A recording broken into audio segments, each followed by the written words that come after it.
folks. Hopefully everything's still working.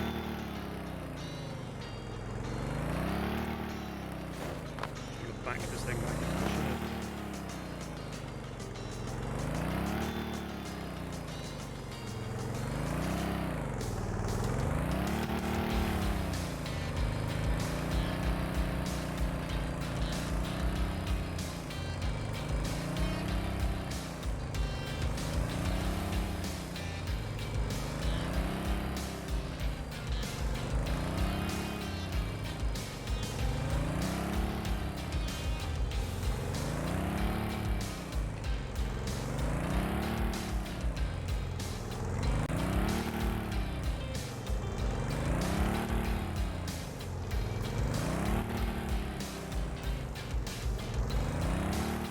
Do you think I need to turn up the microphone volume? Yeah, I've made the foolish error of messing with the levels.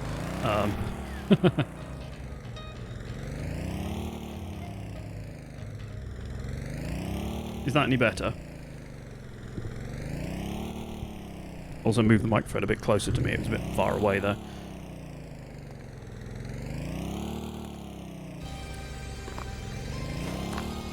Anyway, I think I was talking to you on the Discord about this. Yeah, this is the sort of base of the multiple unit. I managed to cram everything into this little chunk in the middle. So the front half is all fuel, and then the back is the twinned engines and gearbox. Whoops. So we have these are actually two little engines side by side and mirrored. And oh, the piping! Look how well the piping worked out. The piping everything just worked. I mean, there aren't any stupid corners. Yep, and the gearboxes are perfectly in line. They're just enough room to get the clutch there. So there's a T-piece in the centre and a clutch with the alternator on top to charge the battery, all in this little tiny space. Then the clutch going into the reverse gearbox, going into the first and second gearbox, 90 degrees, and then this run down the middle is only here because that's the power run to the wheels, because this is the lowest I could get it in there. And there's actually room for two batteries here, but I've only put the one in, doesn't need it. The batteries basically remain charged all the time. So this is battery charge here. You'll see that each white one here is the engine, like one on each side. And the red mark is the PID set point at the moment, so this is toggling the throttle between 0 and 1. And it will just keep it there, it'll just keep going for forever, so it's in control of the throttle. I'm not doing any of the throttle itself. The system just deals with it. All I'm controlling is the clutch, so I drop the clutch in and this will just start moving. So if we take it out of reverse, this is just my gearbox, so I'll turn it off so I'm in the highest gear, so this is basically 1-to-1 straight to the wheels. This is the brake, so let's turn the brake off. I need to label these really. Let's sit down. Alright, so I'll whack the throttle up and watch the white line and the red line on here. So, whoop, straight down to the bottom, and it didn't stall it.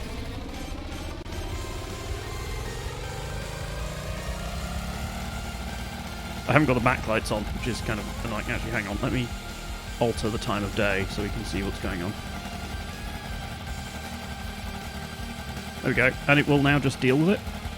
The only trouble is at the moment it over revs. It likes to go too fast, so I've got my proportional control a little bit wrong. The integral's about right, but then it'll idle somewhere between 90 and 100. This is in miles an hour, so it'll idle between 90 and 100 miles an hour. And I'm not pressing anything just to prove the point. I'll just get out. There we go. I'm not controlling anything, and this will quite happily run along. To the point that even if you put the brake on, you'll see the red line shoot up. So if I put a bit more load on the motor, it's trying to keep it going. Has it kept it going? Oh, it stalled it. Yeah, if you put the brakes on with the clutch fully engaged, you can still stall it. It won't put the clutch in for you. But here we go. I'm not pressing anything. That's just the entire multiple unit dealing with it. You know, mere 137 miles an hour.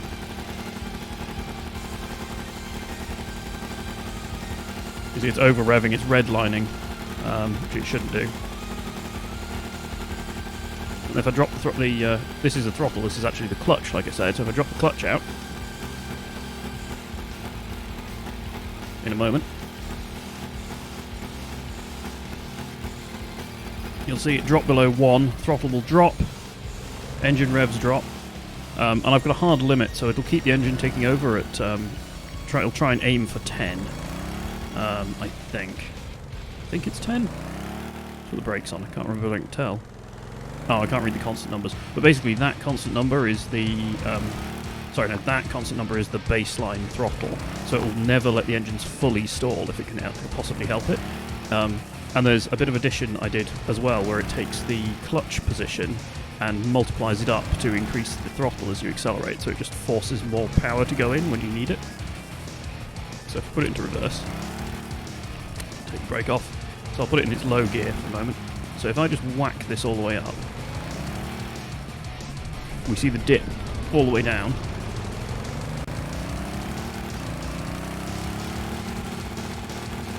Yes! But yeah, my tuning is a little bit wrong. It keeps bobbling up and down, so I need to go and retune the PID.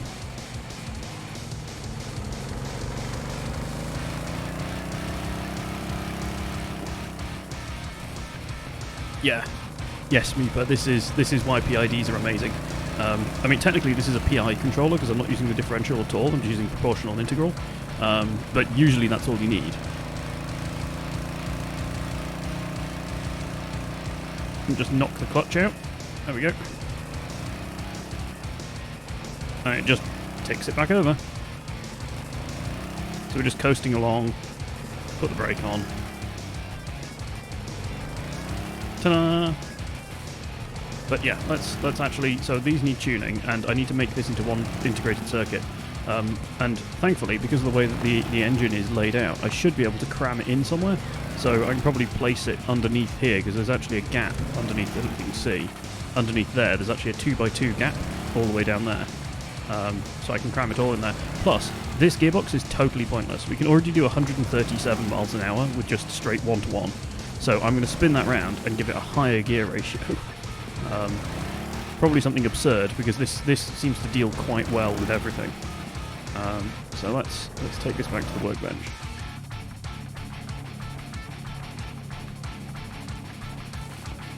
I am on Discord, incidentally, Meeper, if you want to join in the chat as well, but feel free to just hang out in Twitch as well. I'm there just in case you want to comment on my ineptitude or lack thereof. How long are we going to be streaming? I don't know, a while. A few hours, probably.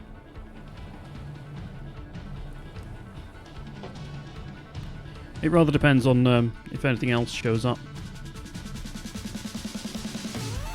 So, here we go. So you can see the run between the wheels. This big blue set of pipes is the powertrain for both front and back, so this is all-wheel drive as well.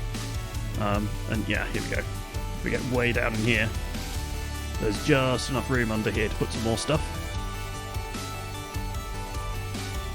Ah, okay, so barotrauma. What's barotrauma? You've got to tell me what barotrauma is. So if I flip this gearbox, if I flip the reversing one the other way up, and then flip this one around, then I've got enough room to get it back up. Let's get rid of those. Like, I'm not sure. Ah, okay. I'm not sure I could make this any smaller. Incidentally, I think this is pretty much as small as I could go. I mean, I could get rid of one of the gearboxes and just do a direct drive. It would make it shorter front to back, but there's almost no point if you're going to have the radiators. Plus, look at the sides. Like, they just look right.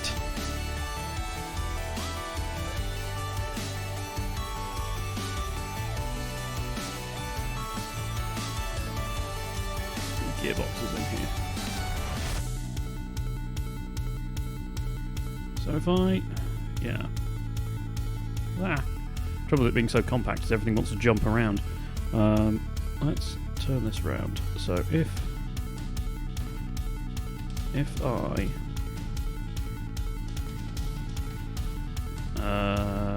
there we go. So that will be the reversing one.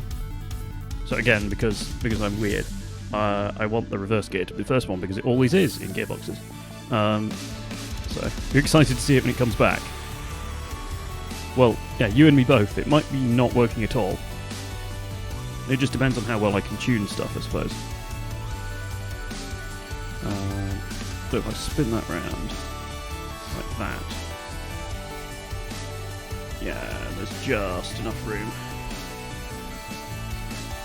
So we'll need to place them. I don't need the straights that I removed.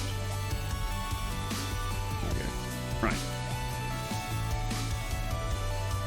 There we go. Get that in there. Right. Let's fix this up before I forget. So, gearboxes.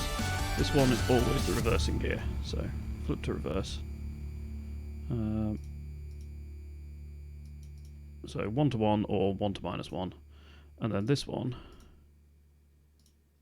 So these are all backwards, of course, because I've flipped it. So that would be 6 to 5. That's only a 1%. Let's go something slightly crazy. I think this can take double, to be honest. We could try 9 to 1.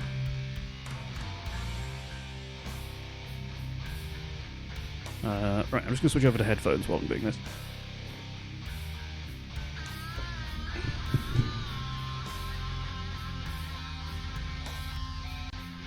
That's a bit better. Then I can actually hear myself because I'm not getting returns on my actual desk monitors. So this should be double the RPS with any luck. Okay, so that all needs to be wired up.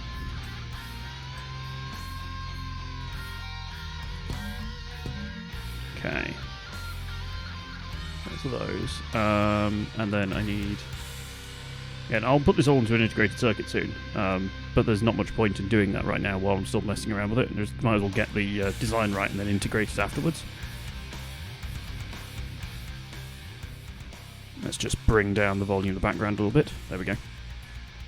So, I just had the lowest one as reverse. So let's bring that reverse in. And let's put the gear one in. I wish we could have like a gear lever. I want a lever that has like multiple positions. So it's like a really steppy throttle lever. So something that has, you know, like a min-max and it only goes in integer increments. Because then you can actually have it select which gear in based on that.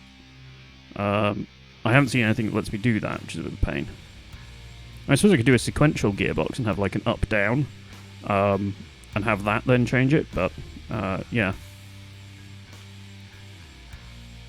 With some extremely careful positioning, I may be able to get a second gear in there. So, well, a third gear, because it's got this. So, well, fourth actually, it's reversed. So it's got 1 to 1 all the way through.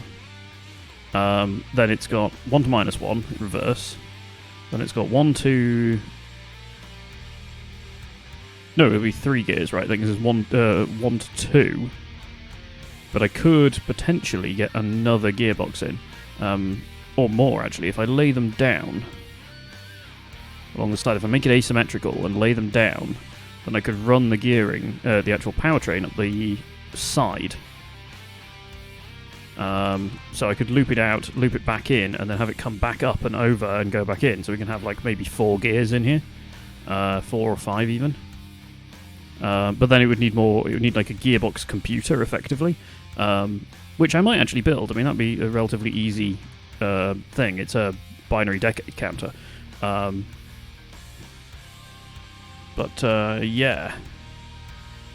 Let's give that a go. Oh, and actually, while we're here, let's tune these. So these control each of the engines. They control each representative side. So if I build this as an integrated circuit, I'm going to need both of them to be on the same parameter set, which will make it a bit easier. As it is, I've got them, 2 of them I have to update every time. Oh, I did add different a derivative gain. I forgot about that. Another thing to be able to do here would be to actually set a limit on this. So at the moment, there's no way of shutting the engine off, and if you shut the engines off, it will just assume that the engines are stalling and continually increase.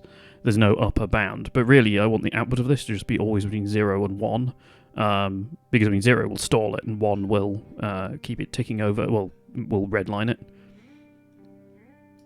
So we want the proportional response to be, I think, a bit more. I think I need to flip these because I want proportionally more power as the power drops, but then not go completely nuts. Because what you don't want it to do is go really quickly to the set point and then oscillate around it, which is kind of what I'm getting now. It goes up there and it sort of goes vrum, vrum, vrum as it just keeps revving the engine and it drops back. It's not reacting fast enough. So actually, perhaps let's try a 0.1. I don't want these too large because otherwise the engine just races. Yeah, sure, let's give that a go. Let's try this. Put that on. Flick the power on.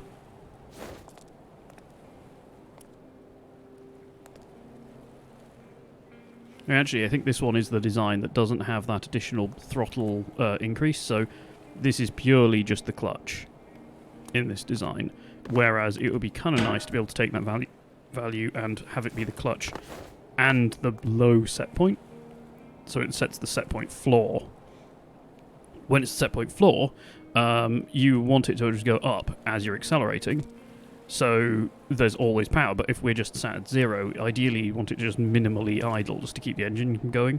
So basically this is setting my idle speed limit. So let's see if this works.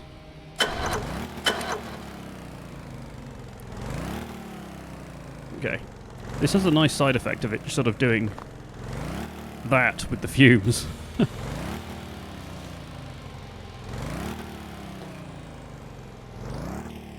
Vrum.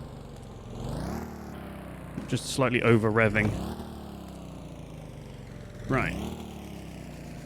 So, brakes are off. We're in first gear, not reverse. Let's give it a go.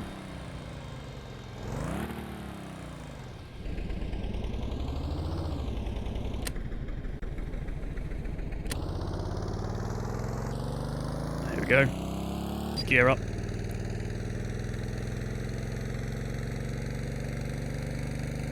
Yes! Working! It's working! No, not going to do that. Not going to do a prequel meme. That's way more like it. And that's holding nicely as well. Although the PID output is dropping. So I have to see what this does when it drops really low. I have a feeling my median set point is... Whoa, that's speedy. My median set point is at 15, so it's going to try and keep it in the middle of... Well, slightly 5 less than the range. So the maximum RPS I've got on these engines is 20. So we don't want it to be redlining all the time, but equally we don't want it to be, you know, under-revving constantly and almost stalling. So, like 15 sounded... Just eyeballed it at 15. But I am happy with the 202 miles an hour this seems to rumble along at. I think that makes it officially faster than any multiple unit that I actually know of in reality. I usually have an upper limit of more like 70. It's taking a long time to deteriorate. Oh, because we lowered the values. So this is responding... So it's responding to the throttle position faster, but then dropping back slower. So we need it to drop back. No, we respond to the throttle position slower.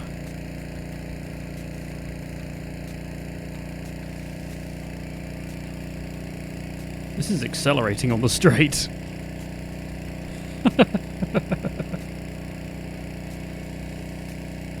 212. Ah, here we go. Here comes down the set point. So it's still trying to do it. Remember, this red line really should be always down here. So this is overcompensating. Ideally, this should be 0 and 1, and it's at 21 right now.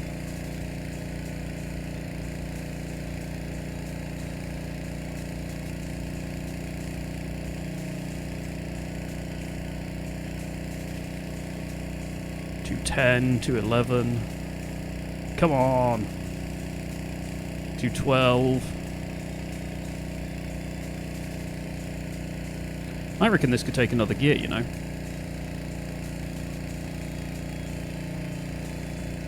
Throw another gear in there, double the speed again. So that would be a... now I need to be clever about this, because if I add a middle one and then have a sequential gearbox, then I might be able to get double, triple and quadruple as separate gears, rather than just putting another double one at the end of it, at which point it'll be double, so 1, 2 or 4. Which isn't ideal. I mean, that's going to be really struggling at 4. Like 2 to 4 is going to be quite the step up. I'm just waiting to see what happens when this gets down to before where its sensible range is. I just want to see the characteristics of the PID.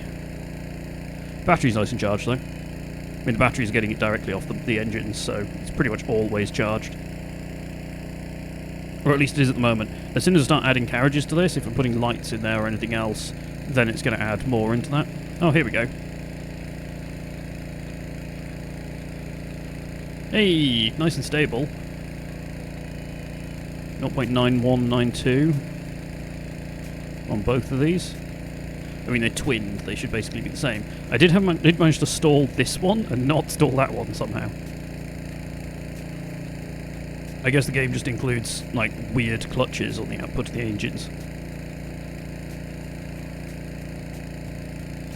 Be interested to see whether a redesign of the diesel-electric would let it get even higher speeds than this thing as well. Because, I mean, this is only 2 of the starter engines. This is, like, no power at all. Get out. There we go. Go, little engines, go! We're going to accelerate on the straight, we should do anyway. Although we might not now that it's tacked off, so it's dropped back. Let's see what happens if I bring it down. So,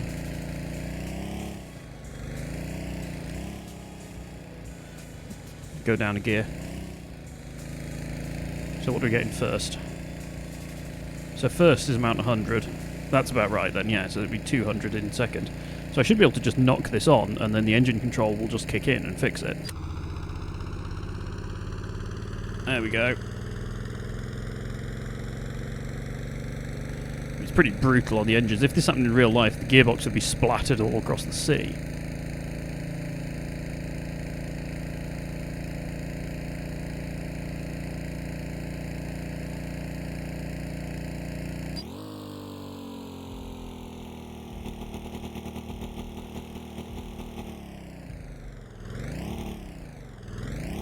Bring this to a stop. There we go.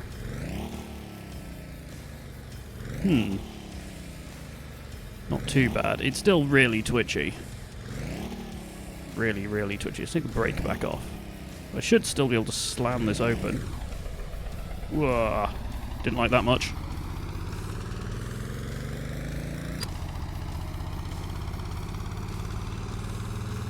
Go on. Yeah, definitely need like a gear indicator kind of thing somewhere, like a little gauge maybe, and then up-down gear select on a sequential gearbox. That is the way to go with this.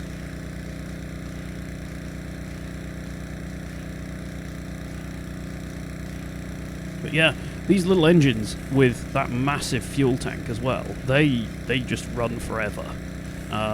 This will quite happily make it all the way to the other island and back. That's not a problem for it. Bring the throttle back. Yeah, overrun.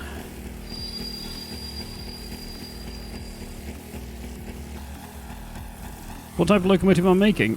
This is like properly a multiple unit. So let me just lower the music volume a little bit. So this is properly a multiple unit.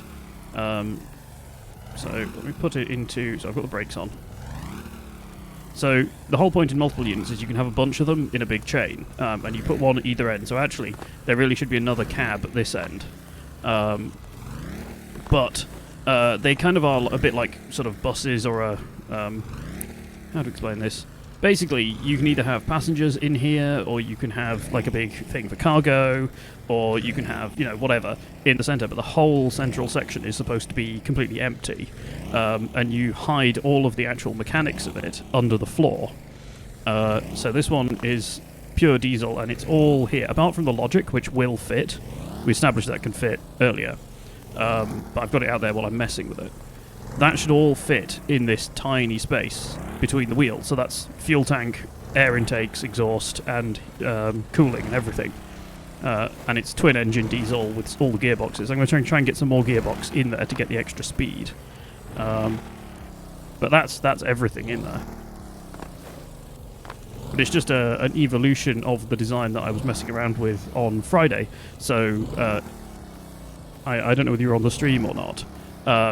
But I'm going to try and do this with an electric motor as well to make this a diesel electric, whereas this is purely diesel. This is definitely basically like a truck on wheels. The neat thing with this is that the throttle is being controlled by the vehicle. I have no control over the throttle. This is why it's revving. It's waiting for me to do something.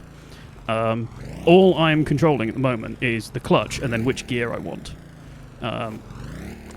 So if I come in here, we take the brake off. So this one's the brake, this is the clutch, this is my gear select, and if it's on, we're in second gear, so I'll put it in first gear for now. That's reverse, and that's my starter in case I manage to stall it. This is just battery, and these are my two RPS gauges, one for each motor, although they're linked, so they should always be the same. The red line is my PID set point, and this bit of logic over here is just to convert speed into miles an hour. So, if I just close the clutch. Oh, and I stalled it. I was a bit too aggressive there. Let's bring it back to a halt. Having said it just deals with it, I've managed to stall it. So anyway. There we go, put that back on. You see how the red one there has now gone over 100? That's the PID going, I need to give it more power, and there's no power left. It stalled already. I need a thing that basically checks whether the RPS drops to 0 and then resets everything. I'll just wait till this stops redlining. This is a bug in how this control circuit works at the moment, so these are just going to keep going for a little bit. Just let it go back. Here we go, here's the red line.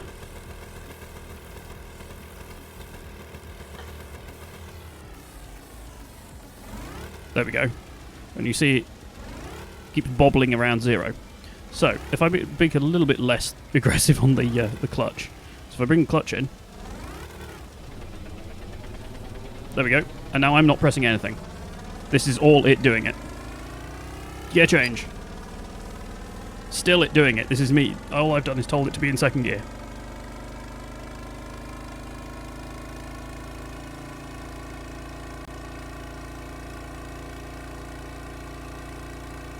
My PID tuning needs work. So yeah, this thing seems to hit about 213, 214 on the straights. I'll just wait till we get a straight just to prove that, rather than just an insubstantiated claim. So here we go, a bit more straight. But I am happy with how nice and stable this is.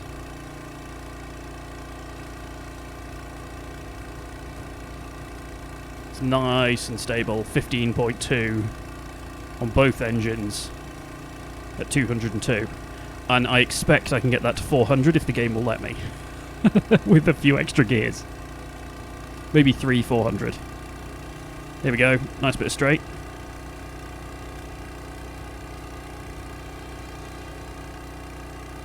$212. And again, just to prove that I'm not pressing anything. I'm not doing anything crazy. This is actually a passenger seat. I can't press any buttons here and control anything. It's all done by the buttons and knobs.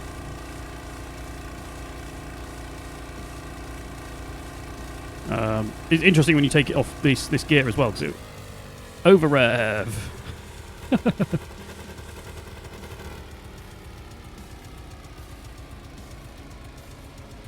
Let's bring it to a stop and go back to the workshop bit. Let's go back to the workbench and do a little bit more gearing, I think. Put the brakes on. And figure out a way of stopping this. Because there is currently no... If it runs out of fuel, it'll stop, but that's about it.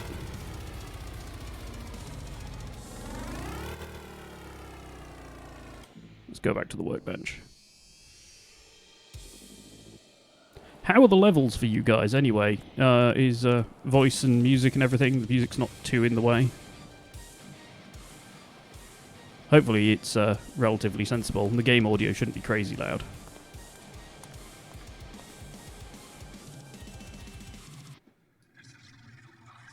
Okay, so, like I said, I reckon I can get extra gears in here. The clutch is actually kind of annoying, because it moves it beyond the end.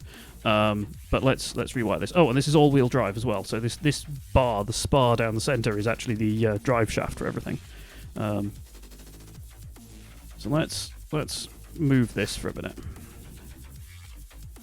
And I really don't need a battery this big. I suppose I could put a smaller battery in here just to run the engines, and then have a separate battery. Because of course, if I'm running carriages that aren't driven, right, then this section will be empty.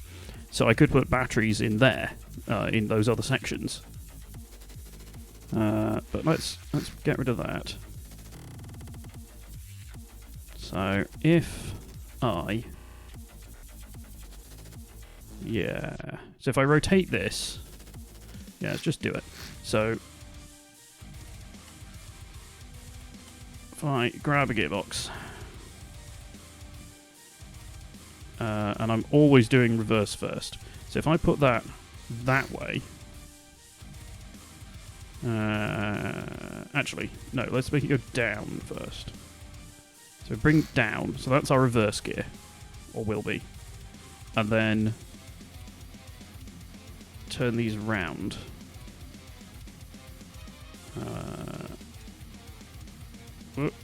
Get it the right way. Right. And then do that. That way round. Then I reckon I can get another one at 90 degrees. So if I do that,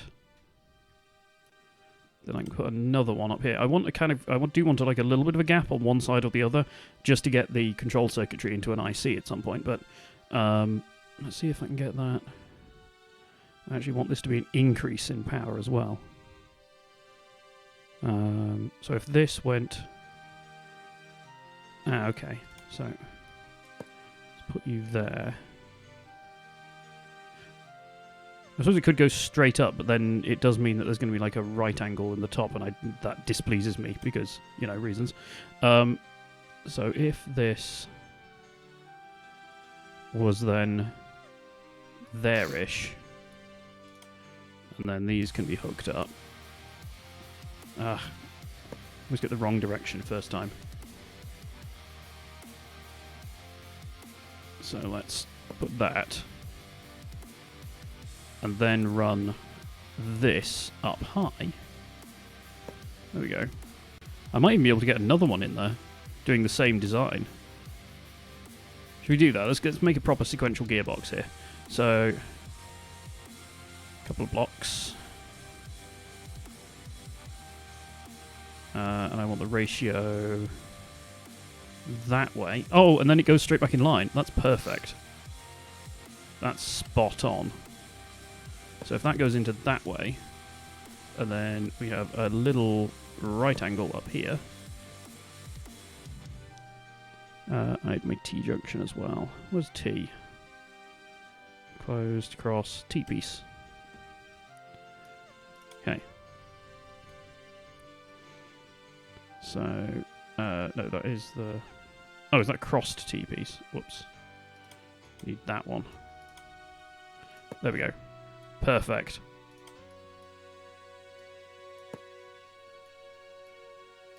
And it still fits in the cargo. I'm sure in the engine bay.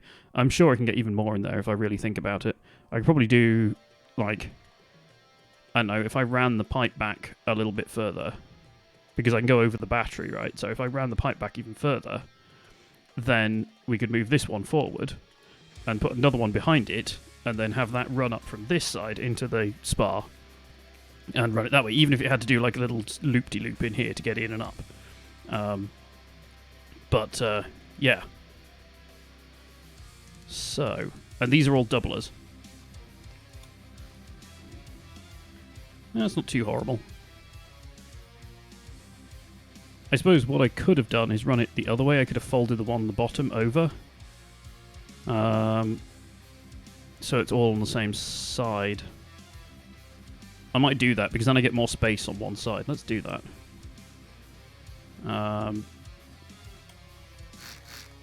So rather than this one being this way, it needs to be the other way. Right. Try to delete the battery. Let's get in here. Right, so this one. So this needs to be not that way, that way. But I need to be able to get it in there. Right, so I know I've got this right if I can see the light-coloured one on that side. Oh, there we go. Which way round are you? It's really hard to tell. Okay, yeah, that's the right way round. Okay. Sorry, stellar streaming there with that just jabbing the camera into the corner. Right. Get in there. Right. Okay, so there we go. And now they're all on the same side. Did I just put one on top? Yes, I did. There we go. That's a little bit neater. Doesn't look like a real gearbox at all. Right, okay. So first one is always the reverser. So I have the reverser in. Then, so what do we want? Well, if we have one... Right, we'll think about this. So we wanted to do that one, then both of them, then that one and the bottom one, and then I suppose if they're all doubling, just try them all doubling. I think it's probably going to be way too much torque for this to handle, but I mean, guess we can find out. Right, so each one of these doubles it. So that will be, so 1, 2, 4, 8 times 8 speed by the time it comes out.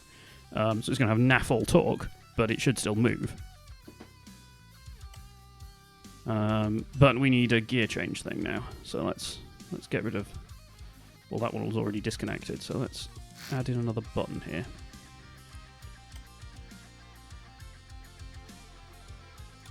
So let's have gear up, gear down. Right, so let's label these as well before they get too confusing. Gear down. Gear up. That's a toggle at the top as well. Let's get rid of that. Just want a regular. Gear up. So it should be gear up, gear down. Let's also label these. Brake while we're in the labeling stage. This is actually the clutch. First engine. Low second engine. Mile per hour. Battery and ignition. There we go. And let's hook these all together. Right, and I always do this. I always end up removing the one that's the prime link in all of this. There we go. Yes, there we go. So those are all hooked up. So we need a BCD counter.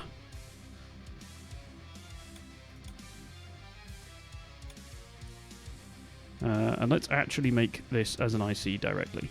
So, microcontroller. So let's logic nodes. So we want input and output. So we want an up, a down, and want. So how many units do we have? We've got 4 units. So we'll end up with A, B, C, D, B, C. I missed one? Yes. B, C. D. Right. Let's do a little bit of rearranging. Spread these out. So we have, and these need to be inputs as well. So in, and then out, out, out, and out. So that will control, effectively, reverse. Actually, let's call them what they are. So reverse, and then A, B, and C. And these aren't first, second, and third, because they're going to be turned on in binary order rather than anything else, because that gets us most number of speeds possible. Do I want to reset? Probably don't want to reset.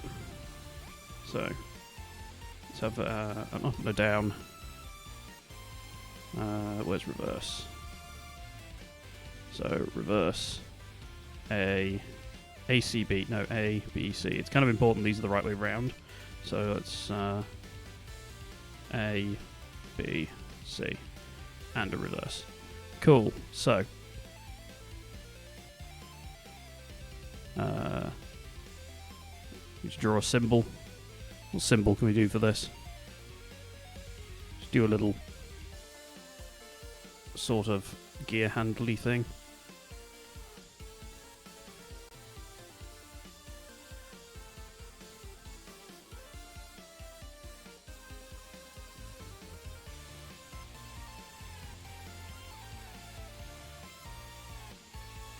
There we go.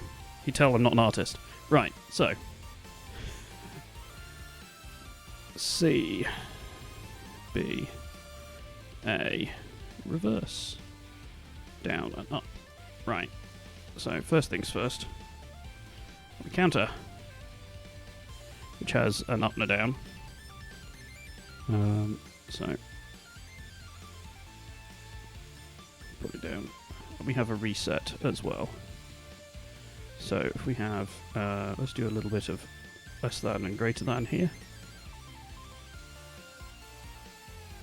So we want you to go up on an up signal and down on a down signal.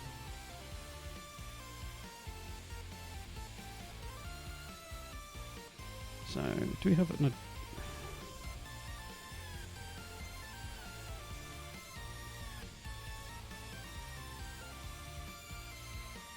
Oh, okay, that's just a number to binary. I was just wondering whether I was about to build a thing that was totally pointless, because it'd already been in the game. Right, so...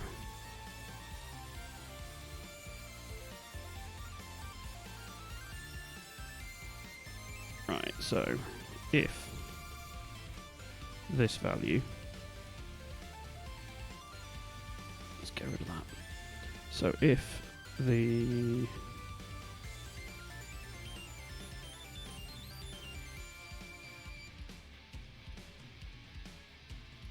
Right, so think carefully about this.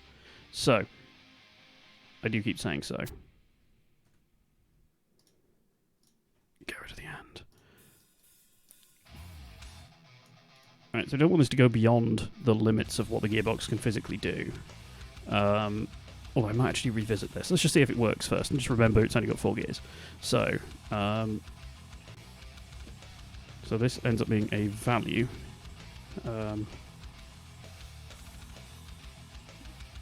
So, could do with, do we have an equals? Yes, we do. Need a few of them. Let's get that. And we've got a constant number. Good. Right, so we want a number for each thing.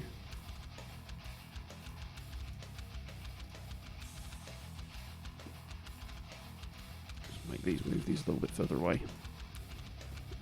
And we want some equals for each of them.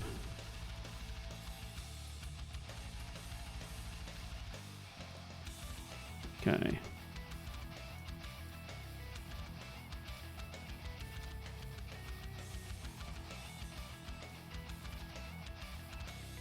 Right.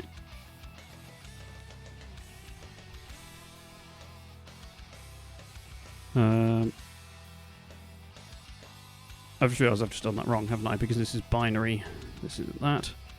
So I actually want a modulo in here as well. So if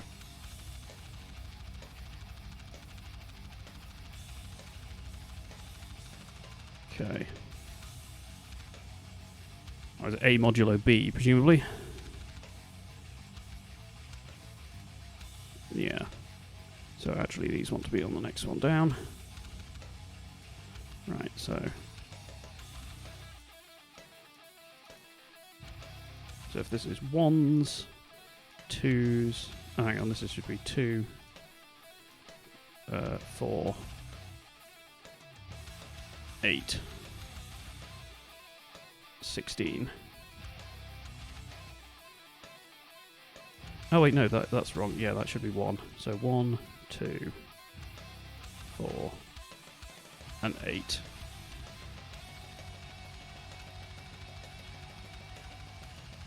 Okay. So then this should be... switch these around. So if that's modulo...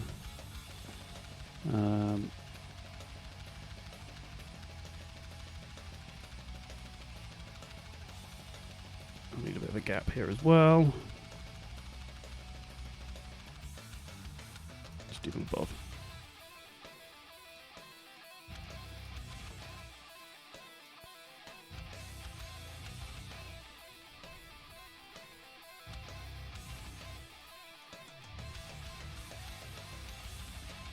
No, I should have set this before I copied it.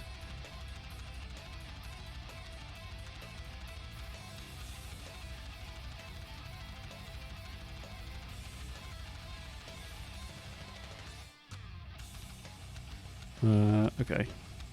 I think I'm doing this wrong. Let's find out.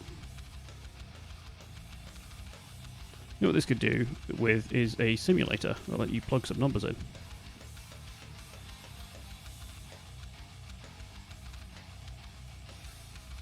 Also probably making this way overcomplicated. But I don't care. So that'll be 0 and 1, 0 and 1, which mean that'll turn on and off alternately, and then this will be yeah, 0, 1, 2.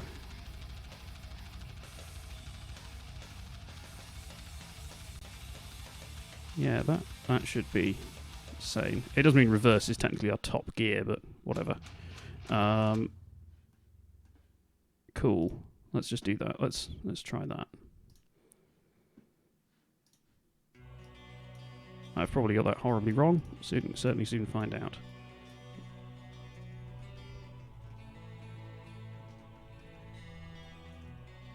Call it the sequential gearbox controller for want of a boring name.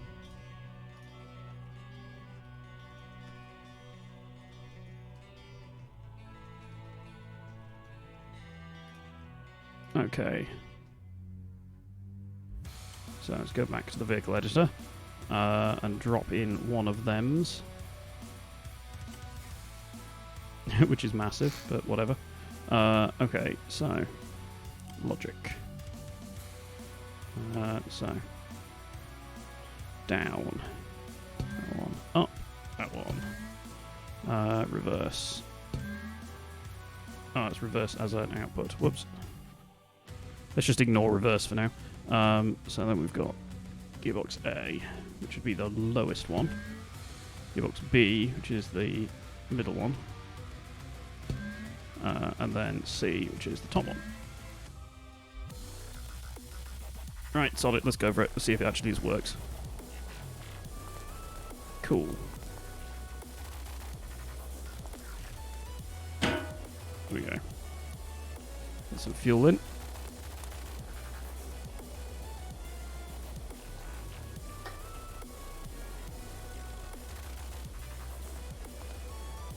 That'll do. Right. So, clutch is out. Let's put the brake on for a sec.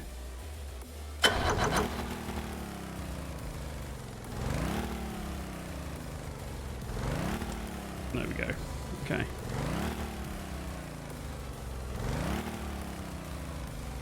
So.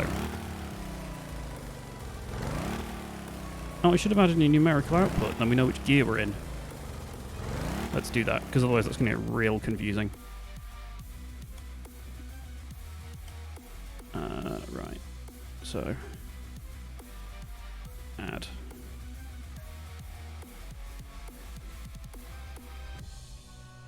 Gear number. Type. Number. Output. Let's put you in the middle. Sure. And then gear number. So you can see what the hell it's doing. Sequential gearbox. Yep. Right. Back. Do you guys know if you have to replace these? If you've edited them? Is that the old one now? Yes, it is. Ah. Right. So, logic. We also need a... what do they call it? Is it a dial? I can never remember what the actual displays are called. I always go past them in the list. Where have they gone?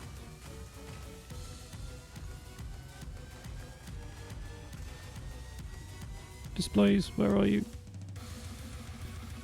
Ah, displays. Here we go. Let's do this with a do it with a dial. Why not? Just have a little gear display next to this.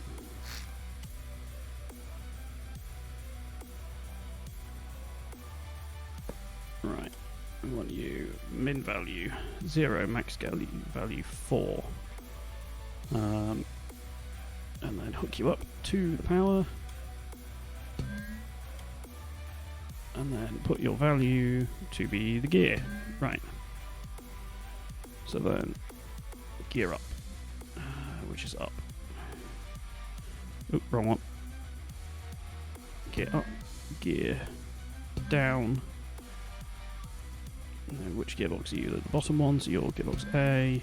B is that one. And C is the top one. And hell with reverse for now. Do these all have power? No. That would have been a pointless test. So let's hook all the power up. That'll do. Cool.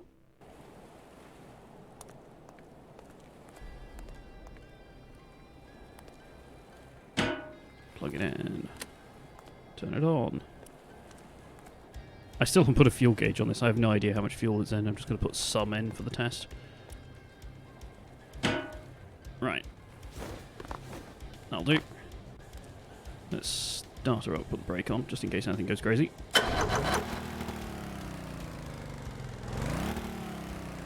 Well, it starts still. Always a good chance. A good sign.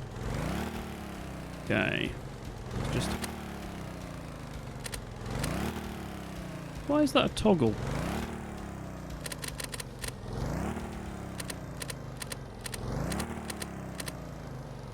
Oh, this needs to be a pulse, doesn't it? Oh, that's frustrating. Ah. That needs to be a pulse.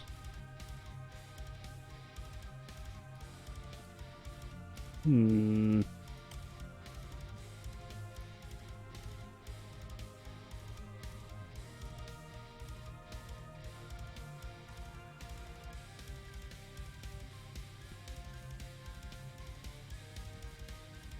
Okay, yeah, so we need that on the inputs.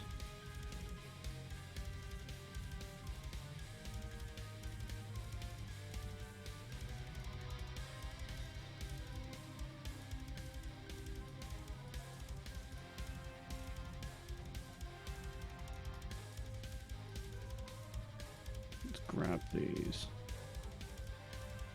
This music is far too epic for what's going on. Let's,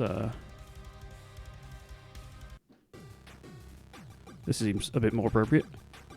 Right, so... off to on, on both of those. Save it as sequential gearbox. Get rid of the other one. Get you in there.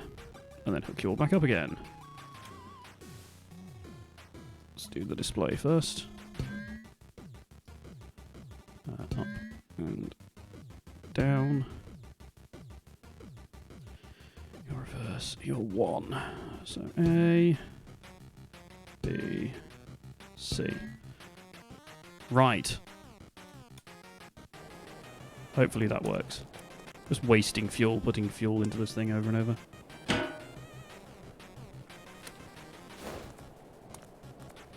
I didn't replace that toggle, although it shouldn't matter now. Yeah. Just means I've got to press it twice. That's better. Right. That's probably enough fuel. I mean, that's definitely enough fuel. Basically not going to be going anywhere. So, let's start her up. Vroom, indeed. Right. So, in the 0th position, I have no idea what gear we're actually supposed to be in. Let's find out.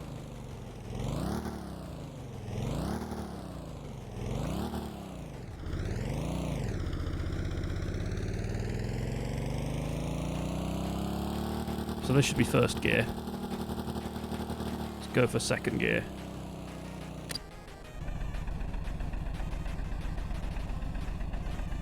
A bit of a harsh gear change, but sure.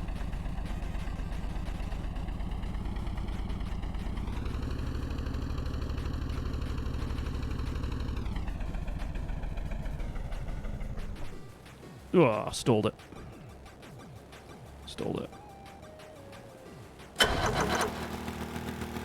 Let's have another go. So, what are we on? Second gear. Put it in first.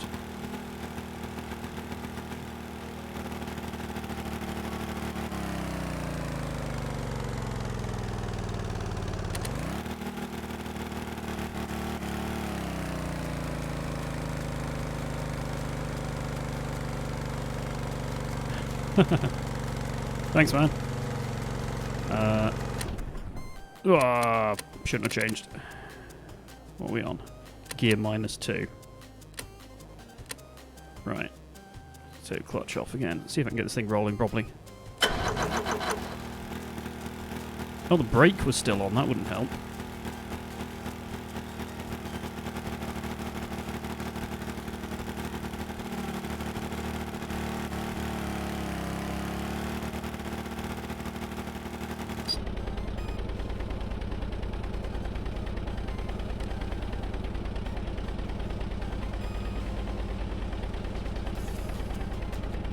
It's slowly trying to stall, isn't it?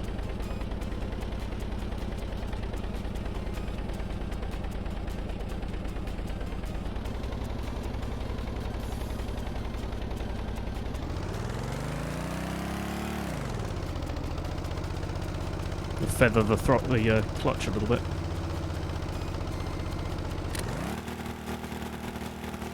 I don't know which gear ratio we're going. I mean, that's going crazy high. Sorry, Submariner.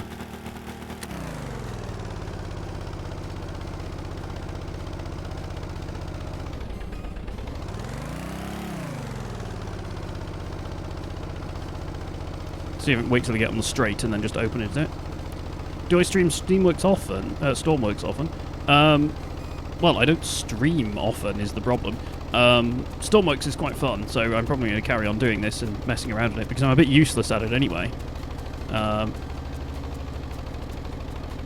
Yeah, he's dead 1 hour ago.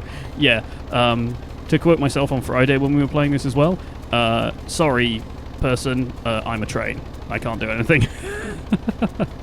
But yeah, so at the moment, I think this is probably going to be my game of choice for Friday streams. So if you want to swing by sometime around 8 PM Fridays, BST, then I'll be doing something similar to this. That might become things like Space Engineers and other things as well, but it'll be a building sim of some variety.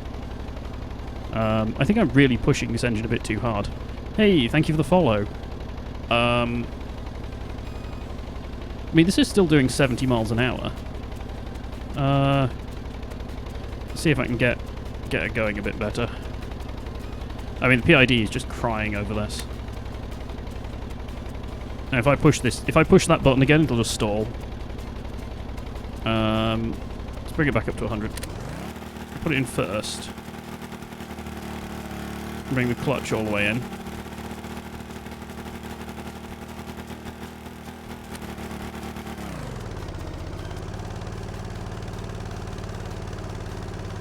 Come on, little engines.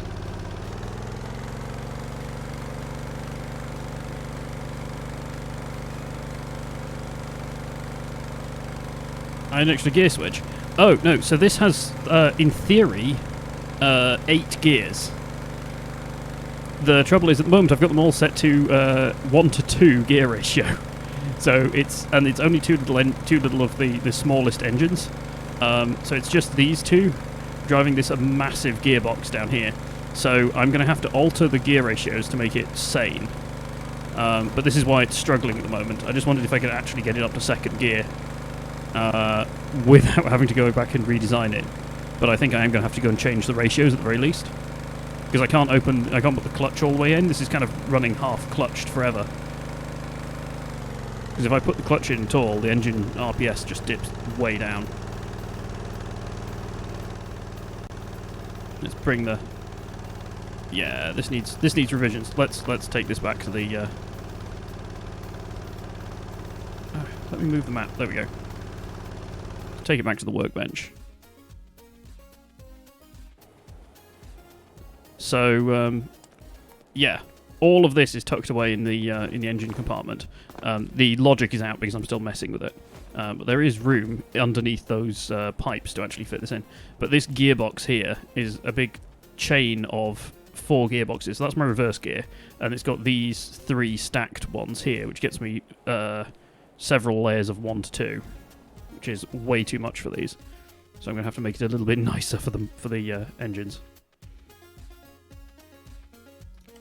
So, someone remind me to change that toggle button. PKP from Polish Trains. Yes, yeah, they are multiple units. That's one of the ones we could do. So, right, at the moment this is... So remember these are backwards, right? So this is going not 2 to 1, this is 1 to 2.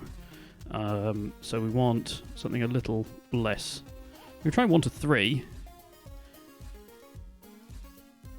No, that'll make it worse. What am I doing? 2 to 3 on all of them, maybe. Right. Okay. And this button up here needs to not be a toggle button, because that's really dumb. So let's get rid of that. That's a toggle button.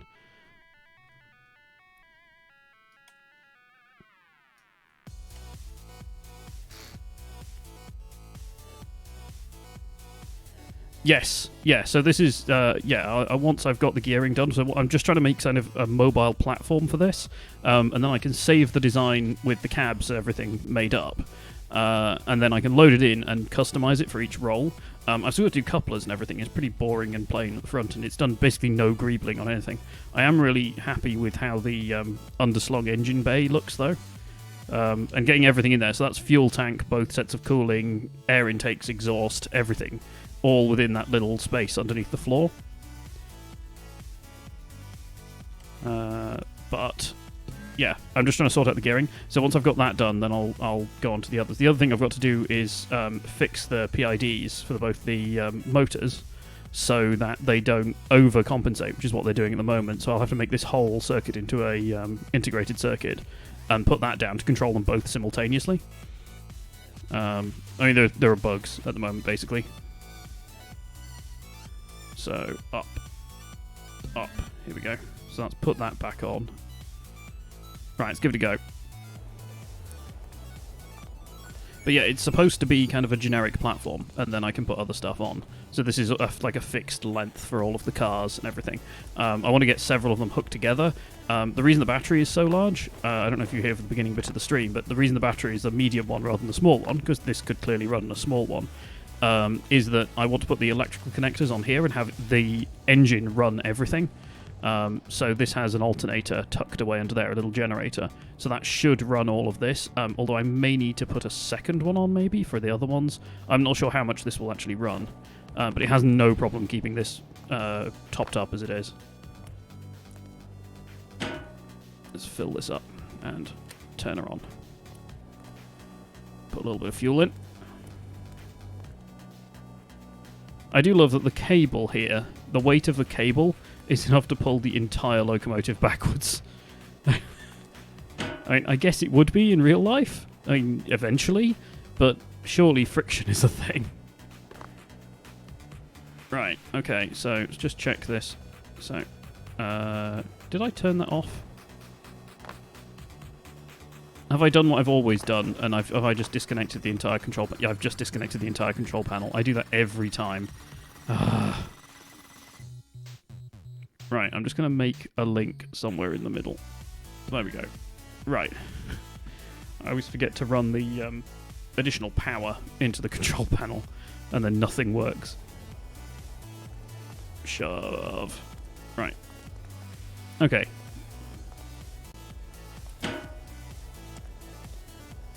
Turn that on. Start her up while waiting.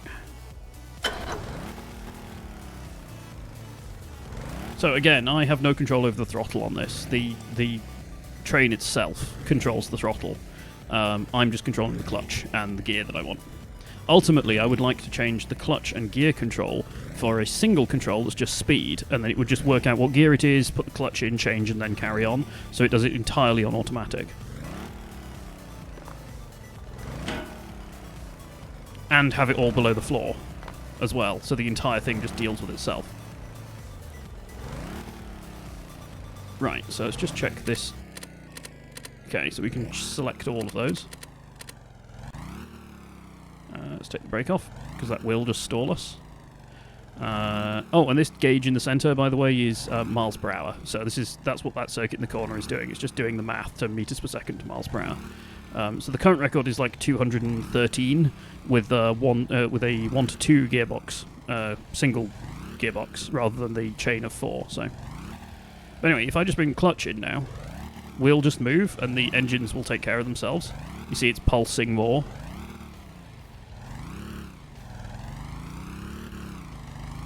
So let's go full clutch. So let it stabilize. Let's bring clutch in a bit, up a gear.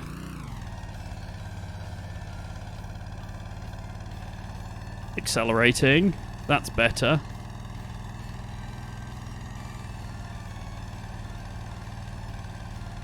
So once I know how these actually behave, then I can write the control software or the control circuit to run them all. I mean, this is on a corner as well, so we'll wait till we've got a bit of straight.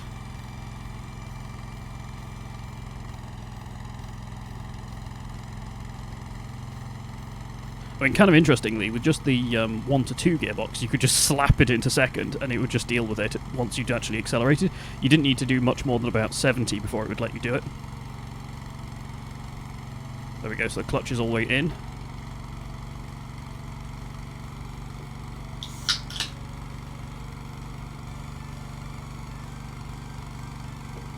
There's a nice long bit of straight around here as well, so we'll just wait till we get to that point.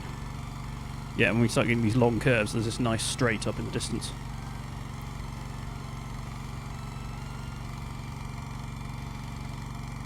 And again, these are only the very small engines. These are the tiniest engines in the game. I could have put just one medium engine, I guess, but then the medium engines take up a huge amount. I could make it the first cabriolet train. So I'm not familiar with cabriolet trains.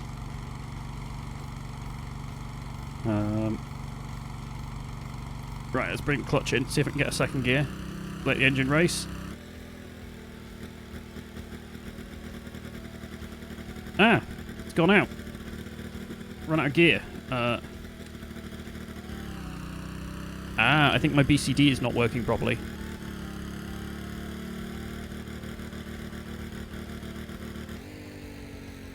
I think my BCD is running backwards. Yeah.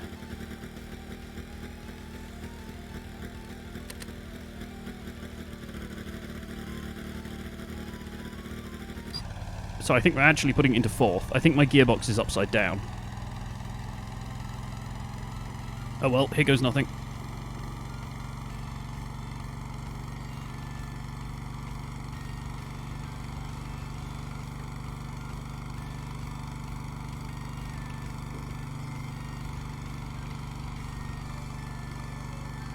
Yeah, I think I need to revisit that controller. That controller is not working properly. Oh, and for any of the new viewers, I saw a couple of people come in. If I come off here, for instance, just to prove that it's dealing with it itself. This isn't me controlling it. It's a passenger seat, so I can't even press buttons and make it do it.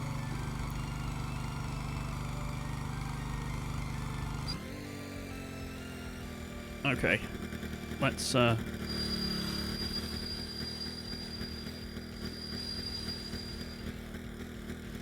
fix the gearbox.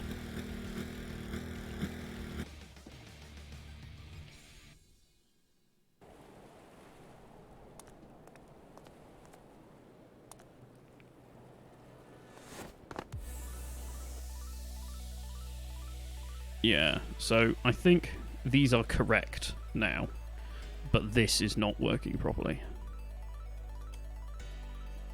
So that bit's working fine. So let's compress this and move it out of the way. Then, yeah, none of this is working properly. So let's just get rid of this and start properly. So the gear number can also stay out of the way.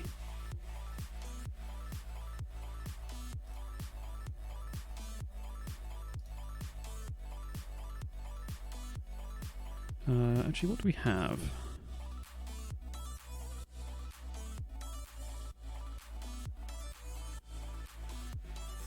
Is there anything that will make this easier to deal with?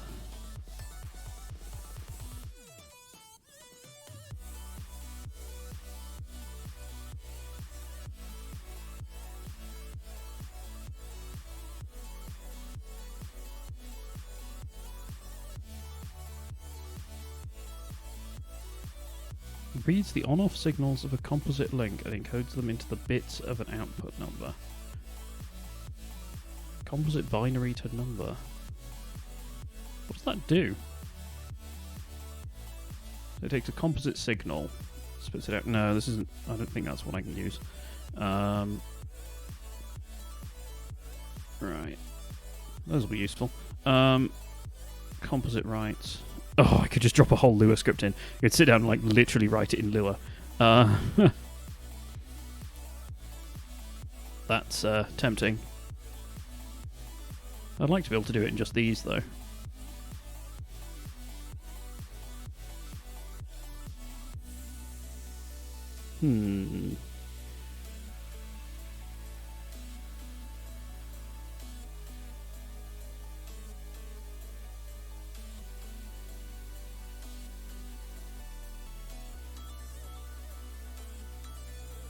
So I want it to be... Yeah, modulo. Modulo is still a thing, so... Right, so if this takes that and a constant, so that becomes, if this is 1, so that should be 10, 10, 10, so on and so forth. One second, my brain is just not working for this.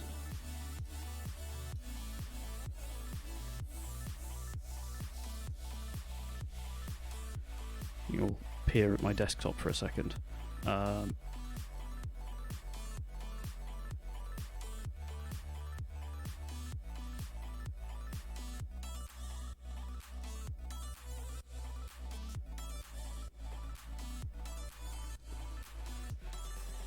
Sorry, this is a clearly great stream.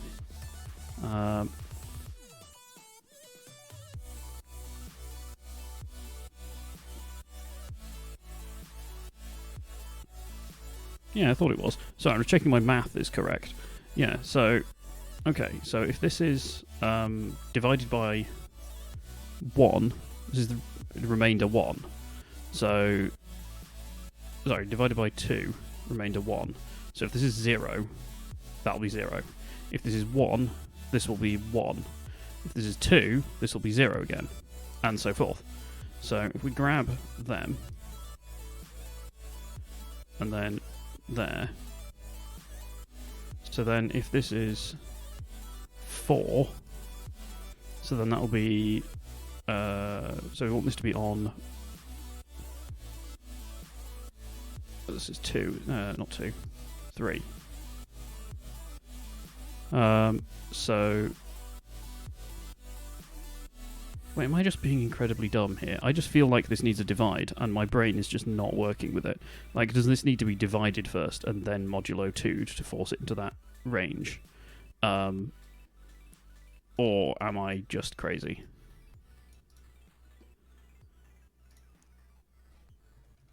Like, do I actually have to make a ladder here? So is this going to be effectively this number divided by the previous stage's input, and then this modulo coming out and onto there. So then that's 0, 1, 2. And then the entire thing replicated again. Taking, instead of that one, it's taking that one's output.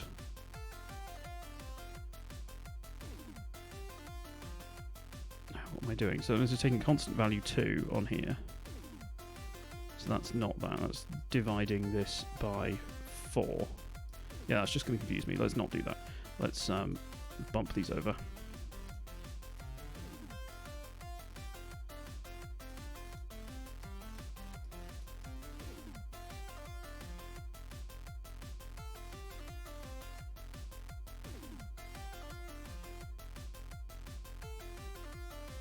Yeah, that's silly.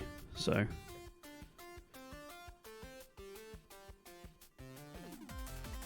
if this is a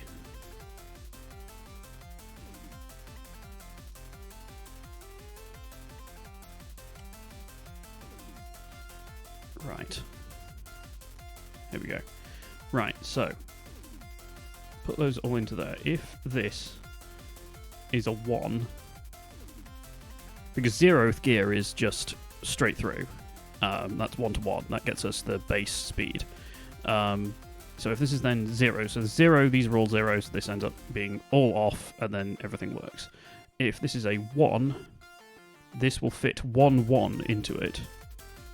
So if this is then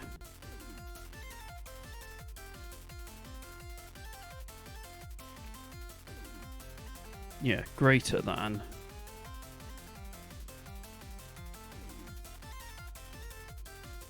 oh, drat. I knew I was going to do that eventually. Just to drag it completely off the edge.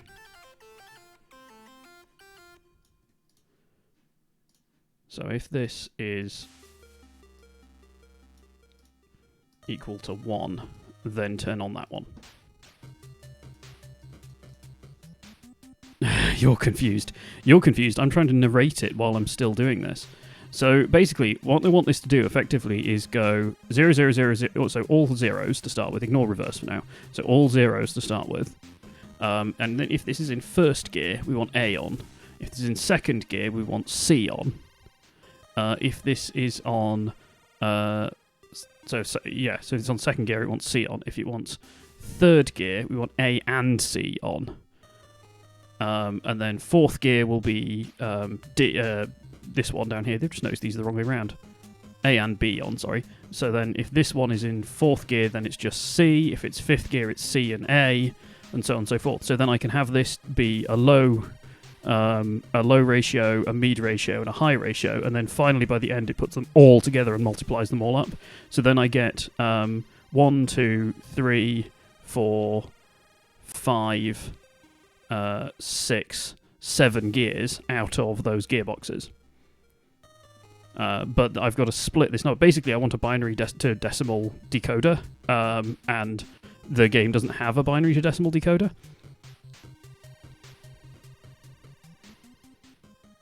Yeah. So I'm having to do this manually, which is a little bit janky. So the logic here is, so if this is greater than, so if it's 0, these are all off, which is fine. If it's 1, then if we divide 1 by 1, that goes in once. So then this will go on.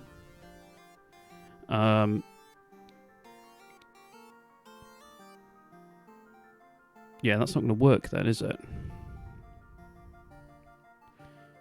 So, yeah, well, okay. So then if it's 2, we divide it by 2, then this will then eventually be greater than that value. So this will be then like 1, 2. So that it's greater than, actually this should be like, oh no, this can't be greater than, can it? This has to be equal to or greater than. Do we have one of those? Do we have a greater than or equal to? No. Of course we don't.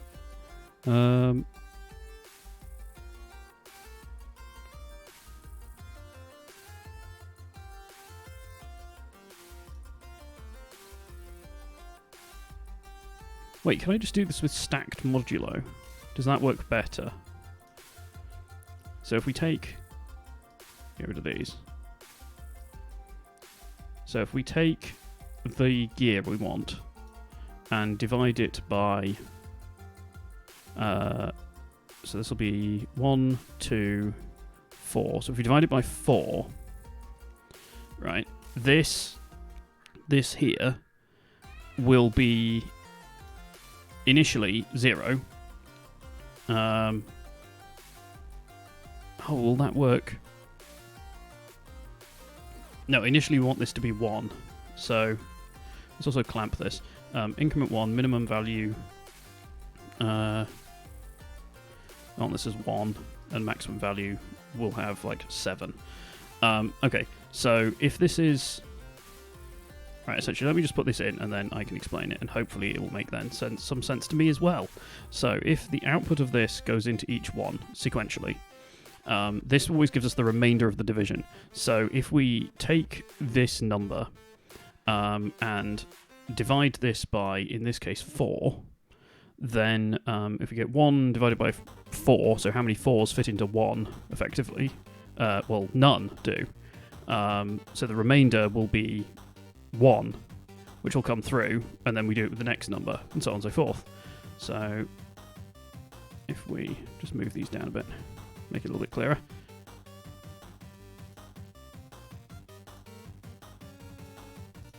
So then if this is 2s, and then this is, if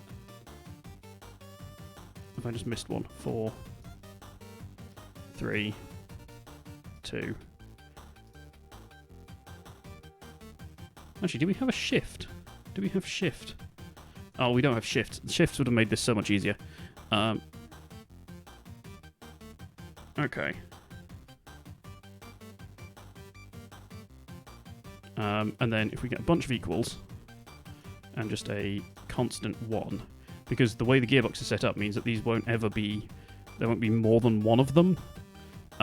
So if we say, if this is equal to 1, so if we've got 1, 4, that's fine. Let's grab the other equalses. So if we then have 1, 3 or 1, 2, we'll get those separately, I think. Oh, hell with it, let's just try it. It's probably wrong. Probably definitely wrong. Probably being criticised by everybody watching this.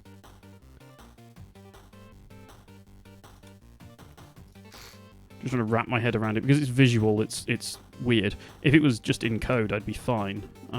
But because I'm having to think about this in terms of like individual gates. So A was gearbox B, gearbox C. We want up down. And our gear number. Right, and then this needs to be updated because we now have more gears. So this is 7. Okay, let's try that.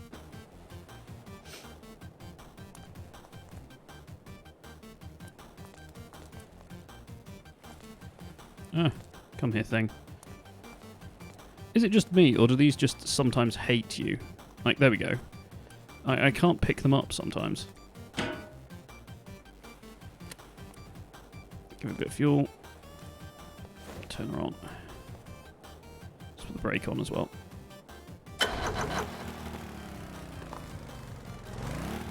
It's probably enough for a test.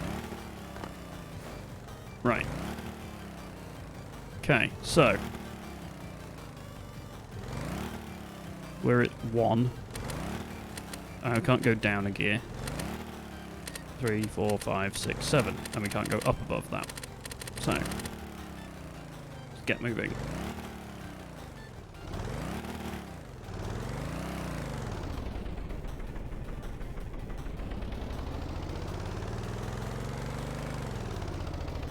That feels like we're really heavily down on things at the moment, so.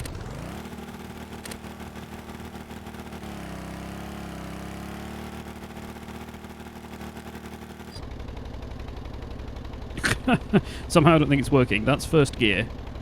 That's second, third, fourth, fifth. I think it's just slapping them all on, isn't it?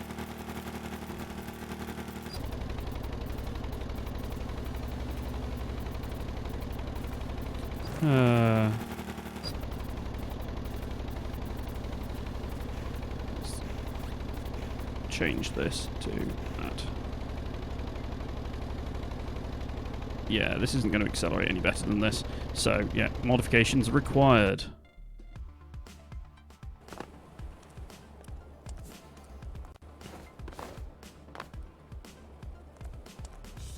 I mean, I could just make it so that it just knocks them in one by one. That'd be nice and simple, just as a test. That's probably the simplest one to test. Let's do that. Because that one's really easy, because we can just get rid of all of this lot. So, if it's... yeah, we just need a bunch of greater thans. So if this is, and we also need an equals for reverse. Let's add reverse in, right? So if this is equal to -1, so the -1th gear. There we go, -1. And just check this can go minimum to -1. Right, so if this is greater than 0. Yep. Then turn on the first one. Okay, and then if this is greater than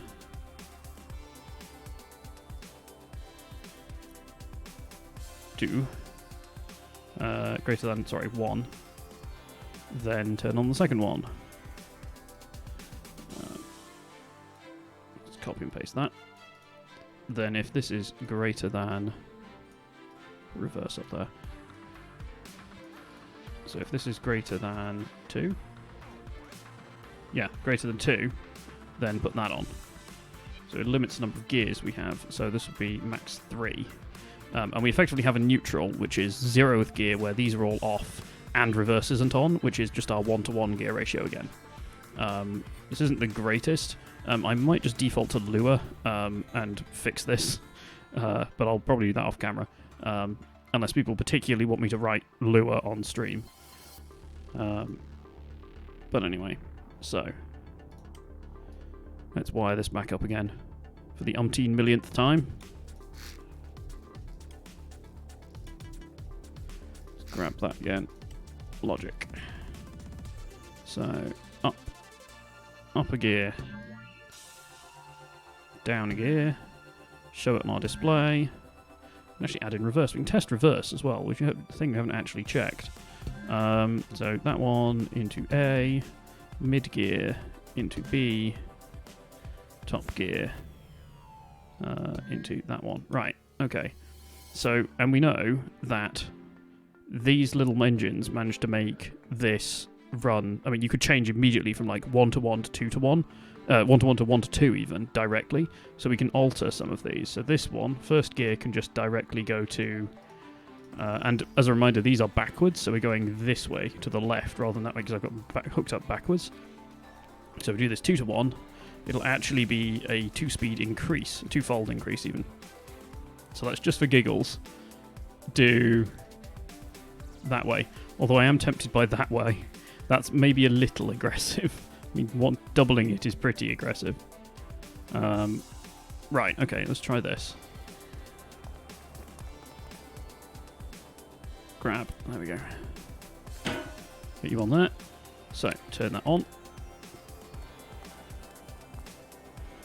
Watch this tick up for a minute. Because this should work. It'll just keep each gearbox running for all gears, where I would have liked to be able to swap them in and out as it goes through. But hey-ho. Pull that off. Right, up. Really need to make like a step up or something. Spawn just a little ladder. Let's start her up. Okay, so we're running. And we should be in effectively first gear. Let's just check this does work. Yeah. So we can only go up to fourth now, but we can go to -1. Just try -1 just to see, make sure reverse works. Hey, reverse works. Put the brakes on. Okay. So, this should be now first gear, which is just a 1-1 ratio all the way through.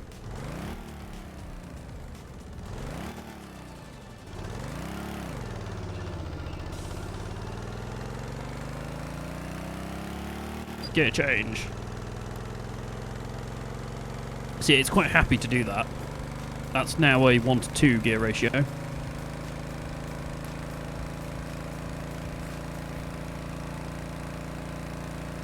Full clutch, yep. Brakes fully off. Give it a minute to keep the engine going.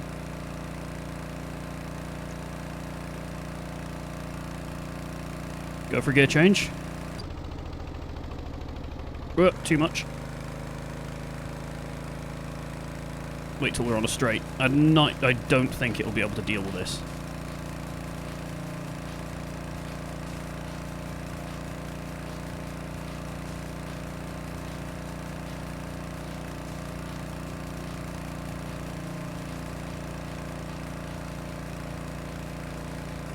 But yeah, 200 mile per hour train, yeah, as a multiple unit, is a little bit excessive.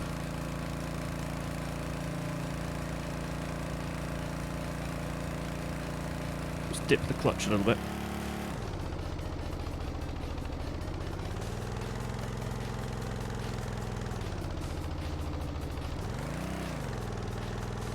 No, it doesn't like it. It doesn't like it when you do that. So it needs less aggressive gears at the high end.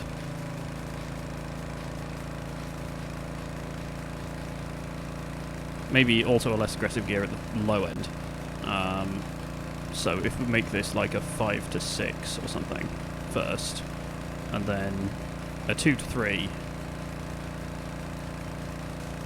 No, perhaps 5 to 6 is, because then it'll have a nice linear increase in gears. It'll stack them on top of each other. Oh, here we go. This is the straight. Maximum speed, come on. No, it doesn't have the torque. Just doesn't have the torque. Alas. Okay, let's change those ratios up.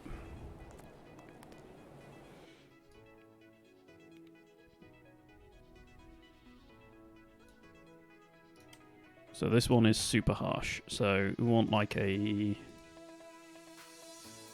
So that's a doubling.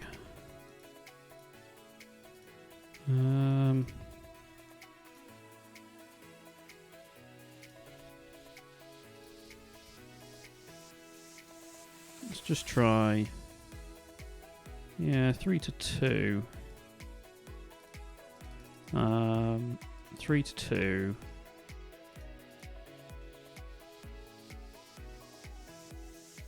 Actually, no, this should be higher, shouldn't it? So that should be 3 to 2 on that one, and then finally that one. Although, yeah, let's try that. Let's try with those, because that's a nicer scale.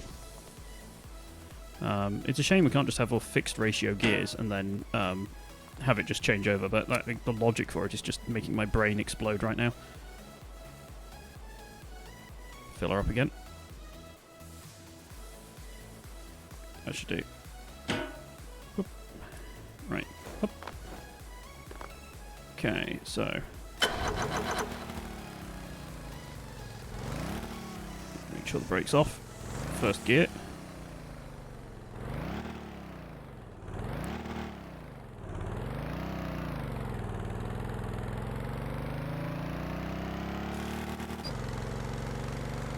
That's a bit smoother. That's more like it.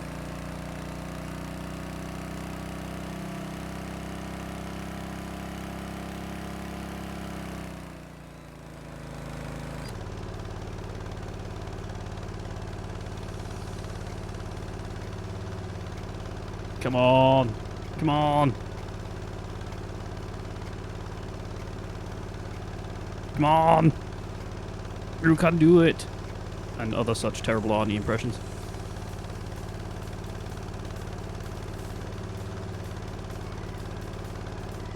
Go on.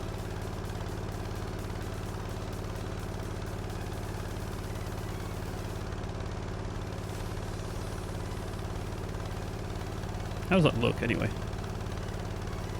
Just a stream of black smoke. Gotta love how the diesel, which would have completely transparent fumes, is just this horrible black smoke. Yeah, perhaps should change down for these corners. Yes.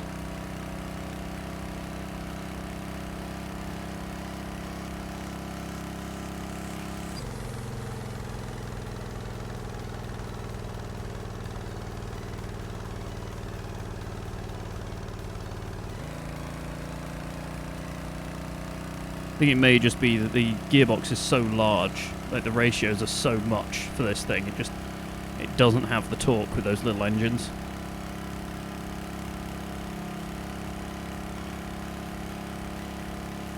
It's not redlining. It hasn't caught fire yet as well, which is always the other side of this, which I hope it hasn't. But yeah, 213 miles an hour, see if we can get a bit more speed.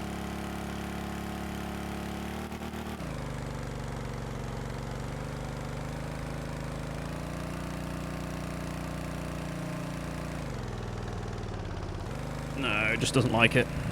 Just doesn't like it. I think this might be a lost cause. Unless you in the chat have any ideas.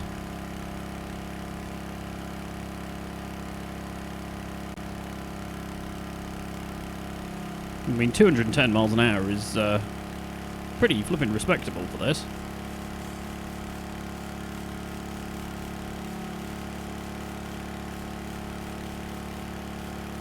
Especially with this managing its own throttle.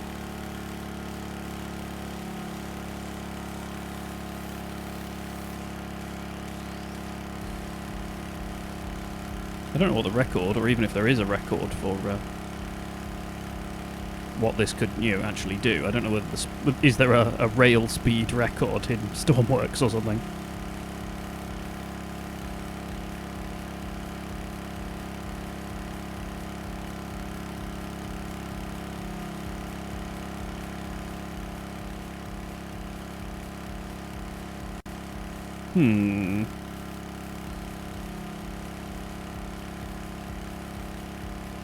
Well, this will be interesting. So when the red line goes below the bottom bar, then the PID will actually cut the throttle back.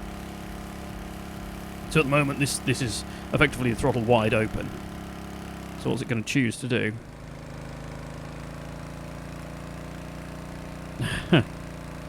My, what a nice Illuminati logo you have.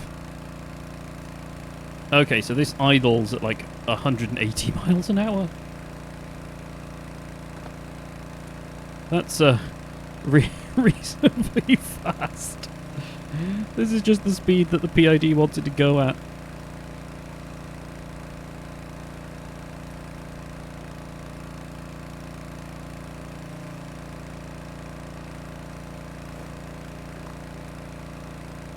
Nothing's on fire, at least.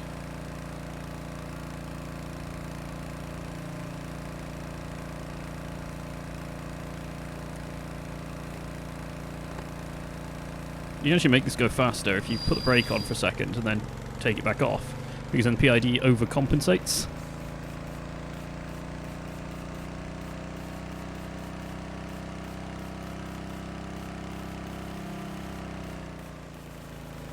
I mean, this would never get through quality control. See if I can stall it.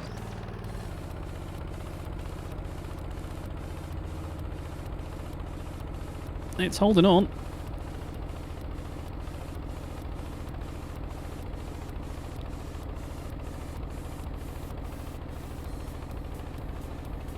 Yeah, I think multiple gears on this is perhaps a bit pointless.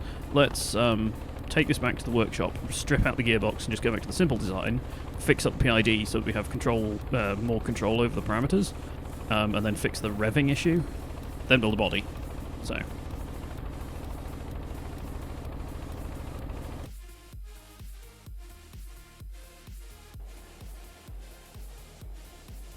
Like how he always points you at the floor when you spawn, just staring at your feet. Yeah, let's abandon this for now. And change this to a toggle button again. There we go. And we don't need that. Finish that back up. Right, and then get rid of that one.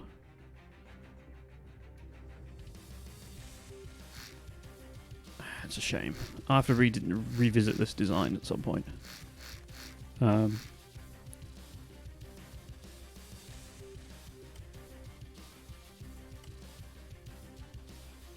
It really does go with just a straight like doubling of the engine RPS, so we want that way. And then bring that up. Do I still have T-piece? Yes, I do. Good. Right. I still have the straight piece. Oh, there we go. I also like that that's now on the floor, whereas before it was kind of hovering. So, I mean, there's some benefit of doing all this. Right, this was quite happy at 2 to 1. Did I try other people's creations? I've looked at the workshop stuff a bit, but people seem to put like big finished things. And I'm kind of interested in the mechanics of all this lot. I'd rather, I mean, if you've got anything to recommend that's kind of an experimental build, or someone just having a go to see whether it's possible to do something rather than just, here is a massive ship that I've made, then, you know, sure, I can grab one of those. But yeah, I'm kind of liking just sort of exploring what's possible.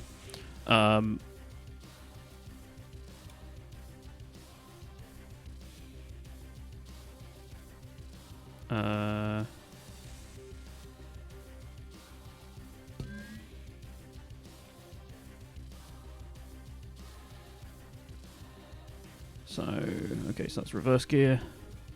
That's actual. Right. Okay, let's get all of this lot into a chip.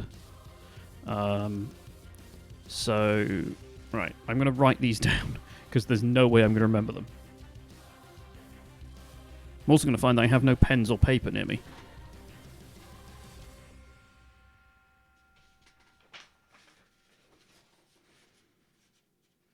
I found paper. We're good. So, PID. So proportional gain 0.00. I might tweak those values again, but they're a good baseline. It seems to not let it stall too easily. I have a feeling some of it is the differential value that I've got there is not compensating stuff super well. And that's 0. Okay, so I might also put a starter circuit. Now, how big can I fit this? So, kind of need a few inputs on this. I'm going to do as a 4x2. So let's fire up this. and start a new one. Yeah, so let's make this 4 long by 2. Okay, so this will need a bunch of number inputs. So we have engine A RPS, we have engine B RPS. This is a number. We also want to know, so let's put those at the end. So move that out of the way. There we go. So which one are you? So that's that one, that's that one. So B is along the top. So, right, and then we have throttle.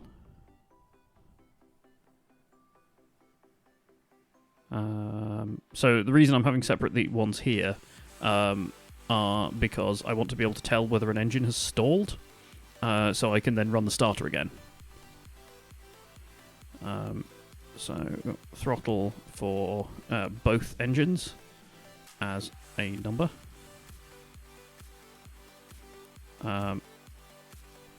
Then a Steve head. You have all of the emojis, and I have none. I am sad. I also have no reward emojis to give you. Sorry. Yeah. So this is the, not just the throttle, this is the engine throttles. As a composite output. Not as an input, so these are outputs. Then we have a number, which is going to be... So what else does this need? Does it need a set point? No, we know the set point. Yeah, okay, I'm just going to carry on with this. Let's just draw kind of a big box with a big E in it, I think.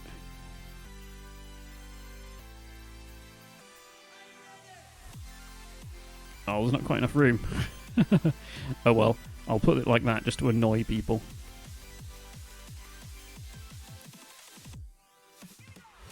There we go. Offset by 1. But there we go. Right, so logic. So, let's just get the PID controllers. So, we want a few of these.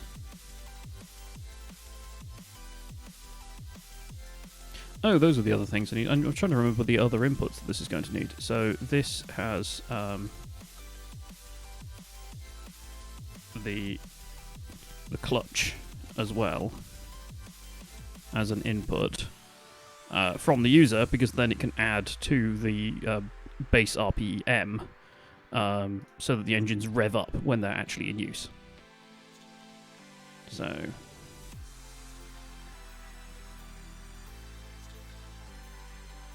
And this probably doesn't need 2 of these, but I'm going to do 2 for now, so I can control them independently, and we'll see where that ends up. So, set point, process variable. So, process variable is the one from the engines.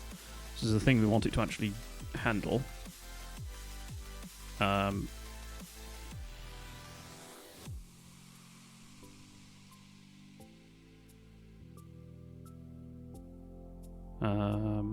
What's the best way of doing this? I'm just wondering whether it's worth having it determine which is the highest value and then always use that. So it'll actively over rev rather than under rev. I think that's probably safe. So let's have a greater than gate in here. So do the easy bits first. So if that one is greater than that one, switch, and we want a number switch.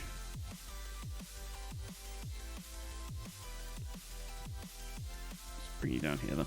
Right, so if that one is greater than this one, then use that one.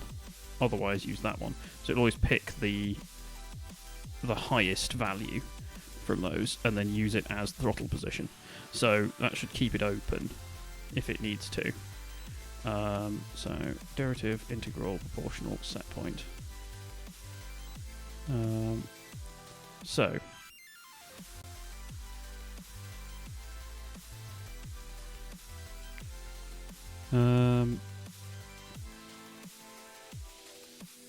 if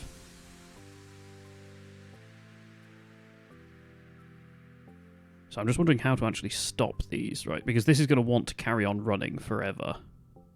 So I want to know when these are off. So let's add in an extra thing, you know what I mean, called starter, with another couple of outputs called engine start A and engine start B. Because ideally it would be able to actually restart these. So if one's stalled, it can then switch over to that, switch over and automatically start those, provided starter is enabled. Otherwise, it will just allow them to stop. That's probably the safest way of doing this. So, just plonks them down in the middle. Great. Right. So we've got a starter input. So if the starter is enabled, then enable PID control of both. That's fine. Oh, those are the wrong types. So, output. There we go. So, engine start A and engine start B. So, now if our RPS is nothing, and we have an AND gate and the starter is on, so if this is 0 and this hasn't happened, then toggle this, so this will go high, so that will then press this one. It's a shame we don't have another one of these. Okay, so this will press this one. And that should start it, assuming that this pulse is long enough. I don't know how long the pulses are.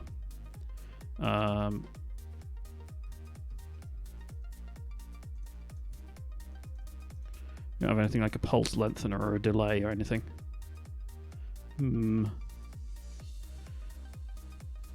Right, well, let's just try that, and then it might not work. We can always come back and revise it. So an AND gate, a pulse length, and then the engine start. Have I just hooked that all up to... not engine start B, engine start A. Damn it, chat, you should have told me. Do that entire chain. Right. So if that's on, and the engine start is on, and the engine RPS is 0, not equal, is equal to 0, then start that one. Right, so that should auto start if it's got the starter enabled. And we have a clutch input here that's going to control the set points. So let's move these. Oops. Don't move that one. Let's move that in a bit. Right, we're going to have 3 constant numbers for our P, I, and D. So our proportional was 0.002. Our integral was 0.01. Whoop.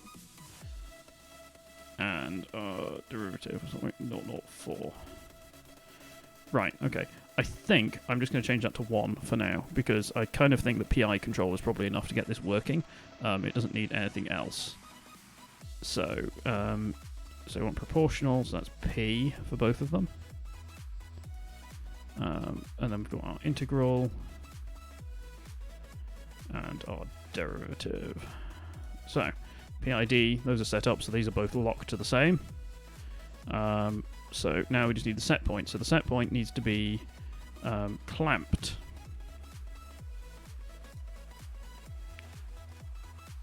So our set point needs to be... So it needs to be between a lower bound to stop the engine stalling flat out. So 5 is the lowest that this could ever be. So let's set our maximum set point to the maximum that these could be. Well, actually, I'm going to set it slightly higher. So the engines, I believe, are set to 20 RPS. So I'm going to set this to 25, so it can effectively go beyond the end a tiny bit. But that should be fine. So let's clamp our math here. Right, and then this is our clutch ratio. So this is effectively what the user or the driver wants to actually do. So if we put this down and multiply our clutch value by some number, and this is purely guesswork now, but if we say, so the clutch goes between 0 and 1, we want this to be increased, so we stuck at 5 to start with, so if we say this is 20, no, if we set this as 25, then it'll redline right at the top end. No, that works. I mean, it's a little bit ugly, but whatever. We can always change it in a minute. And I think that's it. Isn't it beautiful? Don't answer that. So, let's sort these all out. So we've got, move that out of the way. So we've got A, R, B there, so engine start B, next to engine B, engine start A, next to A. Let's have a look at inputs down the pointy end. Starter. You're thinking of getting this game. You haven't got this game. You should absolutely get this game. It's in alpha and it's amazing. So yeah, usual disclaimer, this game is early alpha. It's at version 10.15 and it's amazing. Like, if you really like to get into your... Like, if you like puzzle games, you like building games, you like simulation games, if you really like to get into the nitty-gritty of it, you can do this. What I would say is I'm playing this in advanced mode, so all of that pipework and stuff, you don't have to do and in the basic game. Well, you can turn it on, but by default, you can just plumb power. You know how I've been doing with these, where you're dragging lines? Without advanced mode, you don't have fuel, you don't have to deal with the heating, you don't have to deal with air intakes or anything else, or exhaust. You can literally just wire directly from one thing to another. So you can say, like, I want throttle, here's the power output to these wheels, and that's it. You don't have to worry about it. But I just love being able to pipe everything in and actually have, in this case, like, a powertrain that's properly hooked up. Right, so... See, I did have an engine start-stop one from before, but that's on a different thing. So this is the Engine Management System, EMS. Yeah, that did save. Yeah. So let's drop. So in theory, that will get rid of all of these. Yes, the game is cheap, and it's totally worth it. I would have gladly paid more for this thing.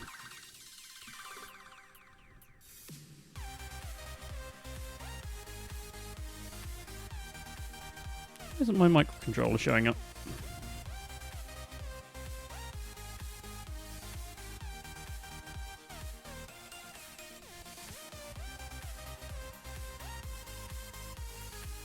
There we go. Oh, it's just saved it as microcontroller. Oh well. Because I am noob. Right, here we go. Clutch and starter. Right, okay, so now we should be able to wire all of this in. So, this is the wrong way round. I do wish these had a graphic on them that showed you one way or the other. I'm hoping that they will make the graphics you draw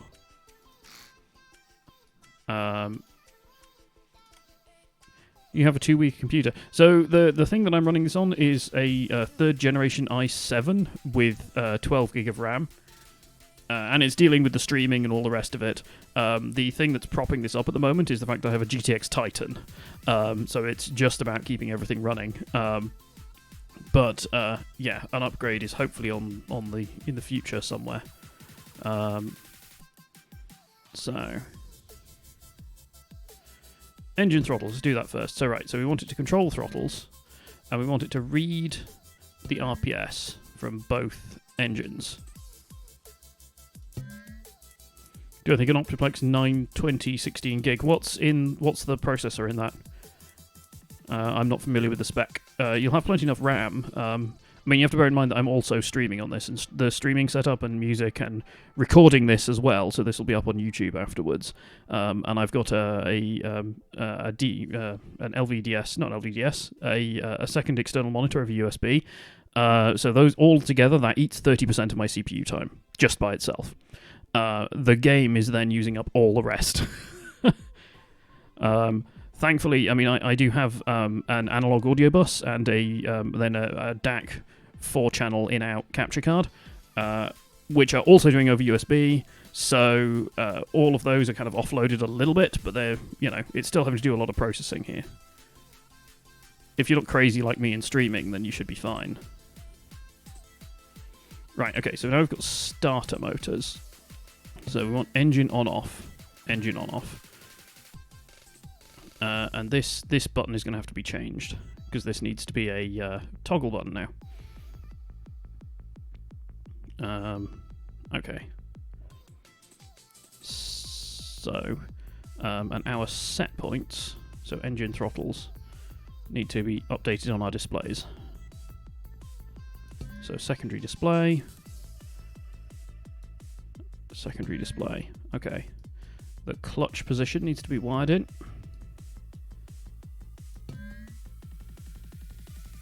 And a starter. Okay, yes, so starter means that this one needs to be changed. The ignition. So let's get rid of the old ignition.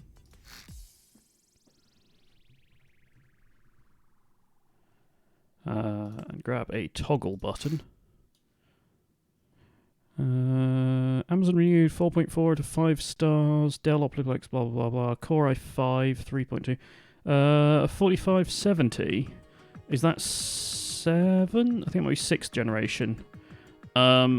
Yeah, they'll probably run it. I mean, it will definitely run it. I mean, you could always knock down the graphics a tad and pull down the draw distance a bit so that it can deal with it anyway.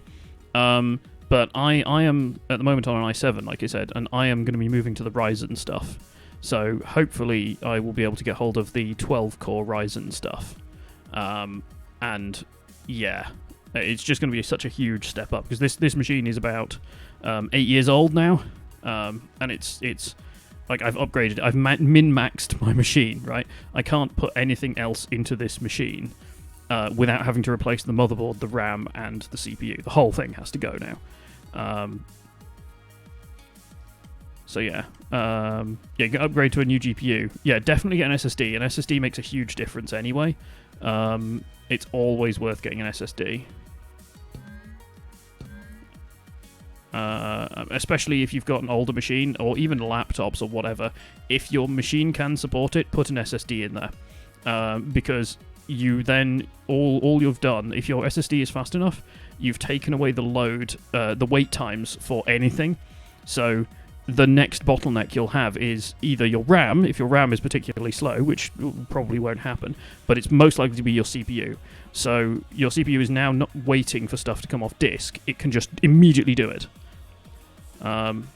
If you look at the cheaper end laptops, for instance, quite often you'll find that they cheap out on the disk speeds. You've got like a 4500 RPM disk, a spinning platter disk, and maybe, an i5 or something, because people will recognize the i5s. You throw an SSD in the thing, and it'll absolutely fly. I actually have, hang on. I have to go under my bench for this. So, let me switch to the chat screen for a minute. Hello, people of Twitch. So I have this thing. So this is a Acer V3-112P series laptop. This is Amazon's rated worst laptop, right? It's You can see things reflected in it. It has terrible keyboard. It has terrible backlight. It has a camera that is about VGA quality. It does have a touchscreen, which is kind of nice. The hinge caps out there. You can't do anything more with that. And you'll note that all the I/O is on the back. So you can't actually plug things into those if the screen is all the way back. It just doesn't work. So this thing, though, got it for about 100 quid, threw a 50 quid SSD into the thing, and put Linux on it, because I'm a Linux guy, and it absolutely flies. So this is and it's so cheap that this is the one I take out if I'm going to go and do field work, because if it dies, whatever. But, you know, it's reasonably quick now. I wouldn't want to play games on it, but it really gets the job done for everything else. But it went from being the worst laptop to actually really quite usable. And the power usage on laptops as well. So this thing had about a battery life of 4 hours. When I swapped for an SSD in the thing, that went to 9 hours. It just made a huge difference. Anyway, back to Stormworks, sorry. Anyone watching this and coming in going like, why is he talking about laptops when he's supposed to say Stormworks on the stream? We were talking about machines that can actually run this. I would not recommend that laptop to run this. But yeah, it does make a huge difference. So like, if you're going to upgrade anything and you just have under 100 quid to throw at a machine, throw it at an SSD. You might as well, and it'll make a huge difference. Right, okay, where the hell was I? I forgot what I was wiring up. Oh god. Yeah, it was the starter, wasn't it? So we can't start the thing at the moment. Right, so starter onto there. Cool, right. Should we see if it runs? Have I forgotten anything? Oh, another thing that might be nice, because I've got a little bit of space on that chip. If this works, what I might do is add a warning output, because we have sounder blocks. So if the engine stalls and the starter is on, I can have it beep to warn me that the engine has gone out completely. I mean, you can hear the damn things, but, you know, for completeness, you know, if you'd stalled something, it'll sit there going bee normally. So it'd be nice to actually have that in there. Let's give it a go. See which things I've forgotten. Because I definitely have forgot to hook something up here. Flip power on. What do you guys think of the general profile here as well? So if you imagine there'll be, like, the actual body would be on here. But, I mean, does that look right to you? Do the proportions look about right? We'll have to have, like, a greeble session after this to get it all properly in there.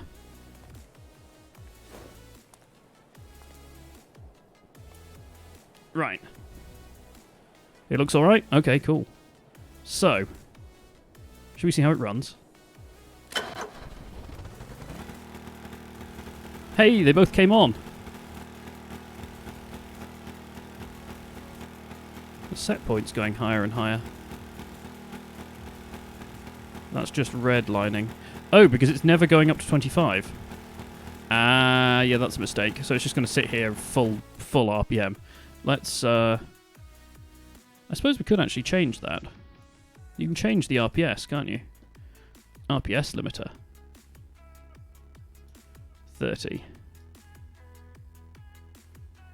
30. Hey, Meeper. Meeper, we messed around with gearboxes for like an hour, and then decided that it wasn't worth it.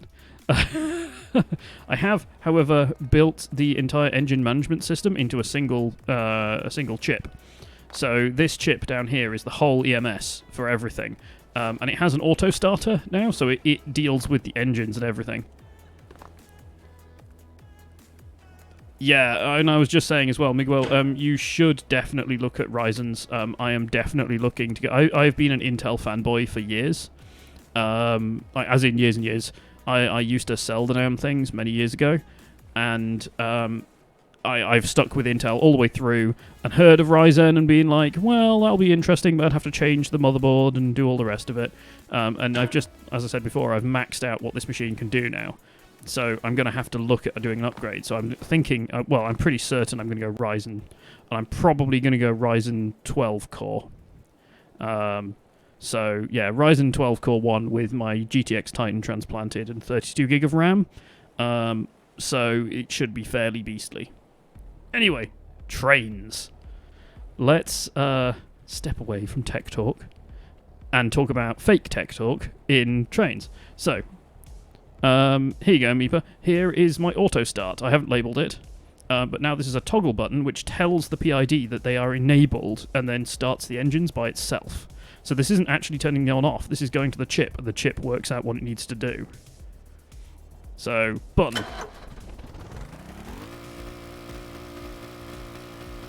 Okay, that's too slow, so I need to alter the attack on those.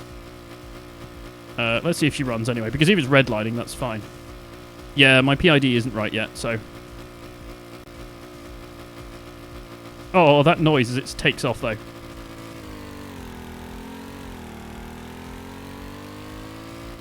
As a reminder, the gauge is in miles per hour. Let's go for second gear.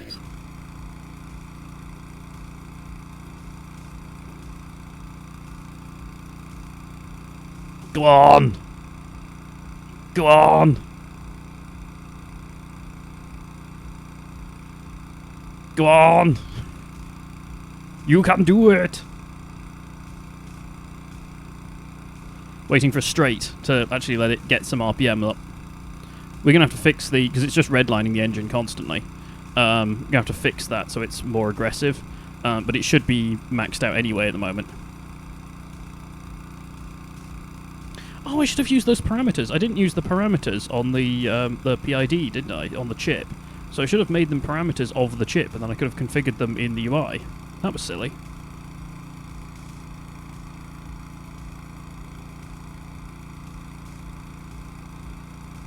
I wish there was a big, long straight, actually. Do any of you guys know whether there's a bit in the map where you leave the station into a big straight so we can do some drag race stuff?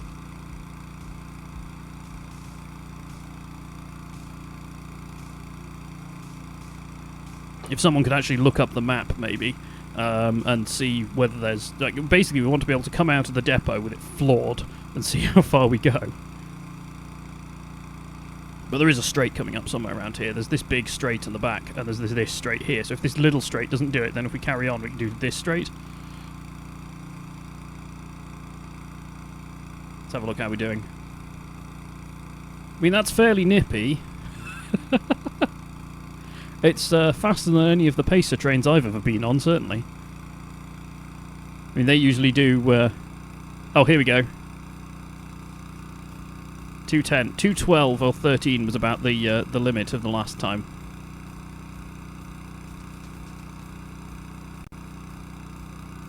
Yeah, I think this might be the max these little engines can do.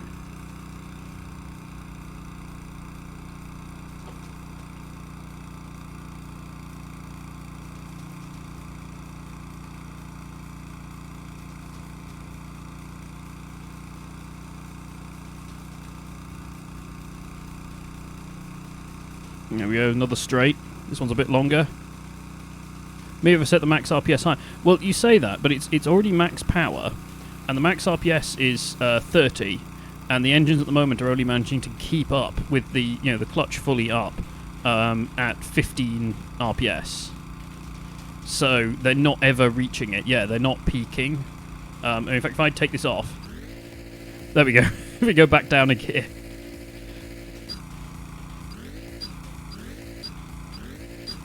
Can you imagine doing that in a real train? Just the gearbox splattered all over the ocean.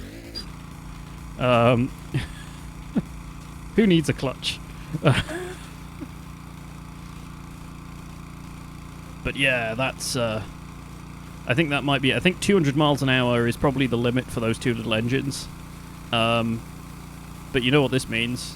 Yeah, who needs a foghorn? We needed the foghorn on the other one because of the electric, wasn't it? So, yeah. But that raises an interesting question, though, doesn't it? Because we have that other train design with that massive electric motor. So I think we need to spawn in that one and then put in a gearbox properly into that thing. The only reason I didn't put a gearbox in it before was because I didn't know you could spin the gearboxes round and then get doubling ratios. But yeah, on this long straight, yeah, I think 212 is maybe as fast as this can physically go. maybe eventually it would reach it. It is slowly ticking up. Yeah, you want to do a community drag race? I am down for a community drag race. If you want to build your trains and send them to me, we will do the same run. So we can do this run, and we could time it. I could get a timer up on screen somehow. We could hit go, and I could hit, send things off, and get it rolling. We do have multiplayer as well, of course, but I think that'll have to be post-machine upgrade at my end, because, yeah, I don't think I can run multiple things. But yeah, we've got to put some ground rules, right? Because you could just throw massive electric motors on these things. I think ultimately it has to look like a train, right? We've got to make something that looks like a real train, or at least that it could exist in reality. No, just like, all motors and batteries and stuff. And we should have classes for this, right? We should definitely have something like, small engine class, medium engine class, big engine class, and then the motor classes, like the electric class or something. So we should choose what kind of vehicle we're building and then try and drag race it. So, do we have any preferences for what that could be?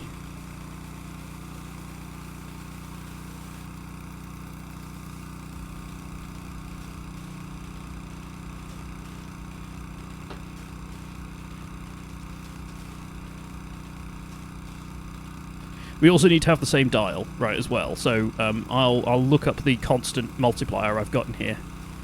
Preferences for one. I was saying that we should absolutely have kind of power classes for this. In the same way that you do for regular drag races or other racing. So we should have, like, Formula something, effectively. So if we have, like, Formula small engine, so you're only allowed to use small engines, and you're allowed, like, I don't know, one or two of them or something, and it has to look like a train by the time you've finished. And then we just try and get the maximum power out of it, the maximum speed. We can have, like, furthest on a single small fuel tank, or, like, for an endurance race, or fastest with that.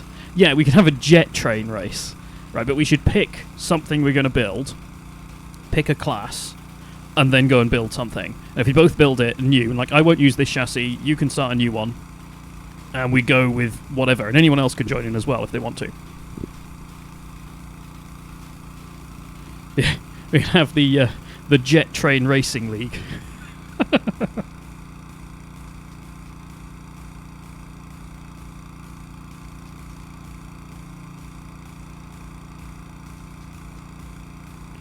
Right, I'm really interested to see what happens when this rocket trains. Yes, you just slap one of the solid boosters on the back. Right, so this thing should let me turn this off. There we go, and it actually turns the engines off.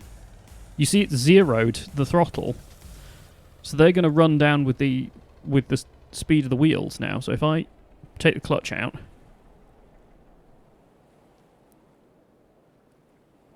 it should stop the engine. Stop. Do it. Please stop. So that is fully stopped, which is something I couldn't do before. Like, once you started the engines, you just had the engines running. So, yeah, there we go. We're still rolling along, actually. Just freewheeling.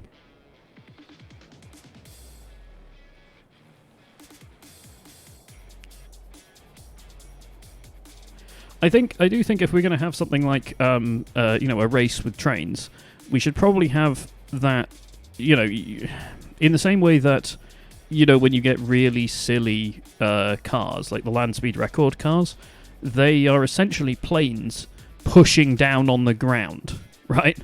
They have wings that are effectively, or air control surfaces that are keeping them on the ground. And then they just have things like jet engines and rocket engines and everything. Like Thrust 2 was just two enormous Pratt and Whitley engines or something. And it just flew. It flew. It just flew at 0 meters off the ground. I think we should have rules that say something like it has to be driven by the wheels, right? You can't just have a jet engine on the back pushing it along. Or at least not against something that doesn't have that same rule. So either we are allowing jet engines or we're not allowing jet engines. 0 engine train, just running along pushing it. I mean, you can do that, right? So I can hop off here and really push at the back. There we go. Do that. Yes, I know those lever trains. They have a name, and I can't remember what they're called. Yeah, I don't know what they're called either. But yeah, with the big levers you push up and down. Yeah, I know those. They have a name.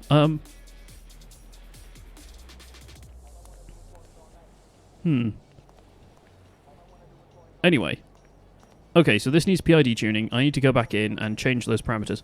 Oh, by the way, Meeper, I still have a gap. We could still add more stuff to this. It's not as packed as it could be. Right, let's take this back to the start.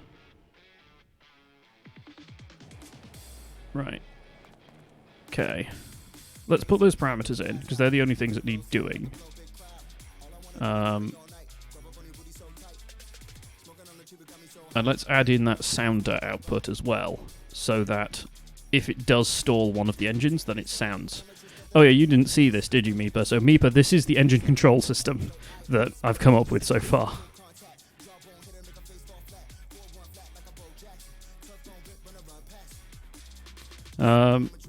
We should make it somewhat... make the train somewhat more realistic. Yeah, I mean, you say you could make it realistic, but jet trains were a thing. They weren't used very much, but they were literally, like, if you imagine a Pacer train, or the one that I've been building here, but on the roof were twinned jet engines. Yeah, it's completely insane.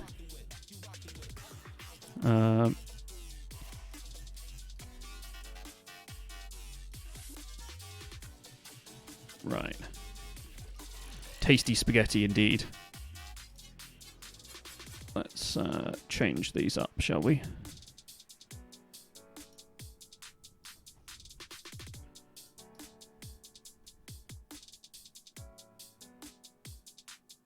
Well, I was thinking that we should just choose an engine, right? So, rather than just going like, oh, you can only use a medium. Yeah, I mean, we can say a medium engine, but like, you know, do you want to do a medium engine one? I haven't got a train that's a medium engine one, right? So I'm quite happy to build a new medium engine train. Right,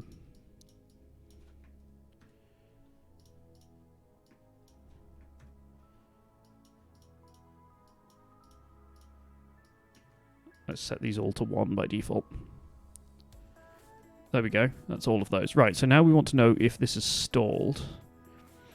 So let's grab a couple of these. So if the starter's on and the engine RPS is equal, so if we grab that and that, so if it's equal to 0,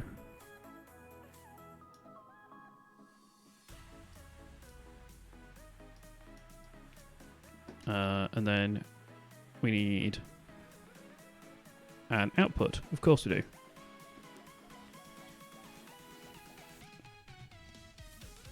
So call this a stall. And we've got one more gap. Perfect. Right.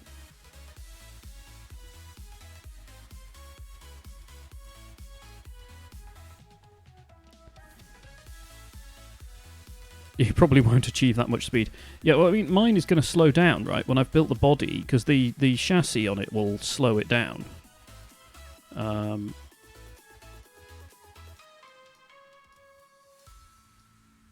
Right, so... Okay, let's move this way over here. Okay, so this will blink the stall one once whenever it gets stalled. Just as a little bit nice. Right, so let's... Save as that. Yes, I do want to overwrite that one. There we go. Right, okay. So now we need to redo all of that wiring.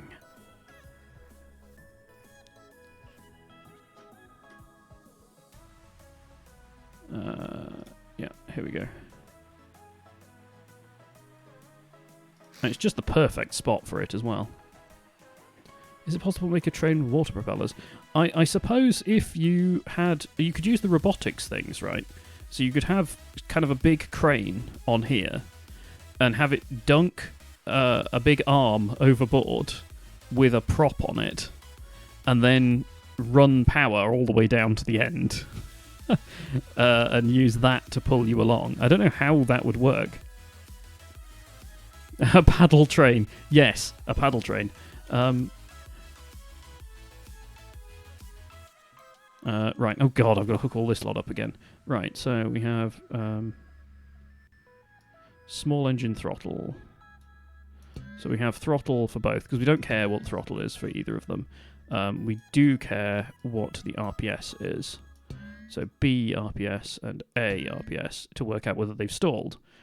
We have a clutch input over here that boosts the maximum speed that it can run at when it's going along, right? So, and we have, oh, we wanted to have a buzzer as well, didn't we? I think it's a buzzer. Let's have a buzzer. Oh, let's hide it in the middle of the dash. Okay, so that one. No, that's not good enough. No. No. Nope. Oh, that's... Just have the seatbelt noise. Right, that'll do. It's going to be a bit silly, but you know.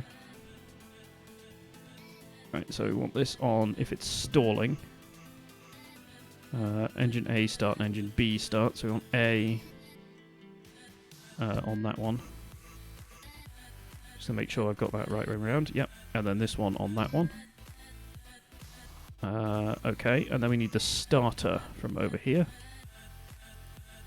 So take our starter. There we go. You know what the PID, advanced PID stuff is missing? It doesn't have a reset, so it really should allow you to reset it. Right, okay, and now we can actually add in our parameters. So originally we had 0.002 for proportional, 0.01 for integral, and I did have 0.004, but we were previously just trying one that didn't have anything in the differential. So let's try this with that back in. I'm going to save this as well, so multiple unit save. Right. I think that's it. What have I forgotten, guys? Definitely forgotten something. That felt far too easy. Right. Turn her on.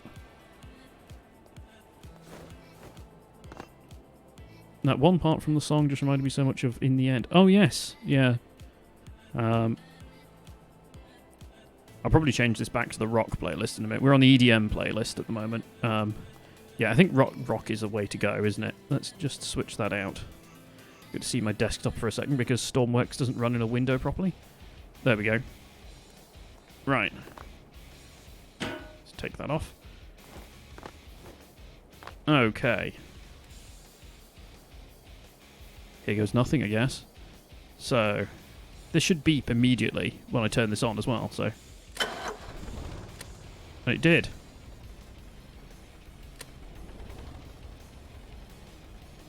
Oh, I didn't hook up the throttle, the set points. Oh well, it seems to be working though. Oh, look at that. Beautiful.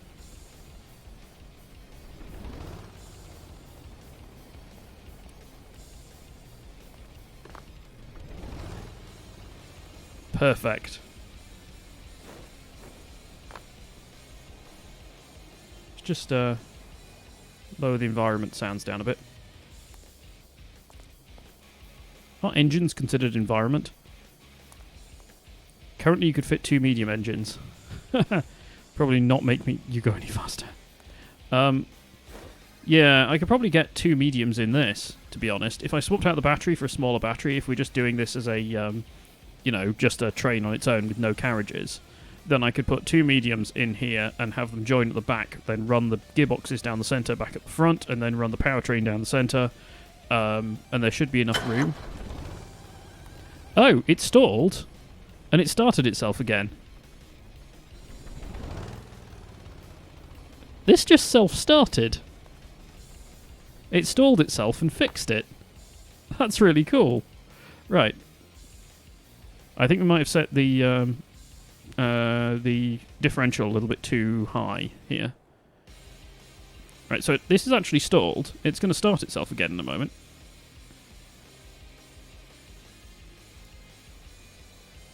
Yeah, the idle throttle is knocking off. I think it needs to be more like 10.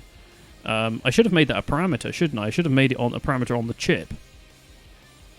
Let's turn that off. There we go. If I bring clutch in, it increases the set point now. There we go. Yeah, idle is just too... I think the differential is too low as well. Let's put the brake on.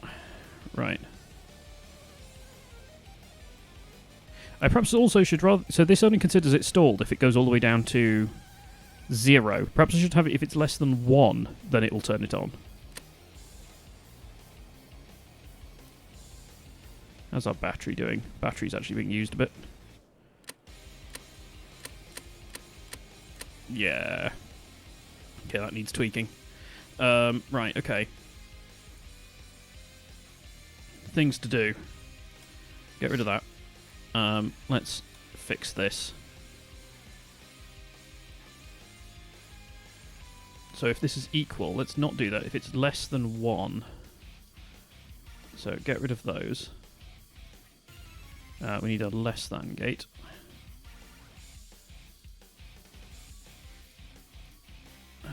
So rather than equal, we have less than. So if engine RPS is less than that one, pass it on to these. And then the same down here. So if our other engine's RPS is less than 1, then forward it on.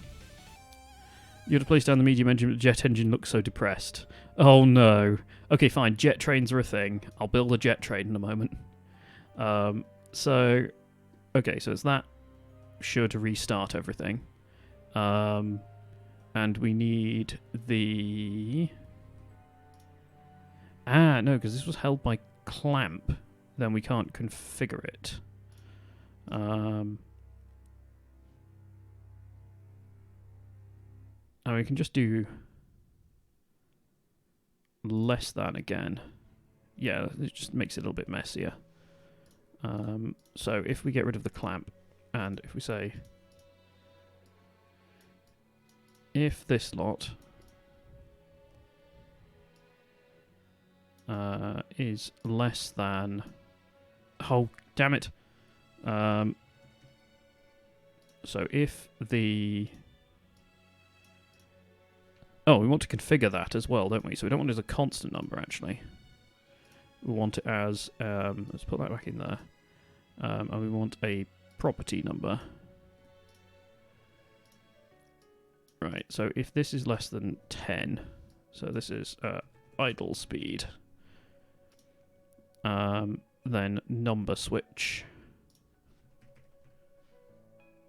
numeric switch box. I should have made myself more room. Right, so if this is less than that one,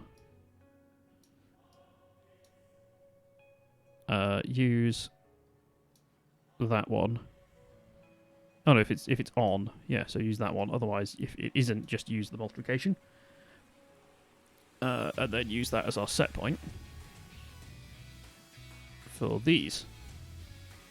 And let's not use a constant number on that one. Let's change that to a property. So if we set that to the default value of, I think it's 25 on there. So this is the clutch factor. The clutch factor. It's a terrible TV show, apparently. Right, so that's all of those. And that should fix the auto start. So I think we're good there. Right, I'm just going to delete this and then re-add it, because it doesn't want to save it as EMS for some reason. Right. There we go. So. Yeah, it doesn't come up. That's really odd. It just saves it as microcontroller. Oh, well. Right.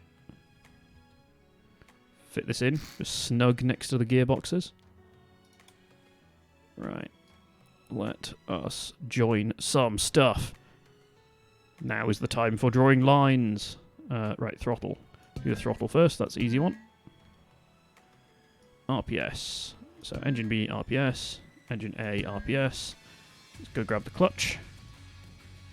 Trouble with the cab being so far away, you've got to hook everything up really far to the front. Right, and let's also have our throttles hook up to our gauges up here as well, because we couldn't see what the throttle was doing before. Right, okay. And then we have engine start A, so start U. Engine start B, start U. We have our stall indicator, which goes to our buzzer. And we have the starter. And hopefully I haven't missed anything. I bet you know what I missed before? Yeah, there we go. That's why the buzzer didn't go off. I didn't actually hook the buzzer up to the power network. Let's save you again, just in case everything goes horribly wrong. It started me facing the ground again. Right. Right. Turn that on. Let's see how she does. On.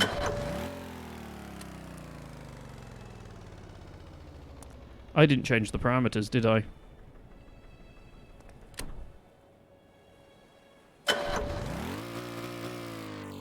Hey, it went bing. Oh, we'll test that anyway. Ah, you see, the set point has gone really far out of band. Yeah, so that needs to not go that fast out of band. We need that to slow down. That's way too quick. And it keeps stalling the engine. Yeah.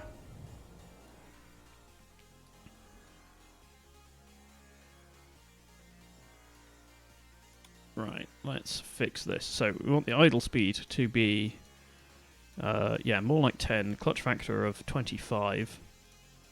Oh, it's because they're all 1. We never configured them.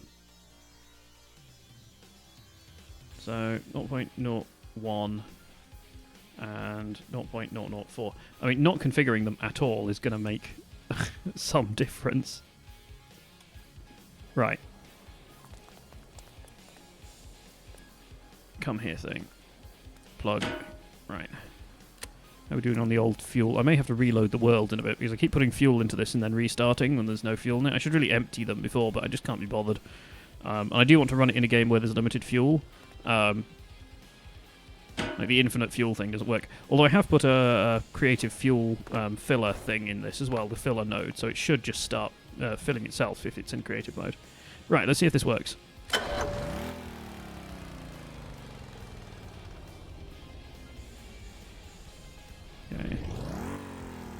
Okay, that doesn't look like it's working to me. That looks like it's trying to idle at, like, 3. What's that trying to idle at? So that goes all the way down to 2. I mean, it is keeping it going. Let's try it anyway. Whoop. Wait till it revs a bit so it's got some RPM.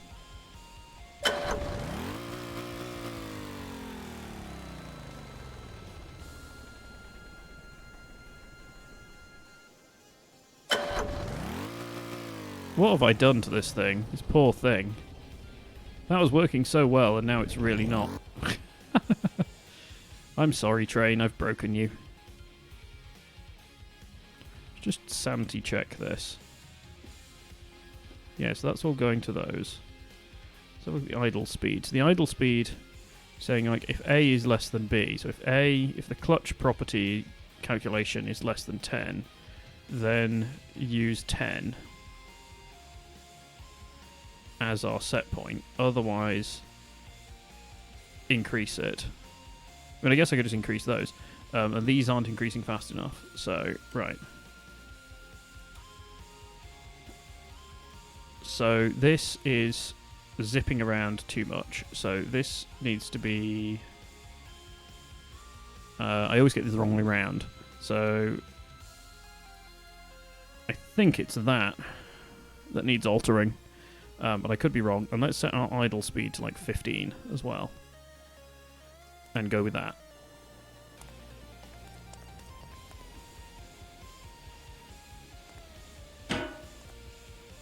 turn you on.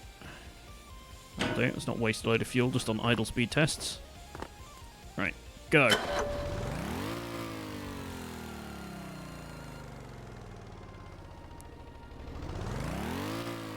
Okay, it's a little bit aggressive, but that seems to be better. Right.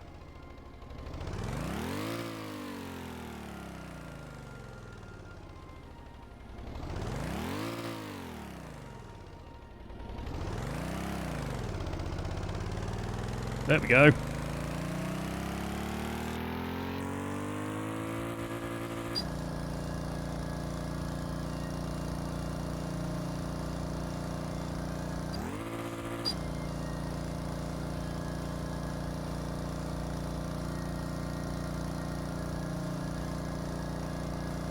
Well, she's running.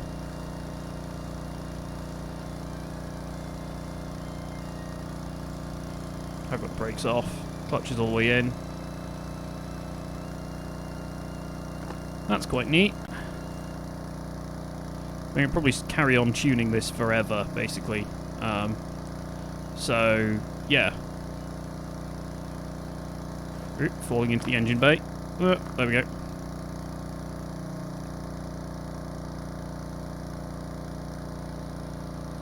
Yo, Meeper.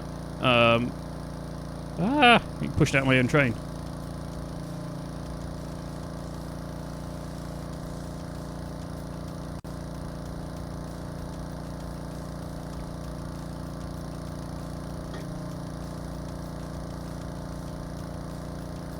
Oh, you know what might be some of the problem is that I'm not scaling the throttle position to the RPS limits. So, kind of want the target point to be related more directly to the RPS. Whereas at the moment it's just between 0 and 1 on the throttle. Really, you want it to be targeting the RPS. Although it should handle that. I mean, this is kind of why this is accelerating forever. It's trying to push it above 15 here. Oh, here we go. Here's a straight.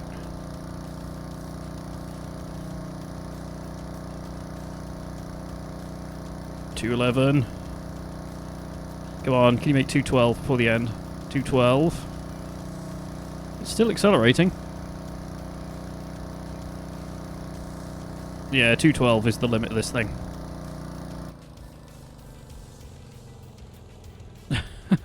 I think it just ran out of fuel. I only put like 10 seconds worth of fuel in here. Right, okay.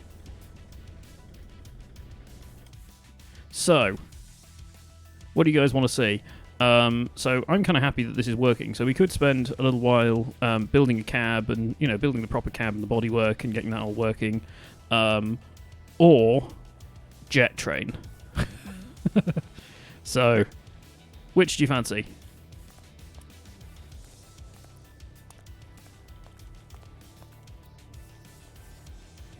I actually have a pole extension for this.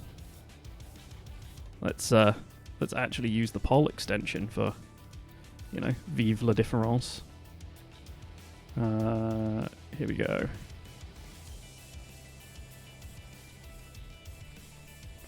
So we could either go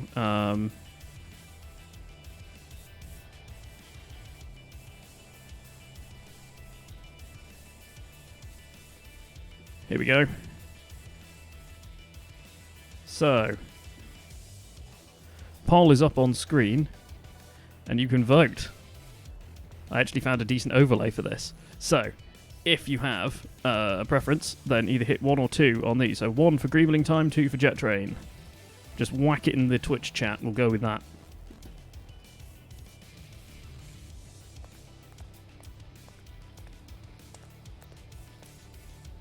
We'll wait for you guys to catch up on the chat as well.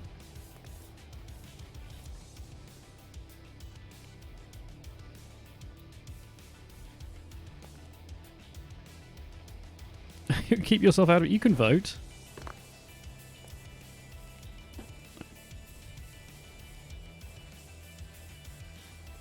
You want greebling. Greebling is the vote.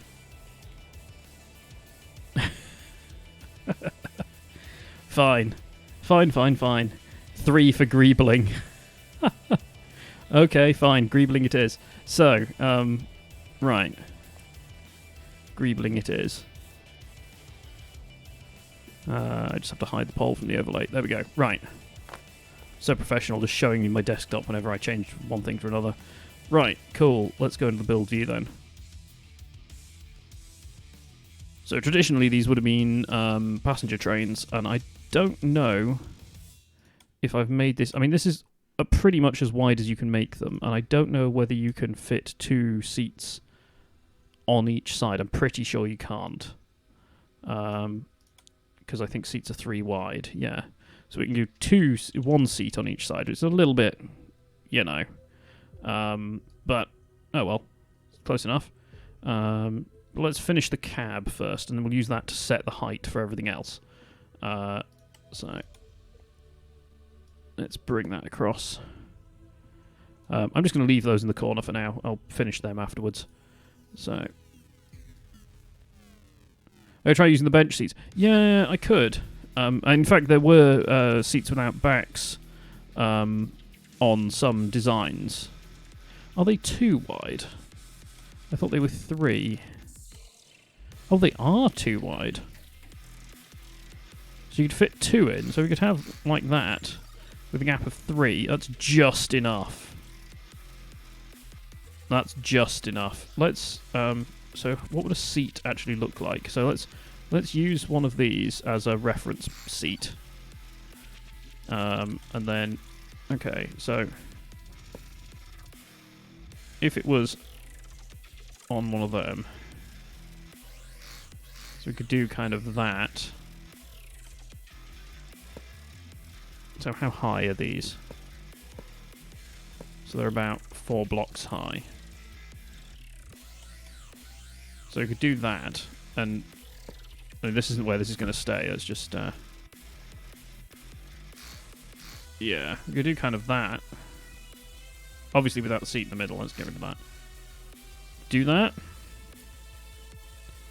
Small microcontrols as head supports. I could.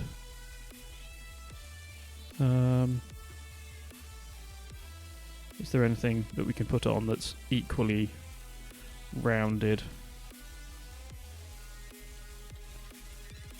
How big's a landing float? Too big. This is something that this suffers from, is sort of greeble-tastic parts.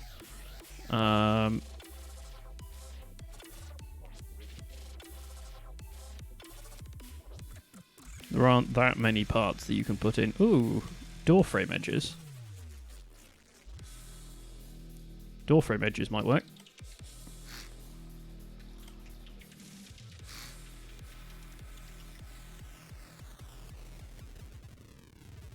Let's rotate them. Little seat backs. They're a bit low there, aren't they? Perhaps put them a little bit higher. Could do that. I mean, actually, these have corners and everything, so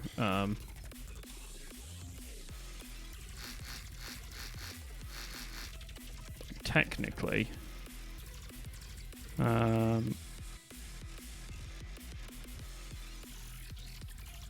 I want the outer corner, don't I? I want the door bit, not the panel door corners. So do these lie flat? Oh, that's quite nice.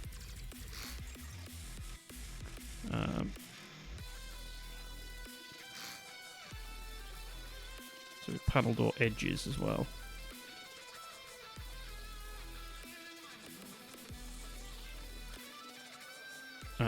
That's the wrong way. I want it that way. And then we could even take out the edge ones and replace them with panel door edges.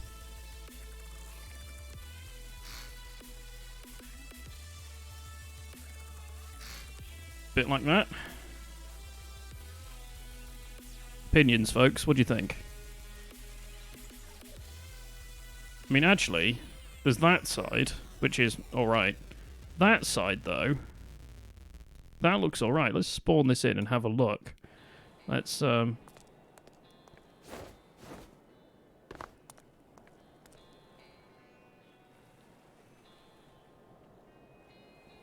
that's flipping perfect. That works so well. I'm really pleased with that. Let's go around to the other side and see how that looks in third person. Yeah, I think the doors are the way to go. Do you reckon leave them low like that? Like they're sort of bus seats? Or higher up? I mean, are we making this like as if it was a bus, basically? Or are we doing this more like as if it's a proper train?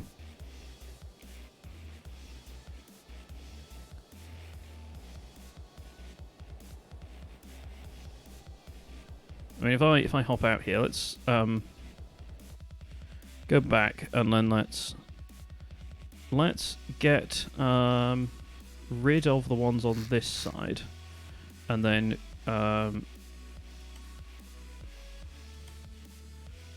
section grid. Oh, let's just not bother. I really don't like the selection in this. Like, copy and paste just drives me right up the wall. So let's... This is going to be ridiculously horrible to Greeble. I need to flip that. So we want that one. That one.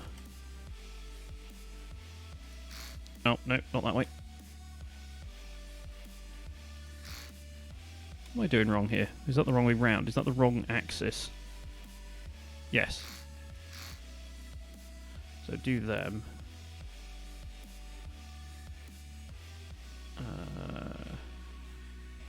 There we go. And then spin that one round. Ah, had it there. There we go. Right, do that, and then put those in. And grab the seats.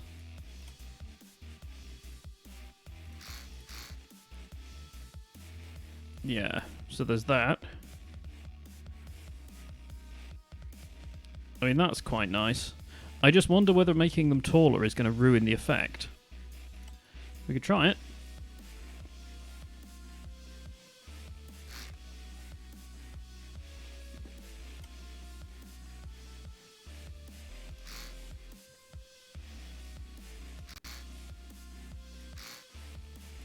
Oop, did that one the wrong way around.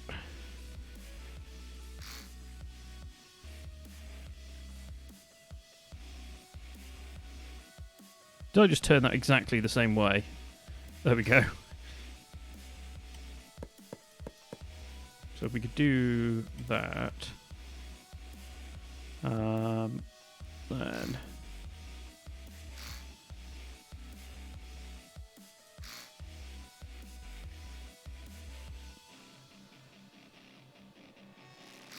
there we go.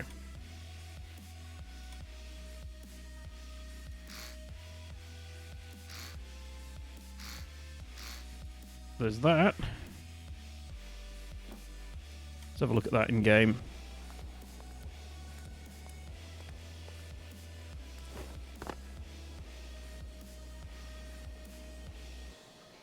How's that, guys? How's that?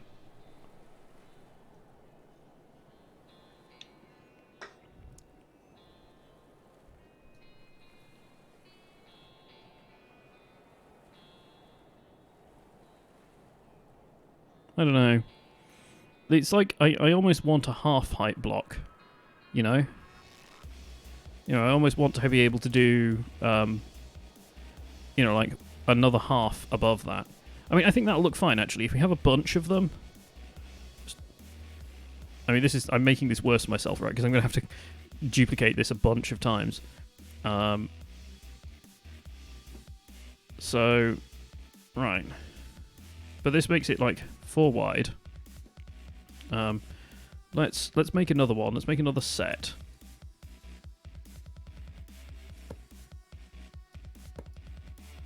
So if we do kind of this...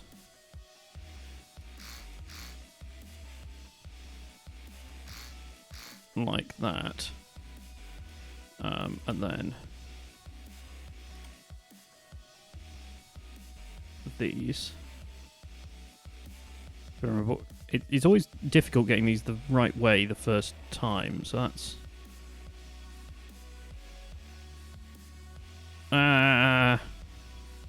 brain, work with me. That way. Yeah, so that's that. Yeah, let's make like a mock body for this. And then... Yeah, I know you can copy-paste sections. I just hate that tool. It's horrible. How is it meant to work? It doesn't seem to work properly.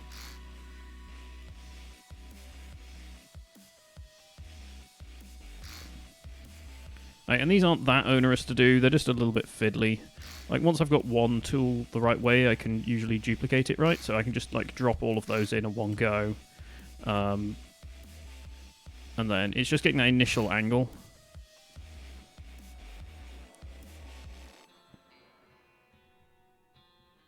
Where have you gone? That way.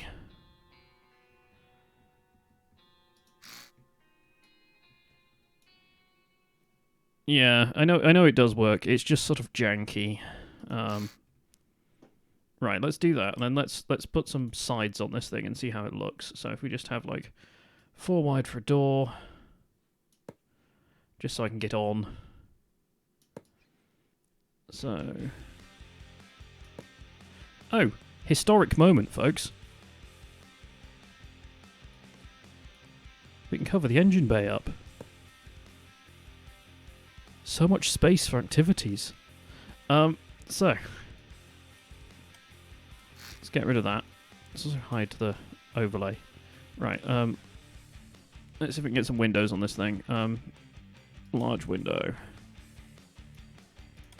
How do these look? So, where would we want them? Probably want them another block up. So, let's put these on here. Inset or not? I'm kind of edging towards inset here. So, yeah. Oh, I should have made this 3 wide, shouldn't I? Because then it could have a pillar in the center. So then it would be kind of...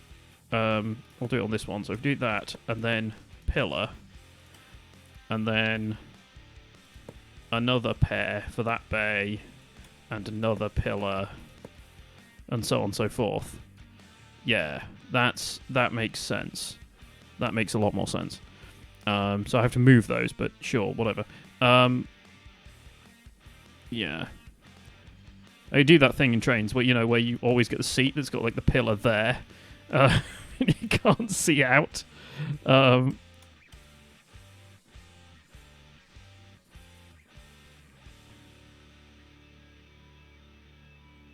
Is there online mode to this game? Yeah, there is multiplayer.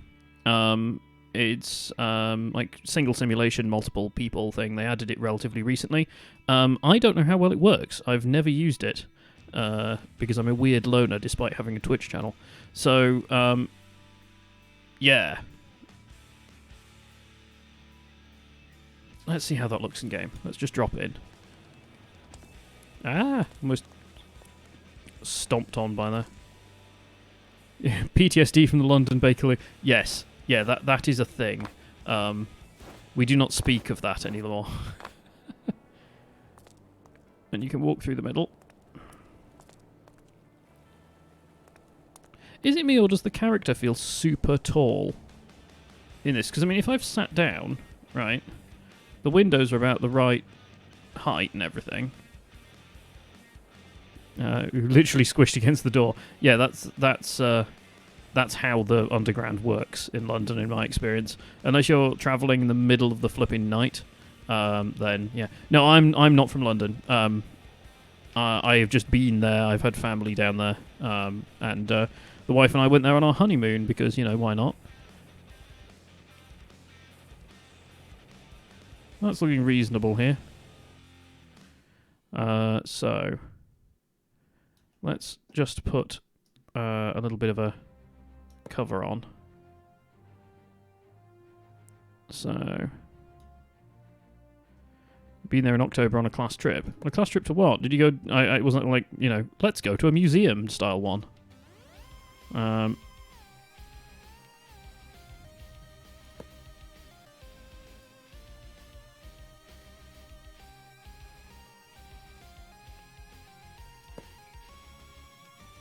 Let's do a couple of these. Yeah, like that. That looks about right.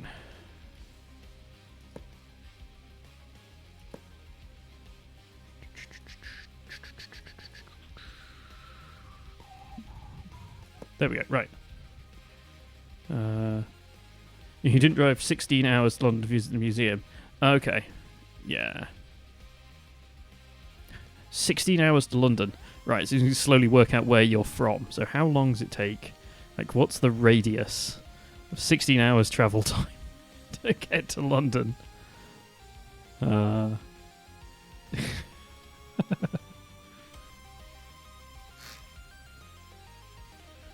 we go. Although I could have an offset door. I mean, having this perfectly symmetrical, I mean, isn't symmetrical already. I could have a little offset door here for the cab. But, yeah, let's... I mean, how does that look? Ignoring the bit at the front, what do you think, guys? Hang on, you lied. Oh, in total, it was about 16 hours, including like the hanging around and stuff, I guess.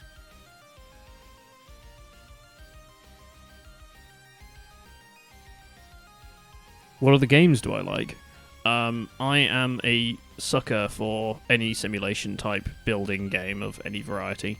Not Minecraft as much because it doesn't have the simulation aspect at all, even with the mods that people put on. But stuff like, you know, Space Engineers, Stormworks, I'm trying to think of the others. You know, stuff where you're having to kind of solve a problem with the game mechanics in some way. But I used to be a really big Twitch gamer. So, not as in Twitch, as in the platform. Twitch as in the, you know, have fast reaction time stuff. I was for a little while in a clan for Counter-Strike 1.6, which gives you an idea of how old I am. But yeah, and I have tried Rust. I do actually own Rust, but it didn't grab me. It just, you know, it's alright. It's like, for what it is, it's well executed. It's just not interesting to me.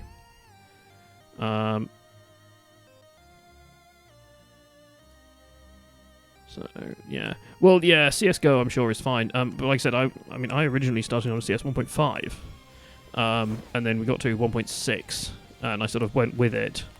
And then after that, CSGO came out, and I was just like, don't want to re-deal with the quirks of the engine again. So, I just decided to stop at that point.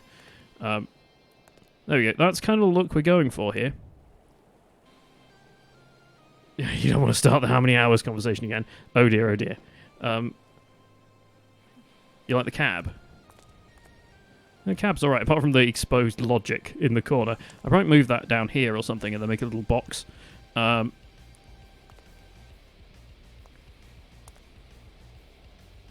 to work out how to put lighting in here and everything. Oh, that's a point. There'll be more switches and stuff in here, won't there? Because there'll be the disconnects for the back and everything. For all the connectors, so that'll be there, and breakers for the lights and everything, so all that not needs to go in. But it's going to end up looking a bit like that, but all the way along. Let's see how it looks when you actually sit down. No, I should have sat in the front seat where there's no windows. Let's go here. So, there we go. The ferry ride was quite nice to London and back. Okay. Came by ferry, you brave soul. Right. Okay. Right. So let's... do I brave the copy paste? Right, yeah, let's get rid of this bit here. Let's get rid of the windows, because they're easy to redo. Also, my voice might go. Sorry, guys, one sec. If my voice goes entirely, then I'll have to head off. Yeah. Let's get rid of these. Right. I should name the train. When I could. But you know it'll be Trainee McTrainface, right? I mean, that the internet demands that it is thus.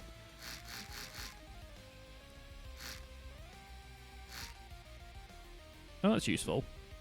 If you hover over the seats, it actually highlights the area that it should be. That's useful to know. Right, okay, so I need to actually plan out where the seats are going to be. So if these are 4 blocks, I kind of want 3 between them. Oh, that works quite nicely. So then that would be another one there. And then 3 blocks facing. And then another one there. And then 3 blocks again.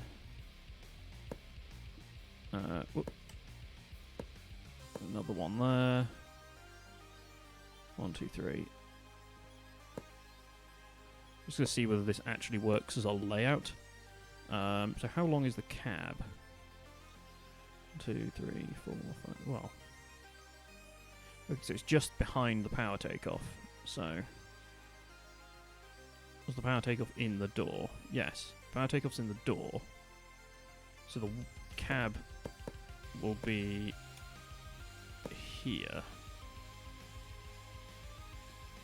Yeah. So that means it ends up taking up this much space, which is fine. It's a bit big, but whatever.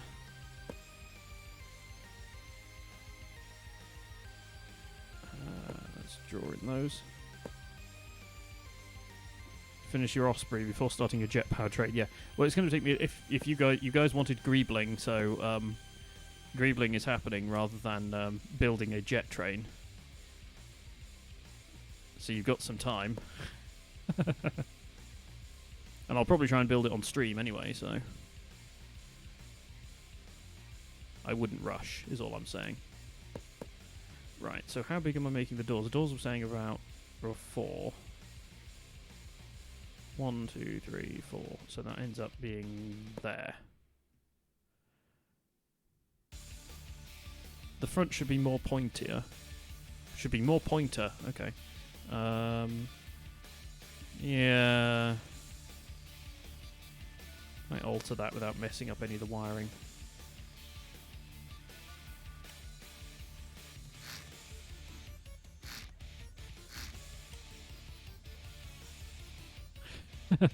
I'm not making fun of you, really.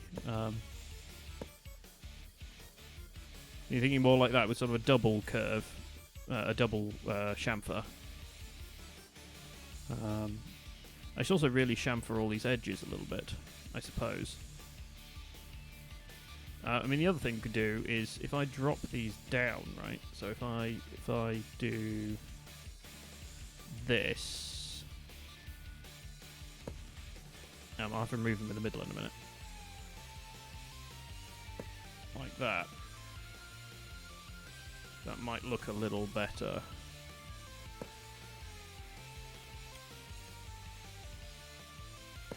Something a bit like that.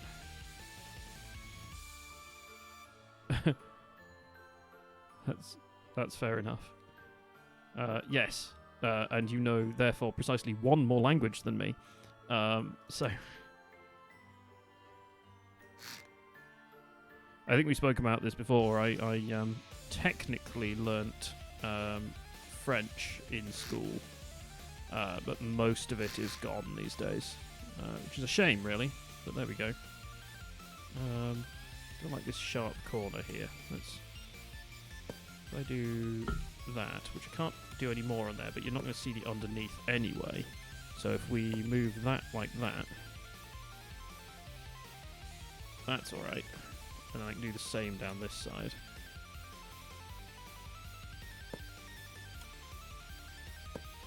we can hide that around the corner. Like so.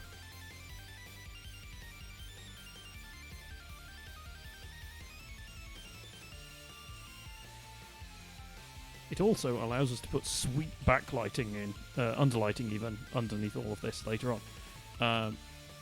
Yeah, there we go. I quite like that. It breaks up the bottom, because otherwise it's just a big flat plane. It'll also get more interesting when we put the coupler in and everything. There we go. That's a bit better. And I guess because this is a multiple unit, they should look the same both ends, or nearly the same. Although I'm probably going to make this have like a positive direction that way.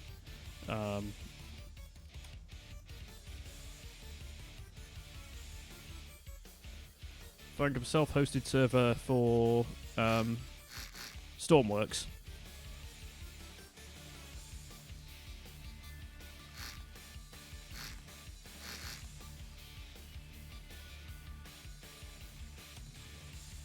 We'll wait for the stream delay to catch up with you guys. So for Stormworks, you're saying? Yeah, we'll try hosting it on your machine. I mean, I realise it's literally you guys and one other person who's keeping quiet. But I do have to think of the stream, so you have to make sure it works. Have you got, I don't know whether we need port forwarding or whatever else to make it work, but potentially. I do have, I have a Linux dedicated machine, and if people are interested and I can find a way of funding it, then I could grab a Windows dedicated machine for running this and Space Engineer servers and whatever else. But yeah, we'll see. Right, that's looking a bit better. So.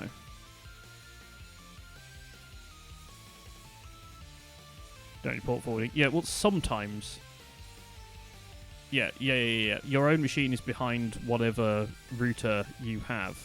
So if the game itself is using UPnP and will actually announce which ports it needs, or can negotiate through a different remote server, negotiate through the company servers, then it should be fine. But otherwise, you physically won't be able to make a connection through that link. Most modern games, you can get around that these days, but I don't know. I don't know whether this game deals with that or not yet. I mean, it is still alpha, so it might break. Okay. This kind of bugs me that there's room here. There's no room for a seat this side, but there's room for a seat this side. Although I think trains are like this, aren't they? Because then you have kind of bike space if we want to put something in there.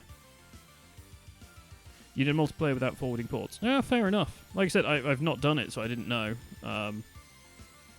But yeah, I was just aware that there could be problems.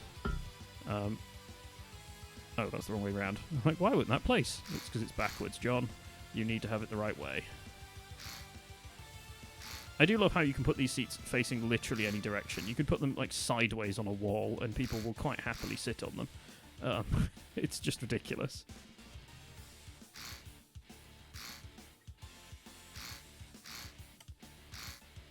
But anyway, Meba, if you want to spin up a server in a few minutes, once I've done greebling this, because this won't take long, once I've got the seats in, this won't take long to do. We can do it as a kind of final closing thing, because it is 20 past midnight here, so I will have to call it a day fairly soon. Well, you know, immediately, but like, the end of the day is nigh.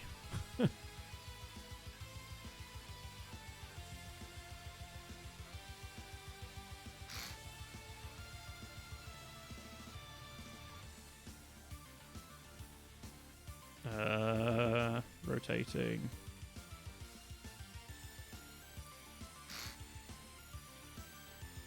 Yeah, Arma 3 isn't a game. I mean, it is a game, but it's just such a weird, like, internally is so weird. Yeah, most doesn't work because it doesn't support V6. Well, yeah. But really, if you're writing software these days, you should really be using it so that it's kind of ignorant of the IP layer.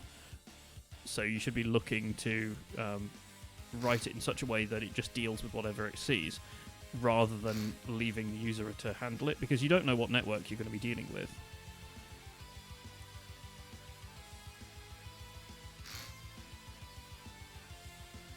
I mean, the only time you should really have to worry about it is if you're doing something weird. So, I mean, I've written stuff that used multicast stuff on individual LANs, so you didn't have to join anything per se. You were just automatically in the LAN. So, yeah, you could just run and had a key and it synchronized on stuff. Wait, what? Am I? Oh, I bloody well am, aren't I? Yeah, the blocks are in the middle. That one's right. It's these that are wrong. Yeah. He said, once I've got the angle right for the first one, I'll just do it this way and then I can see the other one. Once I've got the angle right, you should be alright. So which way is it? It's that way. Yes. Yeah, it's the little nubbin facing outwards. There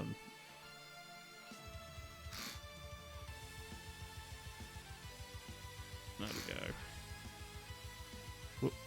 No, wrong button. There we go. This is such an abuse of doors. Yeah, let's just do all the straight bits and then they're synchronized.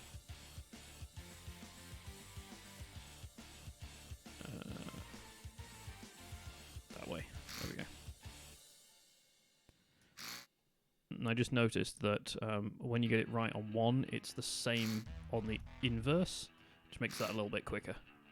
So if I do all of this side like that, then we can spin it round with that one, and then do all the others. There we go. And then presumably it'll be the same over the top as well. So, there we go. There we go. There we go. Right. Angles time.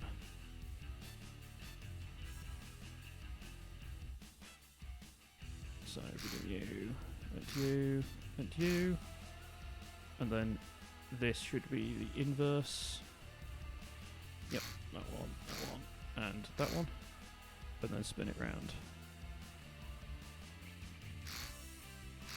Oh, get. There we go. There's a little bit of placement lag. I guess that's when it's calculating which way round it needs to be. But if you click too fast, you just end up with whatever it's worked out to be at that point. There we go. That's looking a bit more trainy. Right. So hopefully, if I've done this right, and I really hope I have, then this can do this. Like that on all of these, and then right, I don't really want just a whole block here. We want something that's a little smaller. Oh, does that? I wonder.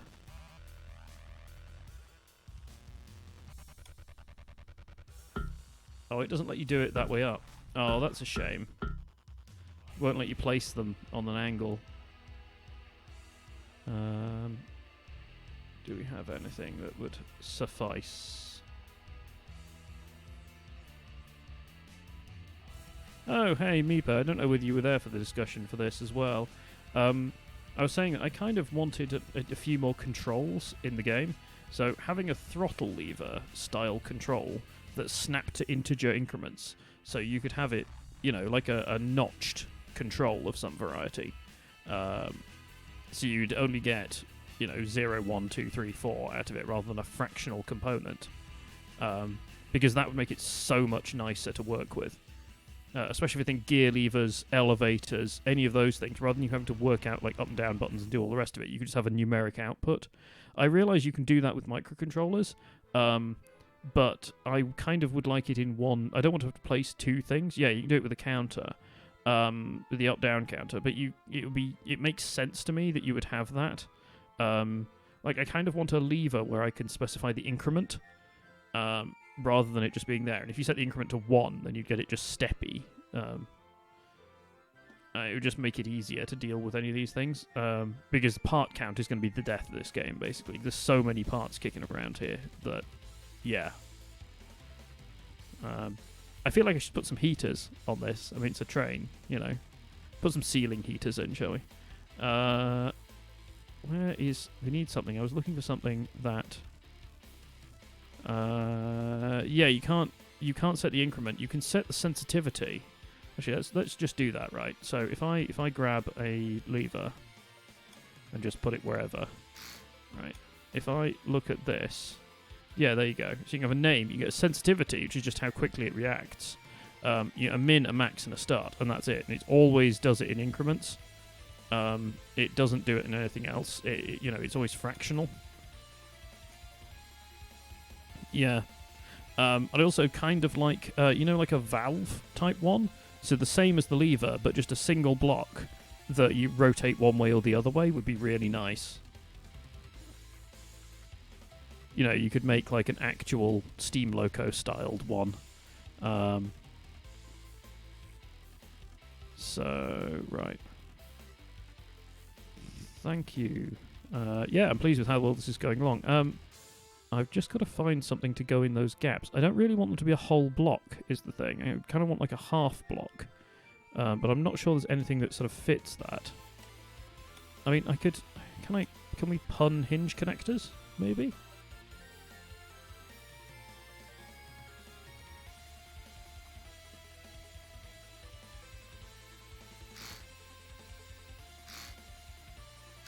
How does that look? If they're not powered up.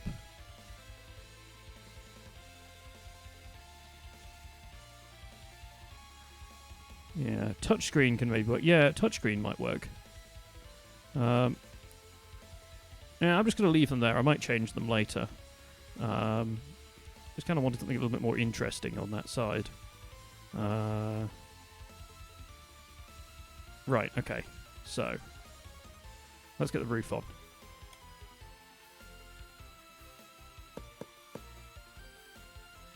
No, I thought about ladders. You can't place ladders vertically. I tried it. It doesn't let you do it. So if I grab a ladder, it'll let me do one way, but not the other way. Oh, and also, I'm right at the build limit. So this is outside of the level, outside of the build area. That's why it won't do it. Yeah, it won't let me do it. The handle... Well, handle, yeah, maybe. I'd put a bunch of them on there. I quite like that, to be honest.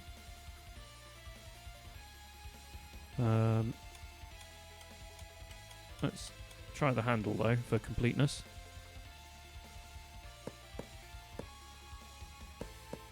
Oh, doing sort of that, you think?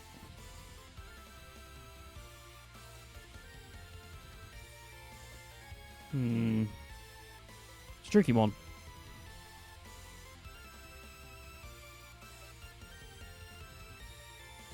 Yeah, I kind of want to... So, because the windows are set back, it means that the windowsill, as it were, is on the outside, which is a little bit strange. So I was hoping for something that had like an indent, so that I could hide the fact that the windows are kind of on backwards. I don't think I'm going to find something that does that. But yeah, I don't know. Let's leave it at these. I'm going to use the handles for now because they look kind of okay, and I can always replace them later. So let's do that. Pipes, yeah, I could use pipes, but then they're not, you know, they're not flush with the windows. Then, like, kind of everything has its problem. I need a half block. I think is the thing. Right. So is that all lined up? Yeah, that's lined up. Let's just put those on there for now. We can revisit that bit in the middle afterwards. Let's get the roof done. Also, this track is about to take off. Try using the door blocks. Yeah. Yeah. Yeah, I could use the door blocks. The trouble is the door blocks are designed to be like a rounder shape. So there isn't one that's just a straight thing. Ooh, wait, we do have sliders.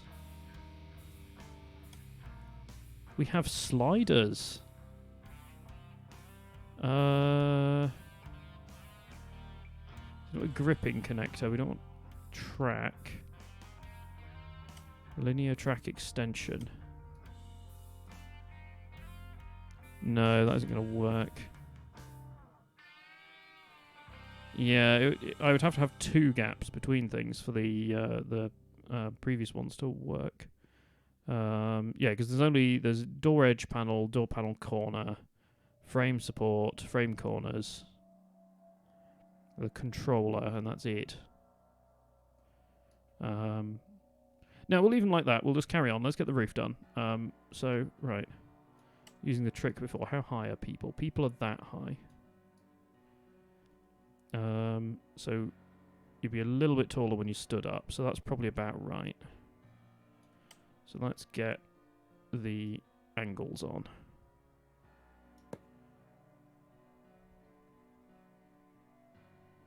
So let's put this on here.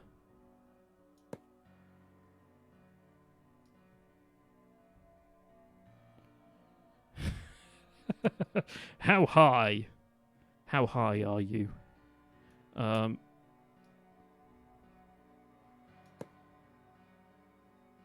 Right.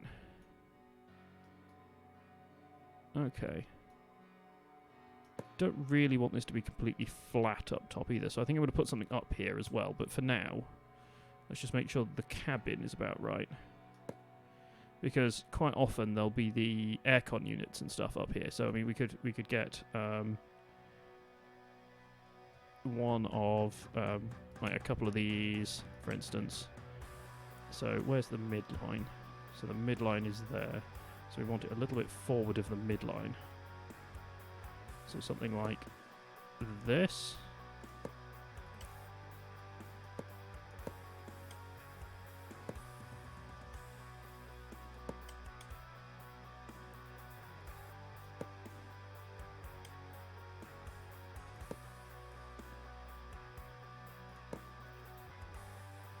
Do that a little bit.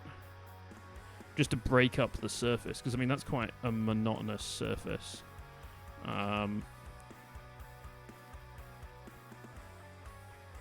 Yeah, I could do it, but we found out the other time, like if I remove these, that the slopes don't line up with that either. So if we get the 2B1s, yeah, they don't line up. You see, I mean they're better, I suppose, but they're not much better. It'd be nicer if these actually lined up, because this sticks out a bit. The angles are just different. I suppose the side effect is the fact that you can't stack these. So if you put this on that way, it doesn't. You can't make like a continuous grill, which would be really nice for building trucks and stuff. I mean, you can do some tricks with these. So you can do, you know, silly wedge-shaped stuff like that, and you can integrate. You know, if you wanted to have, you know, veined stuff, you could do like that stuff on the go. Just kind of neat effect that you can see all the way through. Yeah, you can build electric razors, but there's not a huge amount to it. But anyway, yeah, I think I'll take your advice though. I will put these on here, but I'm not super happy with the angle. I kind of either want them to be obviously not fitting, or fitting. Like they should be one or the other. And let's also do, again, completely pointlessly and just for show. Actually, let's not do that one. Let's,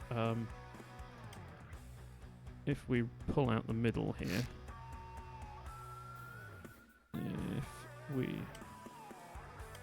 hopefully, I made it a little bit too long. Let's shorten this then. Or maybe do 2 of them, actually. Let's do 2. So, yeah, if we do that, and then that, And I've lost the slopes, so we need the slopes again. So let's grab a slope. There we go. Place that on there. And do that. There we go. Oh, I made it one short, didn't I? Huh. There we go.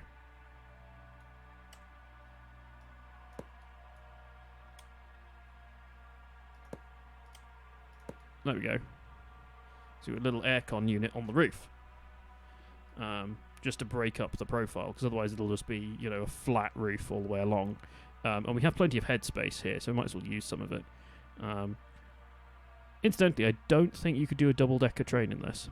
You can only do a single-decker, so even if you dipped these down like the European trains do, where you end up with that lower floor, you might just get people in there, but I don't think you get a roof on. You could do kind of like a tour train with no roof, I guess, but it's not the greatest look. Right, okay. How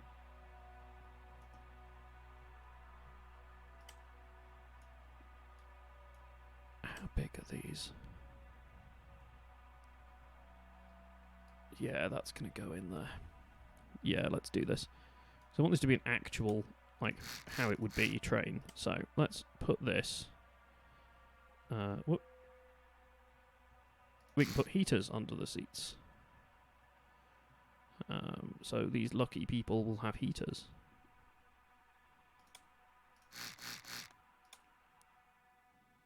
Incidentally, the UK doesn't have double-decker trains because doing that would involve tearing down a bunch of, well, like hundreds and hundreds, I think, if not thousands of tunnels that are designed in the Victorian age for a totally different sized locomotive. So, yeah, no one's going to do that. Yeah, that's first class. Trust me, like in one of these, you're sat over the flipping engine. Nowhere is first class. These guys in the middle, they just have the waste heat from the engine warming them up. There we go. Right, we also need some lighting in here as well. I'm going to do the interior a little bit there before I do the cab ends because they're hard. And because it's easier to get in and out and see stuff from here without getting caught in the walls. So, what have we got? Oh god, yeah. You know, the London Underground keeps relatively constant temperature. Because it's so deep, it just kind of very slowly fluctuates. It's kind of warm all the time. Warm to hot, we should say. Right, how many lights do you reckon we need in here? Should I do sort of one over every other? So that would be 1, 2, 3. I suppose it needs lights in the ends. That needs to happen. So let's... So if they were like here, and that's on that one, so they need light there at the very least. So let's put some holes where we want things. So that there. Yeah, the stations and tunnels are really dusty because the trains suck dust in as they go along. It's a real problem. And every night, yes, I am going to connect all the heaters up and everything. I'm going to hit all the lights up and everything. There's going to be a panel on this side, on the off side of the driver's position, with all of the controls for everything on it once I've hooked them all in. I'm just kind of building it first. Yeah, there's a team of people who go into the London Underground overnight, or whenever the lines are shut down, and they sweep everything and vacuum it, but, you know, like, street clean the entire thing. And it's going on constantly. It's like, you know those things you hear about people painting bridges forever, where there's just, you know, it never ends. It's that, basically.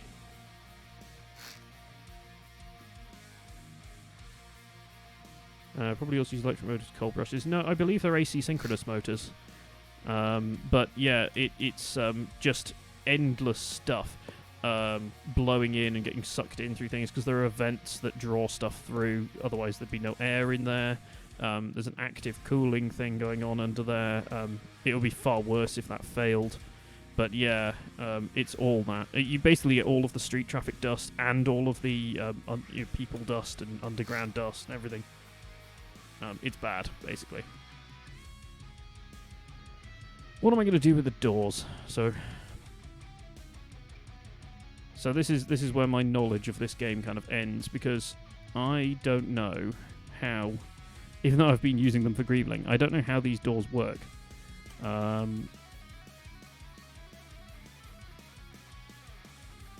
So, yeah. Do you need to actually put a hinge?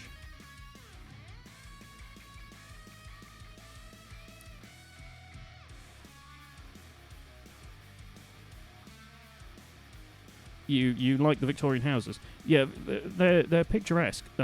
As someone who knows somebody who actually was in a grade, I think it was grade 2 listed building, they are a total pain to keep up sane and sensible, because you can't do anything to them. So if you live in one and you're not allowed to change it, it's a total nightmare. But yeah, the Victorian buildings are interesting. Help me out here, guys. What am I going to do with these doors?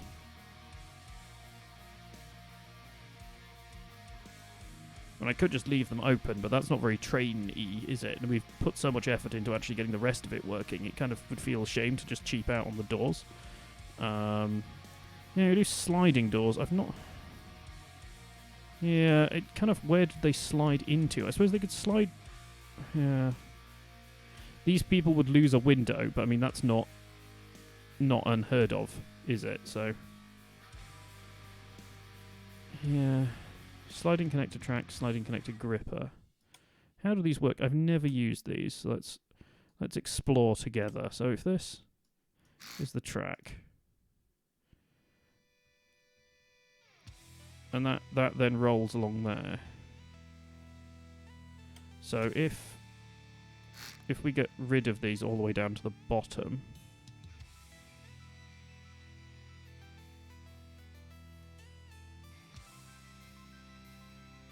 the slider. You mean the sliding connector and sliding gripper?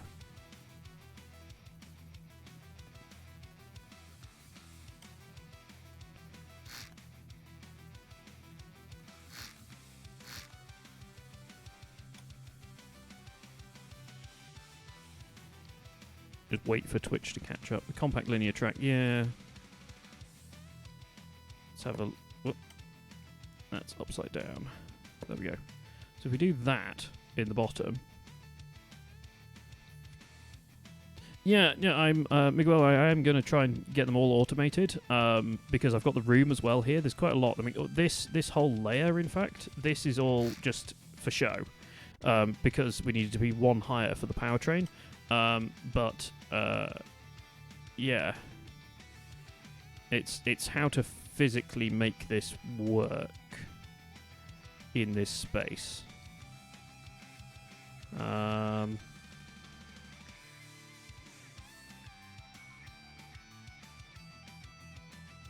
I may have made a mistake here. This may be impossible.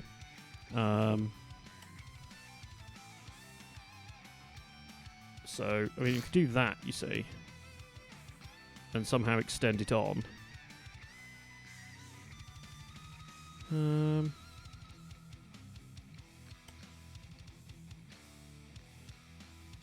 Does the sliding track have block collisions? So if I were to do... Yeah. Well, I was thinking I could cheat and have the doors just covering the gap, so there'd always be a little bit outset, but, you know, what can you do? I just wondered whether I could fit this like this, effectively, and then have those back in there.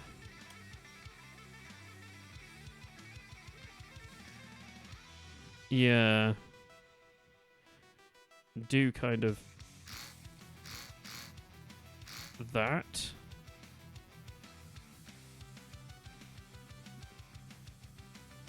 It's whether or not that's going to collide with that, I'm not sure. Let's find out. Let's build this up. But this is going to look awful, but it doesn't matter.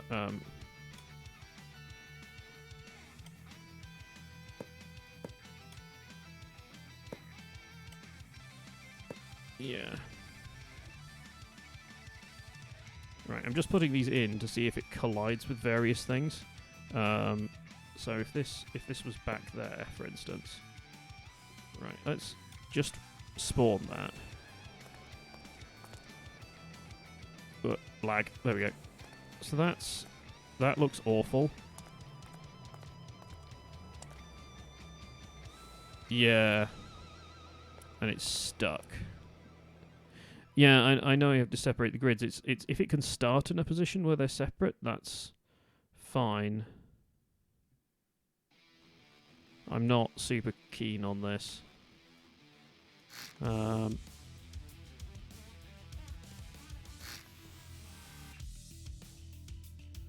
Easy to separate, easier with the linear tracks. Okay, let me just fix the framework here. Right. So that's kind of where we started off with. So compact linear track.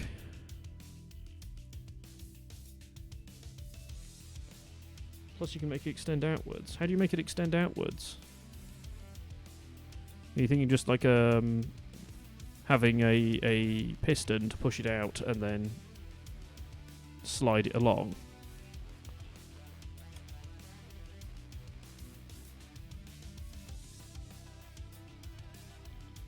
Okay.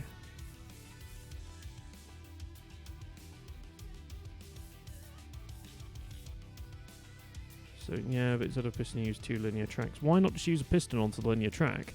I mean, I've got the room just about under here. So if I take the floor out, so there's just about enough room here. So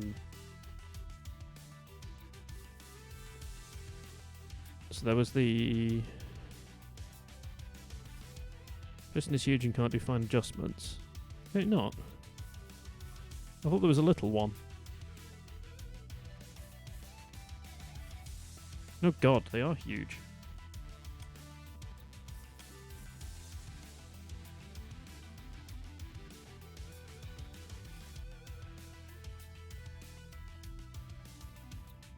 I mean, there are the standard hatches as well, but that feels like a cop-out at this point.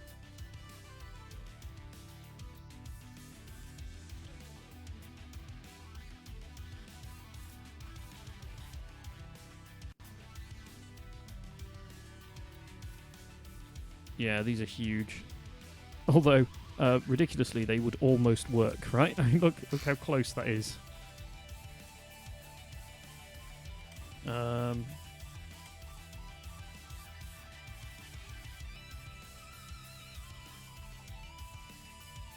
Compact robotic, compact velocity joint, compact linear.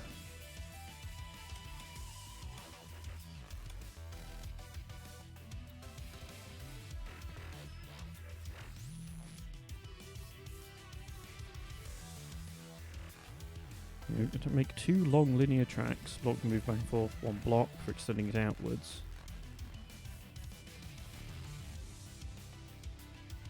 What are you thinking? Kind of. I mean, that's just going to attach to that block.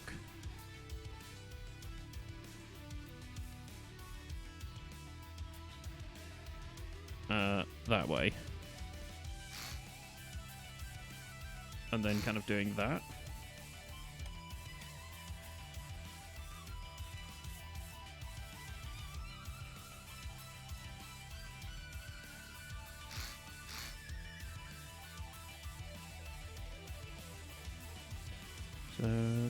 So the top part won't attach to anything, so I can put that right up against another block and it'll just be a subgrid, just automatically.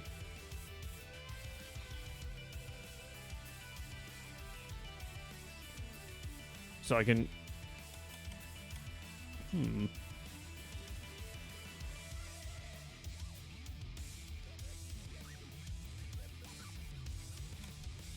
Yeah, always create this as a subgrid. Okay. So yeah, so that placing it there like that would be, well, that way would be a legal position for that to exist in. So presumably then we can do that, right, for the track. And this should be able to still move. Do these have slider speed? Are these powered then? Yes. Okay. You would flip the construction so you can still walk on it. Flip the construction of what? Sorry.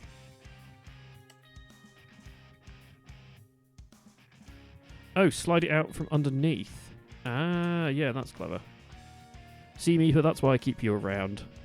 Right, so... Yeah. So we do like that, you think? Okay. Although not like that, actually. So if the door is in the out position, right? So that's that way. So if you then place a block on the subgrid, does that still remain independent? So if I put that block there, that does stay on the subgrid, and they're not going to collide at all. Okay. Curious. So then presumably you could just immediately... So this wants to be out, basically. So this wants to be... that. They're going to collide, though. How are they going to collide, then? Well, subgrids do collide with the main grid. Right, so... But will these be okay, even though they're, like, flat up against it? Because otherwise I can just kind of do this. With, like, a cutout here.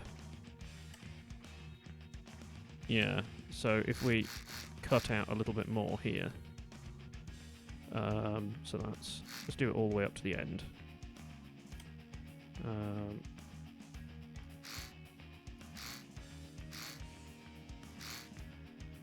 So that would be... How far is the door? Door is 4.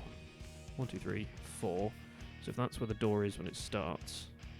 Oh, it doesn't need to go anywhere near that far, does it? Yeah.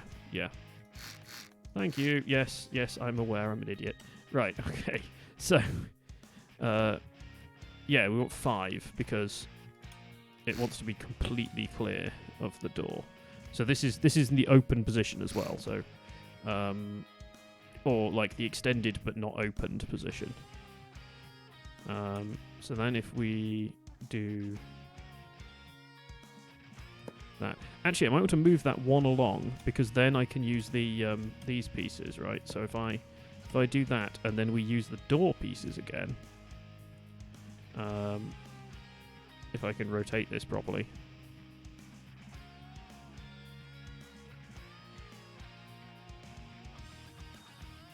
Yes, I've been pressing X. Just getting flustered by stuff. So if we get the door bits again, let's bring out all the doors. So we need door panel edge, panel corners. So, you know, let's do it properly, right? So I get what I'm doing now. So if we get rid of those, and then move this all across by 1. So then have this. So we can have it that way. So this needs to be the out position, which is that, with a rail behind it. Right, so that can move back out of the way. And this needs to be now out. So it has a block on there with that on there. Which way was the other one? Okay. So that can then move.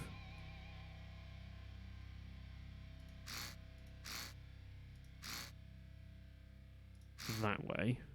So it needs a cutout in the bodywork. Can't get there. Give me the right grid. Right, so it needs to cut out the bodywork. So that can then move the block along the top. And that should be just enough movement. It's going to look a little janky on this corner. But that's kind of acceptable jank.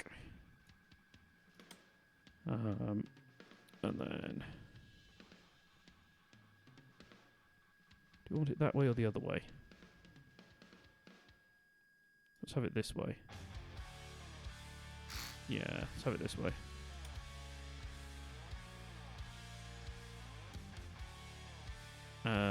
That way, even. There we go.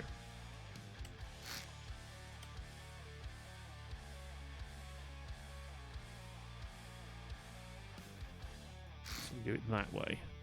Okay.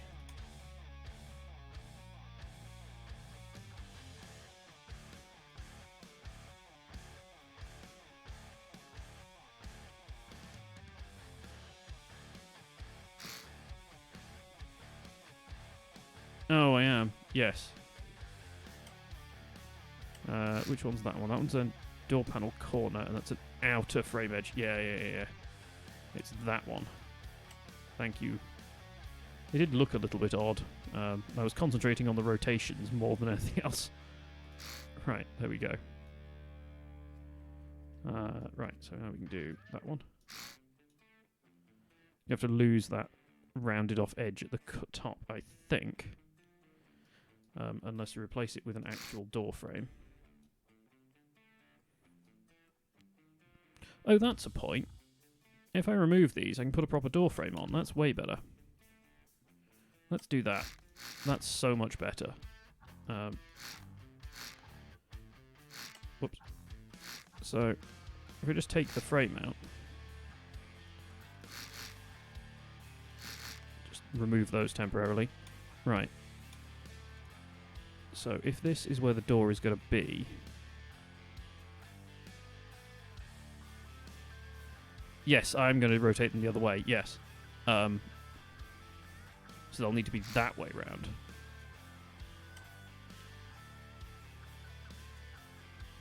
So, that way.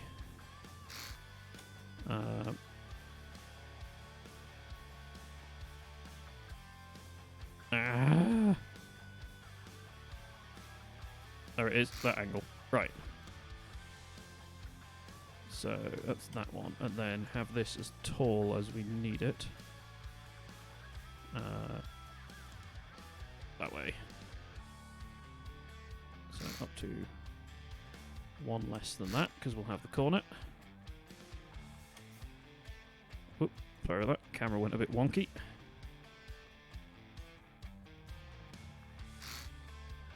I'll be amazed if this works first time. This is definitely summoning Clang.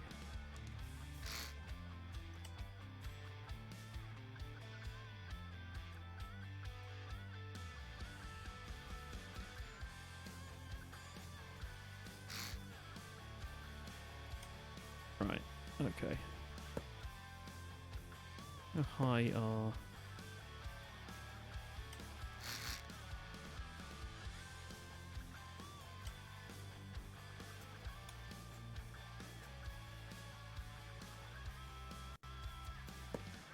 there we go.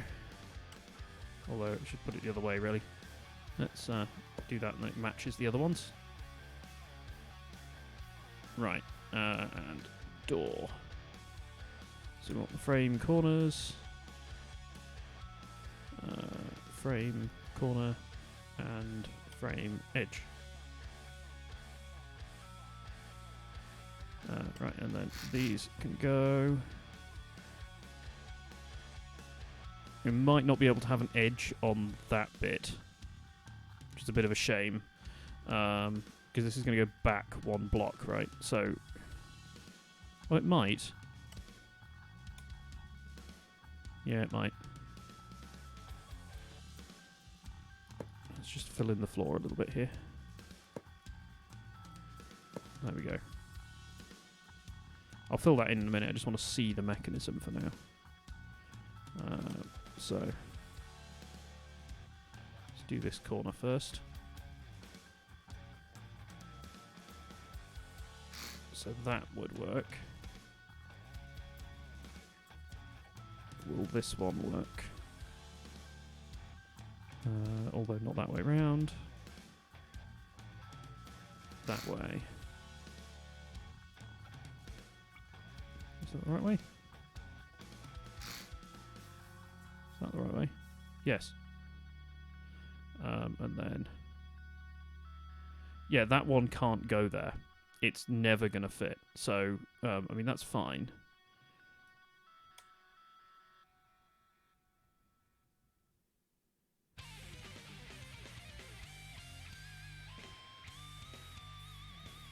Yeah, I know the blue lines always do. I'm dealing with whether or not it's going to work on this corner. I mean, I guess I'm just going to have to do that, right, on that corner. There's no way to make that line up completely.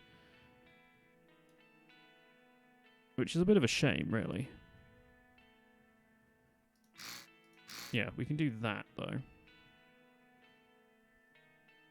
Yeah, okay, I'm just going to power these up. And then we can see whether they work. So, let's do that, and then... Oh, no.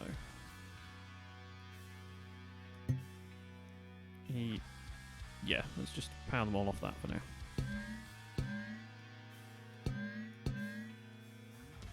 Yeah, that's what I'm thinking.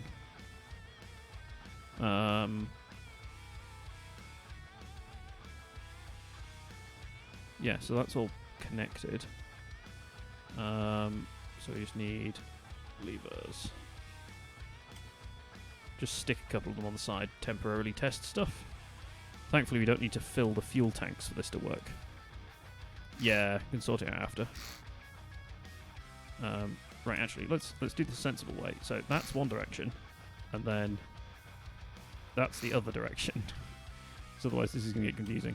Right, so let's just wire these in together. I'll just do it on this door.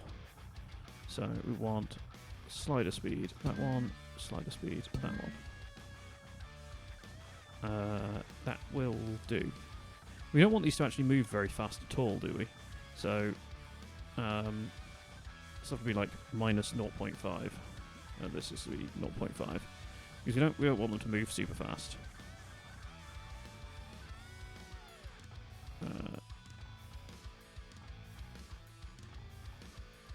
Right. Cool. Right, let's try that.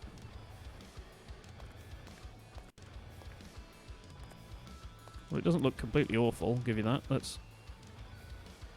I'm just going to see if I can get in and put the brakes on, because otherwise the train is going to slowly roll away. I can't put the brakes on because the power is off.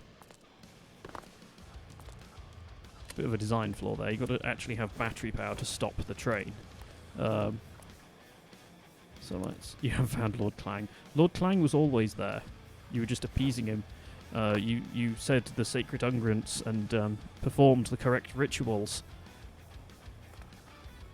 Right, okay, so... Yay! Well, that works. So that gets almost out of the way.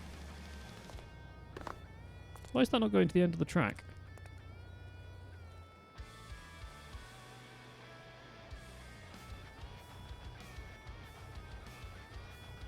That's not going to the end of the track.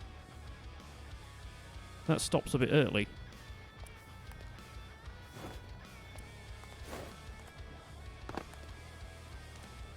Is it getting wedged? Oh, I see. There we go. Yeah, it floated out. I kind of assumed it was there. And they're a bit too short, so this needs to go up a little bit higher. Yeah, because you can't get out. You have to crouch to get out, which is a little bit less fun. So, okay, so this... So if this went, like, 0.5 to...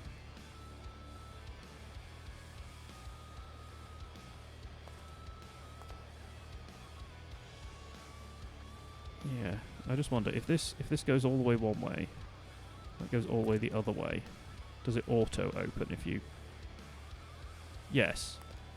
I mean, it's a little bit jank. But then does it get stuck if you do that and then that? No. That's actually really good. Because that means these can be controlled by just one lever. So this is... And they're... Because the way I've put them down, they're actually the same polarity. So let's just go back in. So by accident, I've actually made that quite neat. So if I then take those and then respawn it, it should just work with one lever. So yeah, so if I make sure, oh hang on, I need to turn it on. There we go. So if I push it all the way open. Oh, I ran the power through that one. Oh.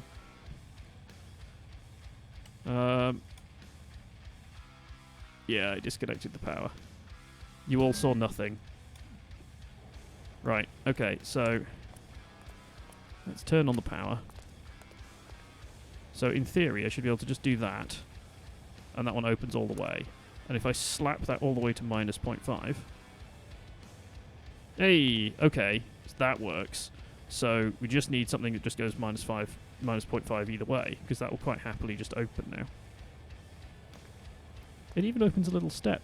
I feel like I should add another block here, just to balance out this lack of a block here. So if I put a block or two on there, and then a block on here, and get rid of this corner, then it's square all the way down to the end, and there's a step out. So as you're coming in and out, you're actually stepping down. So the little bit that it sits on actually has a purpose. It's not just there because, you know. And then it all slots back in nicely. Yeah, that makes sense, because I don't like these not lining up. So let's just do that.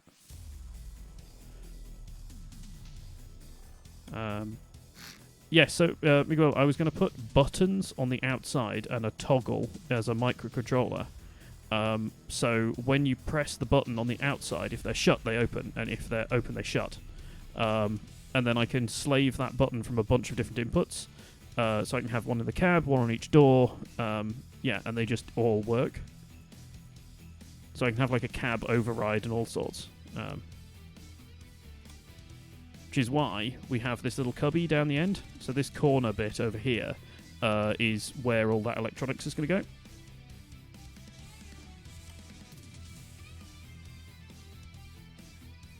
That's the inner on the outer.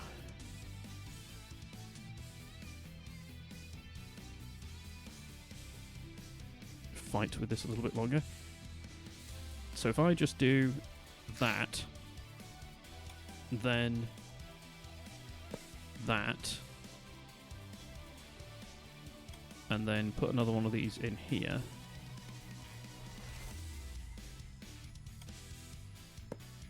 My alarm will go over in 7.5 hours, but you can't stop watching. Awesome. I've hooked you now. You're here forever. Right, so if this is on here... Oh, you know what we should actually do? Oh, that's a shame. I was going to say I could put a little angle bit here to step down, but no, that's fine. We've got a step courtesy of this little slider anyway. So, right, all of these need to be a bit higher, so that's not a problem. So if we take that off,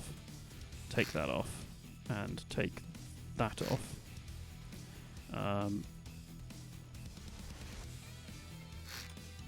what time is it for me or for Meepa? For me, it's too damn late. I really shouldn't be doing this. I should have gone to bed.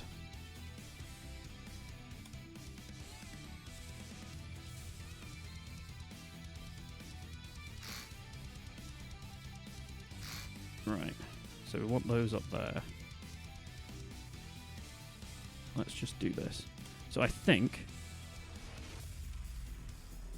Yes, I could. I'm going to sort out the door top, and then I'm going to fix it. What that might involve is just raising the roof by 1 all the way along, because I don't think that'll make a huge amount of difference to it.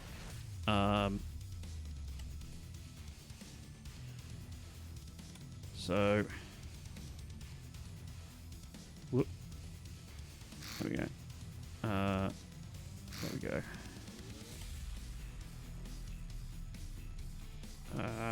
There we go. Well, I do think after we've got the door done, I'm going to call it a night, guys. So after we've got this with the circuits working for these front doors, I'll call it, and then off camera at some point I will do the other ones the same as this, and then Meepick and I can go to bed. So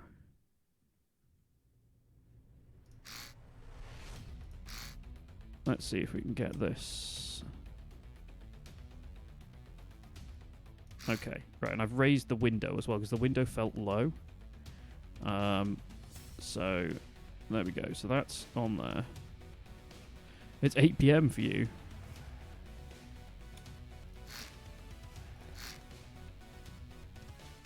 I mean, this here might just be cause for greebling. So rather than this stopping the curve there, if we just continue these here and that, like that. I don't know how this is going to look. We can have a look in game and see how this comes across. But if we do kind of that, and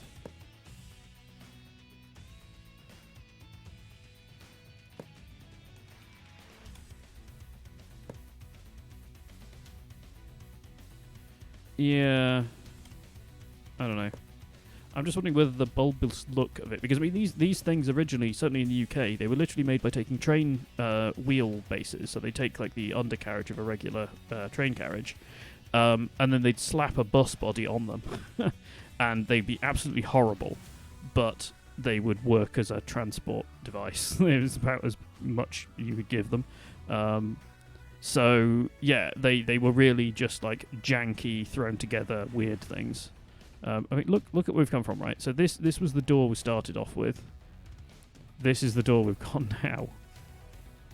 now.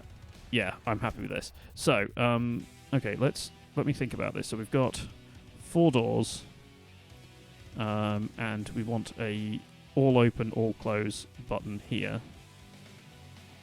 So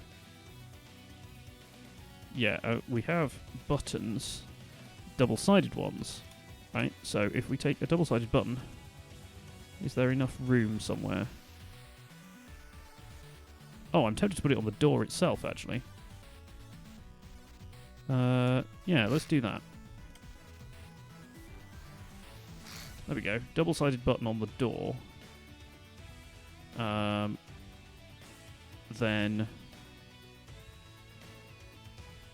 if we have a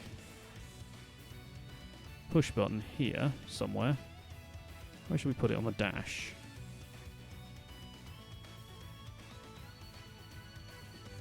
Running out of dash space. Well, I did say I'd put it over here, didn't I? So let's build a little console thing. Right, so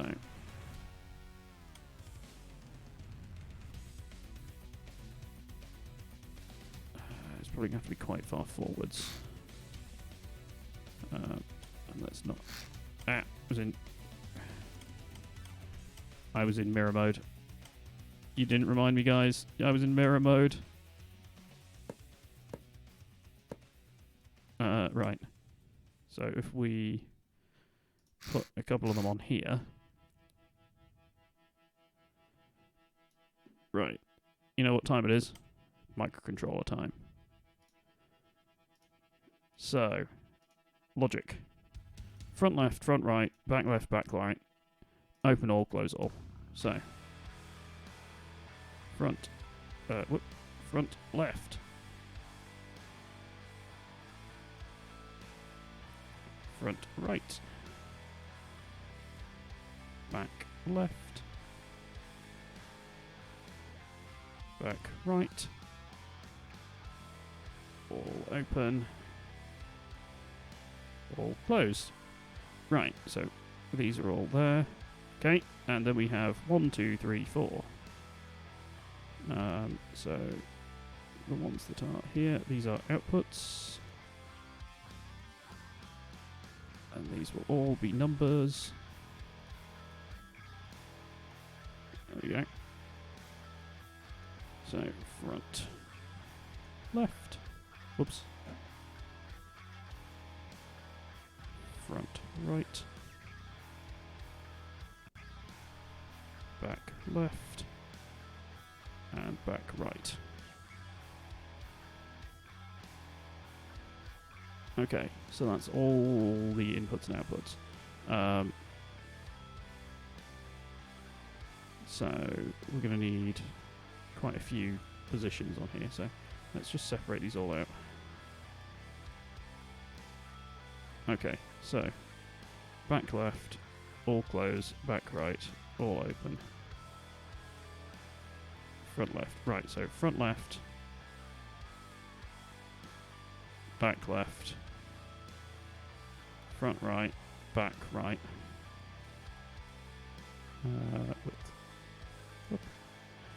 and we've got all close and all open, and then we have front right, front right, back left, front left, back right, right, right, right, right, front, front, back, back, front. Weird ASMR there. Back, front. Right, so all open and all close. Cool, right. I love the symmetry of this thing already. So, and you know this has to have a symbol, right? So we need to have a door as our symbol.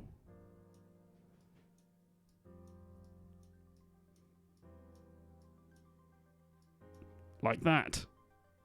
Pixel art for the win. Right, okay, so. Let's separate these all out. Okay, so. These are all our inputs.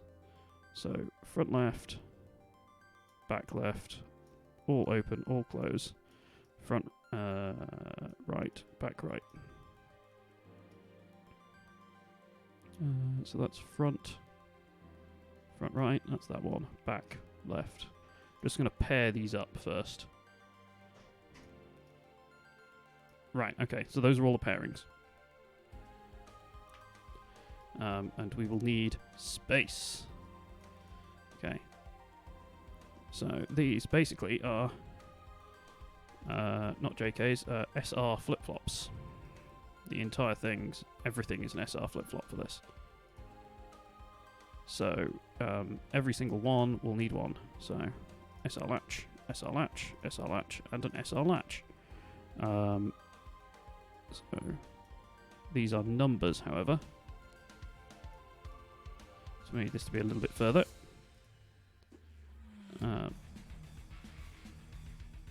So if we take a numeric switch box. Yeah, I will do. I just wanted to remember the states, so an SR makes sense. Yeah.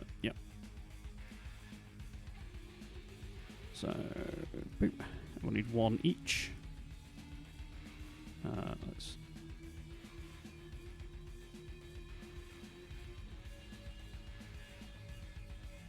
SR latches. So SR latches, they're set reset. That's what the S and R do. So if you pulse set, it'll set the output high. If you pulse reset, it'll set the output low.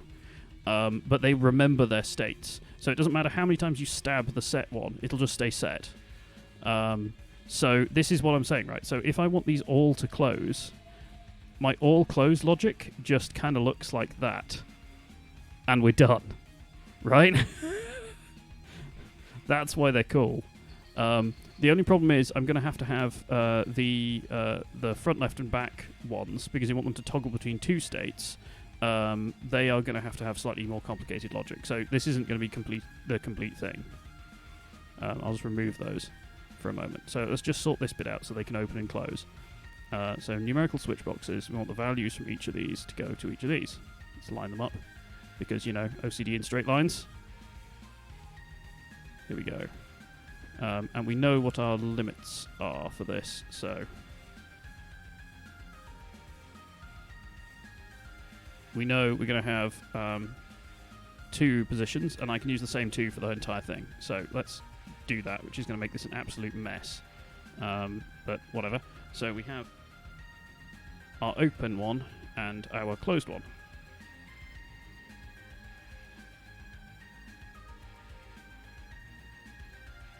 Oh yeah. You've got to get everything right. You know. Let's move this back. I thought something was a bit odd. It's because there's a gap of 2 up there. That's why everything looks a bit strange and lopsided. Boop. There we go. Right, so all of these, their odd values need to be this. And all of their off values need to be the other one. Let's move this back a little so we can actually see the lines. Okay, right, so that's all of those. And we want the switch signal for all of these to be from our SRs. Okay, so that's all of our... Let's condense this a little. So that's all of the actual numeric logic. So everything else now is just a big logic circuit. Let's bring those in. Happy little logic circuits. So, right. So each one of these is going to be a pulsed input. There's no toggles on anything, so we don't have to worry about having like a pulse toggle on everything. So satisfies your senses. I'm trying to aim to be the Bob Ross of logic circuits. It doesn't matter what you do. You do you. So this needs to alternate between these 2 states, right? So if we take our if we take an AND, I believe. I've got to think about this carefully now. So if the output, the negated output of this, so this will start at 0 on the main output, and this will be 1 on this one. So this will automatically be 1 already, and then this will send another 1, which sets this here. Now, when that's not the case, so when this then becomes 0, this won't happen, right? But if we get another AND gate, and here we go. So if we get another AND gate, and also feed it this, and feed it from the inverted, the not inverted one, we can do that. So when we press this one, this should toggle between these 2 being valid. Thus, it'll toggle this between not one of these being valid, and remember the state, which will then switch between these, which will switch our outputs. Now, we just need to do this a bunch of times. And I've realised I've not really given myself enough room here. So let's stagger these. Just stagger your logic gates. There we go. Let's line some of these up with things.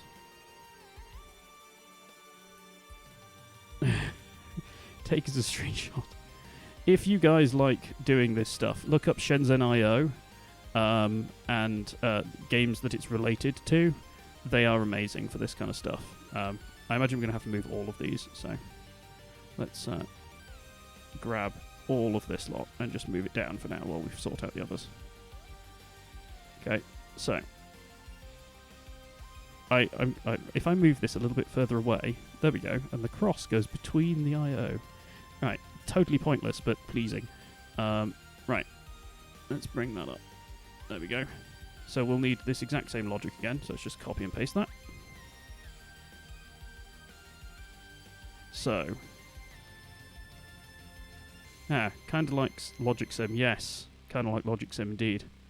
So if we do that, and then take each of these to our I/O, and bring that down. Then we want the top one, so the non-inverting output to go to the inverting one, and the inverting one to go to the non-inverting one. And then we can just repeat this. So I'm just going to move the all open and all close because they are slightly special. So let's grab all of these.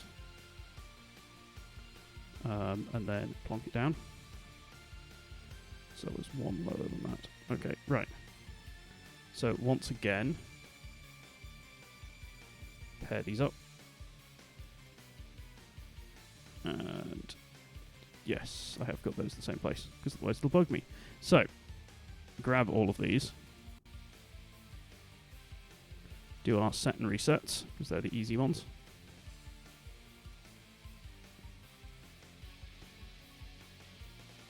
Line everything up. Then our inverted one to our non-inverting, and our... There we go. Like so. Right, so now you should be able to press any one of these buttons and it'll toggle any one of the doors. But we do need an override on all of these. So this is where these two come in. Now, unfortunately, this is going to mess up some of the pattern because I don't think you can have multiple... Yeah, you can't have multiple things going to it. So this is going to have to be an OR on all of these. So... Yeah, this is to actually make it work. So if we move these back a little bit. So we want OR gates. So for every single one of these, we need an OR gate. So 1, 2, 3, 4, 5, 6, 7, 8. Okay. So now, instead of taking this directly, we have to go via the OR.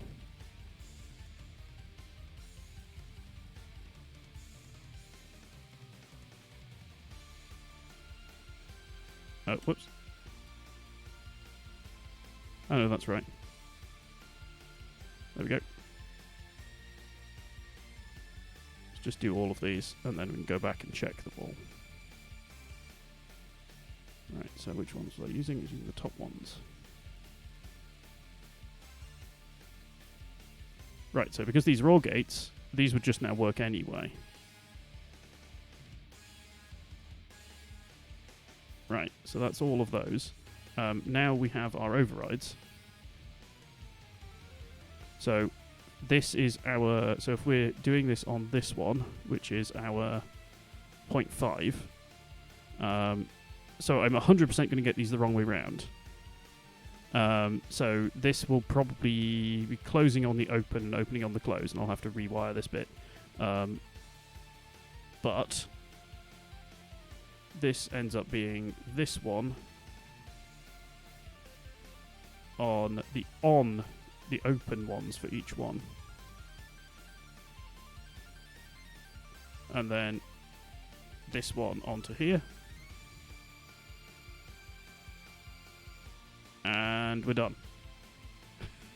Isn't it glorious? You would have preferred Lua. Maybe we can rewrite it in Lua at some point. But there we go.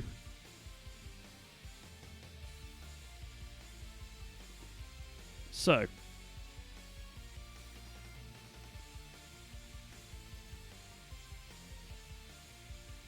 The door controller. Cool. Let's drop this in, and let's just put it in the corner for now. We'll sort it out after. We're going to have to do all the other ones as well. Although I am kind of curious to see if... Is there still a gap in the engine compartment? Can we hide this with all the other wiring? Yes, there is. There's the other side.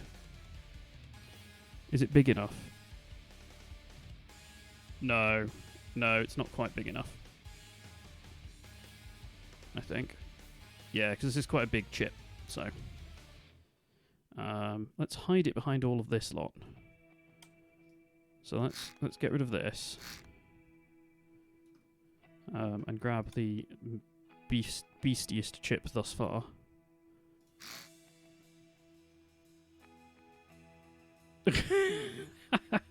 Yes. Yeah, it's less a microcontroller and more a macrocontroller. So let's get our push buttons on the go. It's going to be our open and close. Let's label these up. Open all. Let's change that to doors instead of just all. Right. Okay. So, the wiring.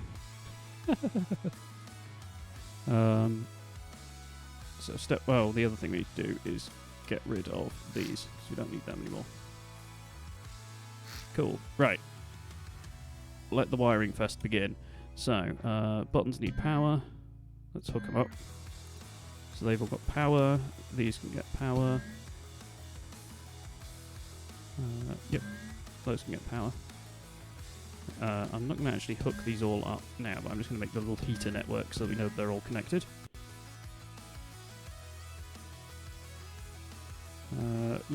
Those controllers, or as in like they're giant valve ones or something, possibly.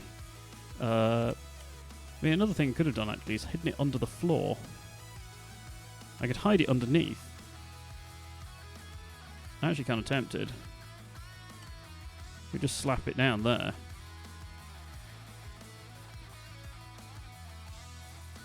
There is just enough room. It would have to be offset. But it is hidden there. I might do that actually. Yeah, let's do that. Because then it doesn't take up this giant wafer. Let's do that. Let's put these in.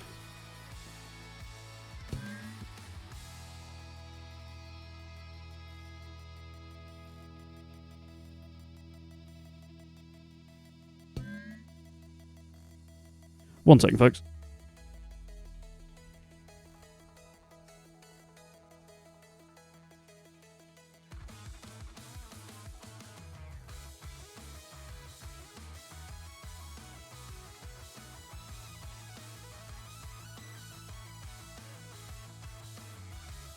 Right, I'm back. Sorry about that, folks. My other half came in and said hi, so I needed to actually talk to her. I got headphones on, so I couldn't do this and do this. Oh god, I've just realised I put that underneath the other logic circuits. Oh well. This control panel also lets me put places for the headlights and stuff and the interior lights. So there's like all the ancillary systems will go up there. So let's hook these door bits up. So front right. That's the out. We want the front right for the controllers. And then front left. Yes. Yeah.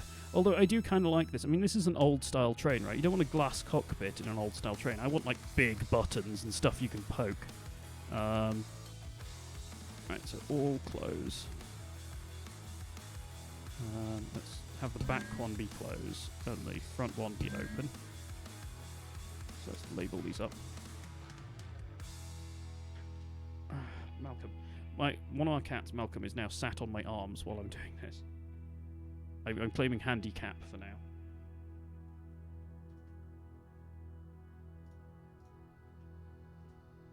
Right, so it's close and open doors. Cool. Right, so we've got those in there. Right, okay, so that's those. And then we need the button inputs. So if this is pressed, this is a front left door. For a second there, I looked at that and thought, have I just put this entire chip backwards and my right and left mixed up? But no, I'm facing it. I'm being just an idiot. Right, okay, so that's that. It would be a total nightmare, but you could wire up all of these seats and then have like a capacity count somehow.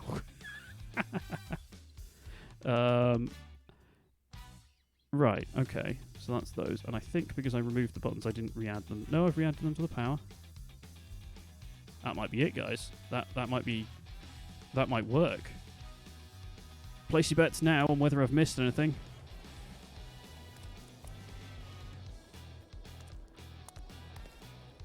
Oh, new mission, broken down train. A mission I might actually be able to achieve.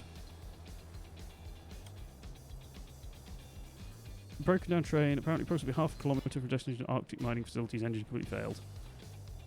No, that's really far away from where I am. So, right, okay. Let's turn her on. And the door's shut. Guys, I turned it on and the door's shut. That means that they're the right way by default. So, place your bets on whether it'll open.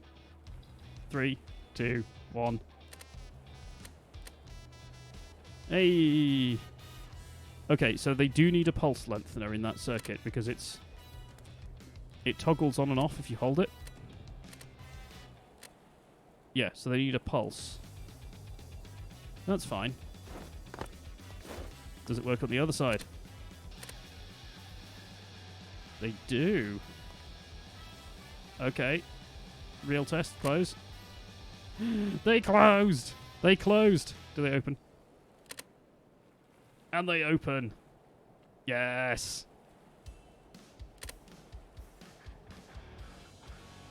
Oh, they close at different rates.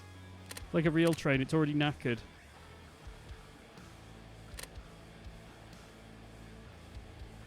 Oh, that's so cool.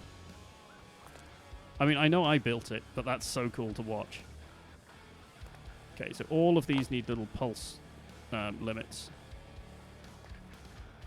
Okay, right, let's fix that. So I should explain. So you can probably tell by the channel name that I have a doctorate. My doctorate is in computer science, and I have worked as an embedded hardware engineer. So I have done some of these circuits for real. So let's fix this. I rather assumed that the buttons would auto-magically deal with the pulses. So, but at least this is relatively easy to rewire, right? So basically we just need to pull these back a little bit on all of these and just give them a little pulse extension. So let's do that. Whoop. And that. Vielen Dank. That's yeah. Says certain number of years of messing around with things. Right. You're alright, Ruskerov. Do you need a minute? So let's get these all in there. Okay. It's easiest just to grab them from the ends, I think, here, because otherwise it will get horribly confusing. What did I just mess up there?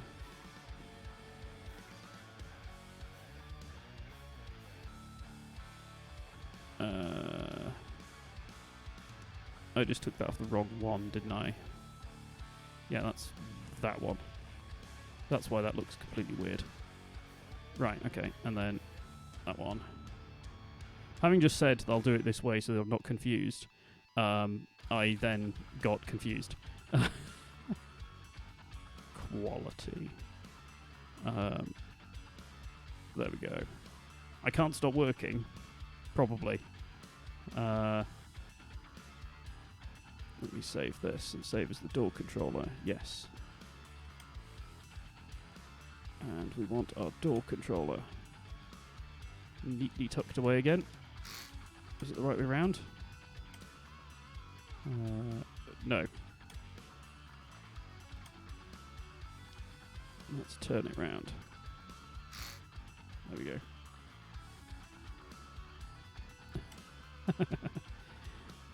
Right, let's sort out these. So, want all open to be on our open doors, all closed to be on our closed doors. Right. Then we take this. That's back right, back left, front right. There we go. You should know I put them spatially arranged. Ooh, that's a bit dodgy. There we go. Those two, right, and then we need the door buttons. Actual door buttons.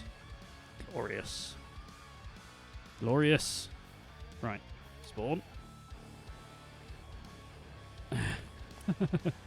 But I just, the moment that I turned this on and that door shut, I was like, It's amazing. So, right, okay, so here we go. If I turn this on, so if I give it power, all the doors shut. Right, and I should now be able to hold that button. Yeah, so if I hold the button, it doesn't bobble about anymore.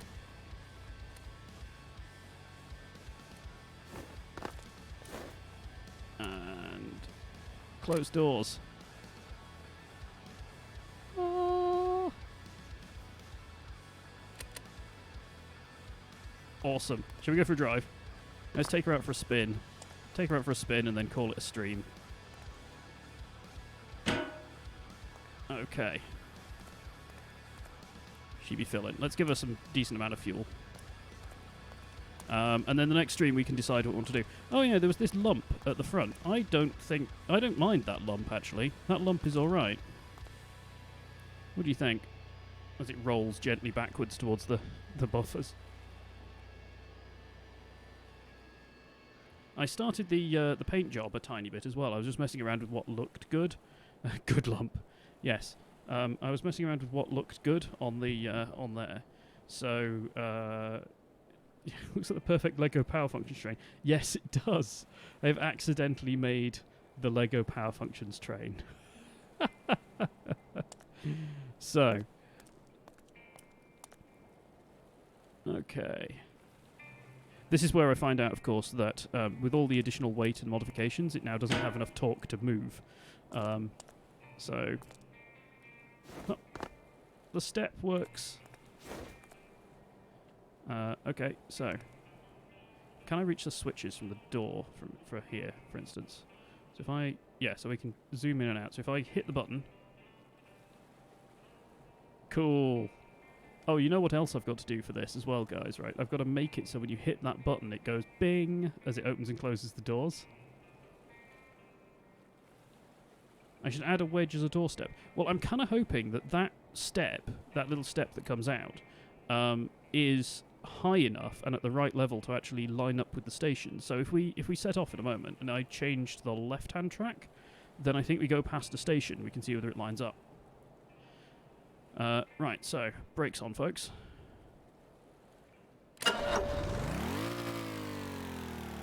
She lives. All aboard.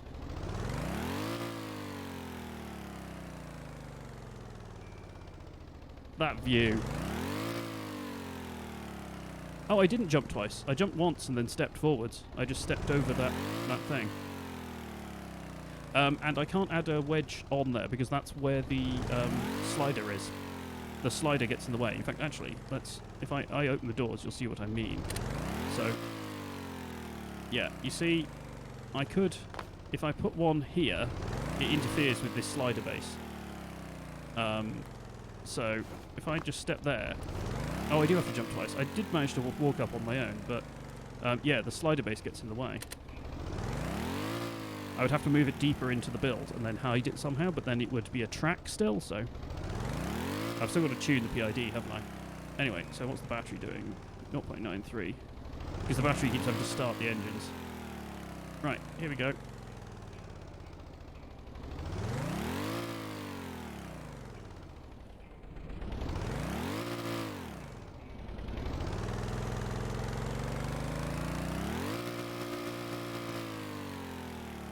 Stop here for a moment. How do we get on the other track? We have to go past it and then reverse up. Sorry, I know I'm teasing you guys with the slow speed takeoffs here. Gotta sort that. I've got to lower that attack.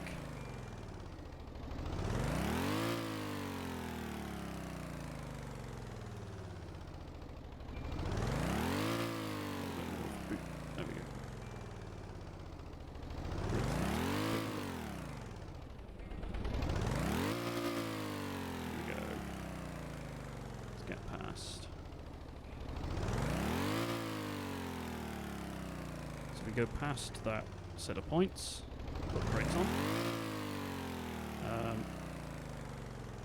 Let's just open these doors. Just again, any excuse to get in and out through those fancy doors. Can't quite reach the button. There we go.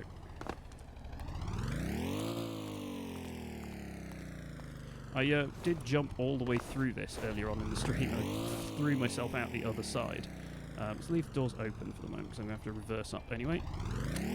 Reverse. Brakes off. And into reverse.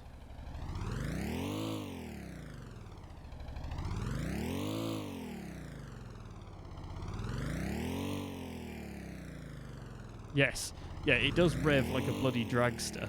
It's like it's at the lights forever. Right, okay. It doesn't matter that we're going to go down that track, that's fine.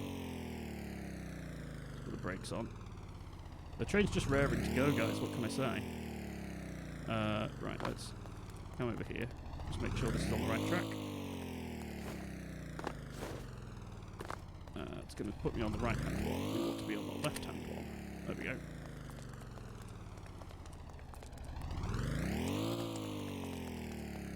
I do like the revving. I mean, it is very excessive at the moment, but I do like how it sort of pulses out there. It isn't just a continuous stream of gases like it normally is. Ah, whoop, missed the door. There's a bit of a step there. Oh well. The terrain is less than ideal. Let's go and use the other door. Any excuse to use the doors, right? So, cool. Let's close the doors. Awesome. Right. Not in reverse. Take the brake off.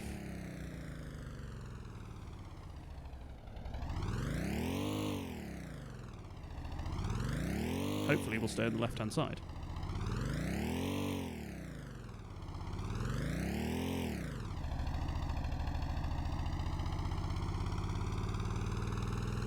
Yes.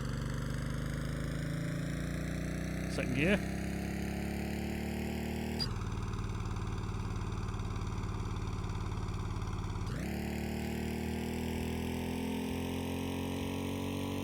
I'm meaning to make second gear less aggressive.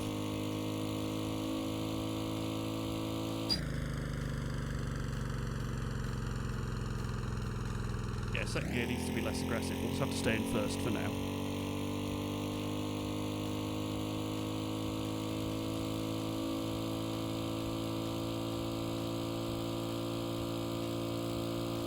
Oh, the station's there.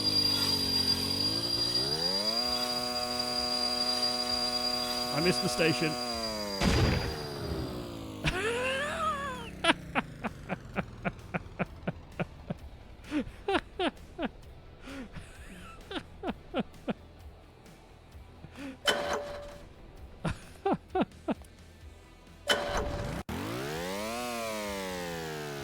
It's the PID. The PID is too aggressive, so it's, yeah, over-revving the engine.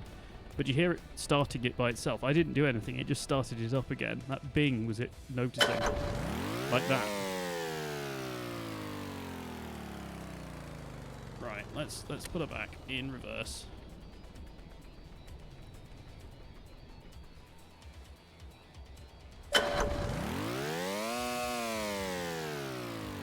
Yeah, I know it's on the side rail level, but I want to go to the station. Oh.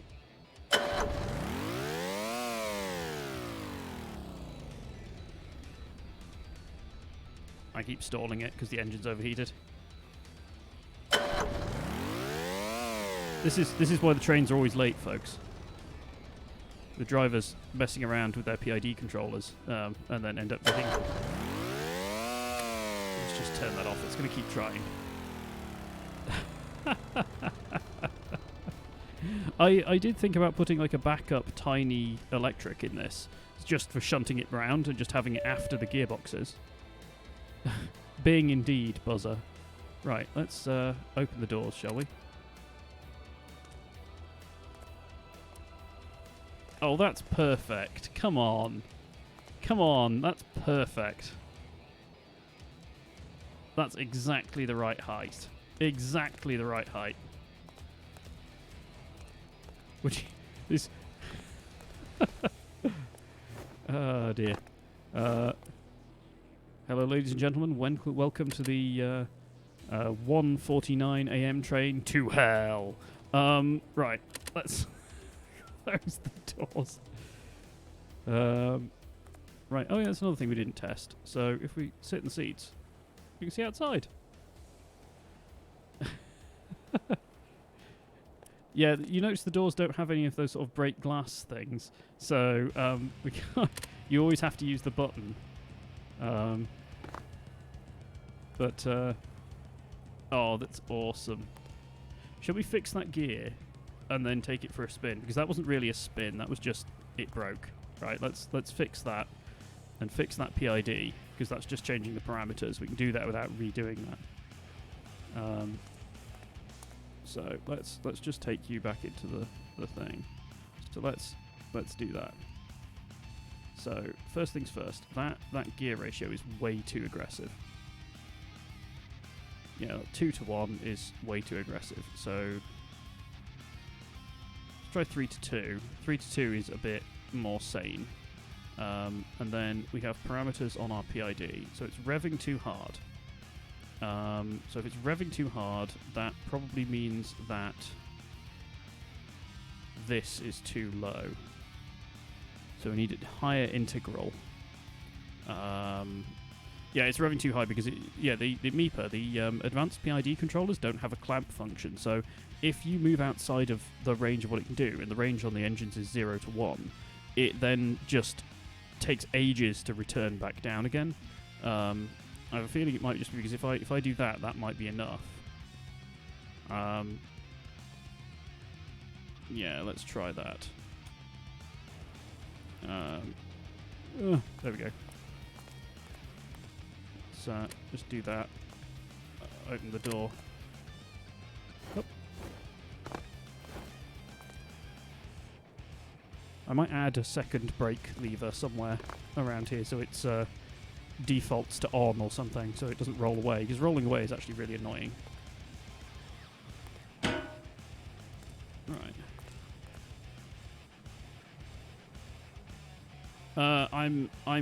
I've got all of the creative tools on, but I have limited fuel. Otherwise, it doesn't fill up the tanks. Because part of the thing what I wanted to do was like an endurance thing. So I wanted to see how far it would go on the fuel it had. Whereas in creative mode, it'll just fill the fuel and run forever.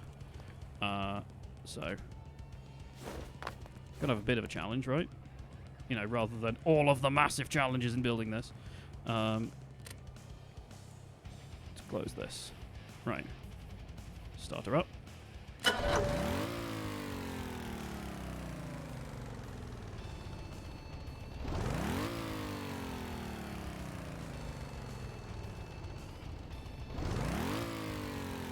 That sounds a little bit unhealthy to me.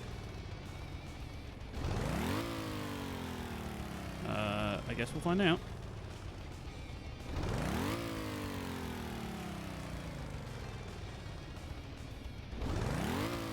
It's still, yeah, it's just going to be a matter of tweaking those parameters.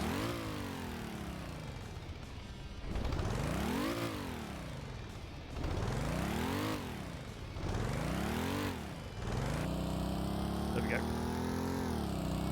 It works it better when it's a little bit more, you know, when you commit a bit harder.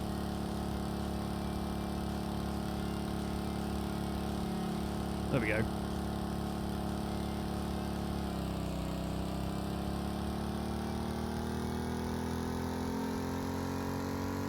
Here we go.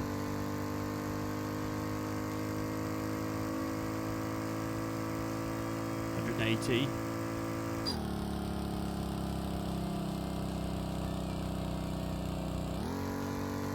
Yeah, I think that might be from the straight, because I'm jiggling a little bit.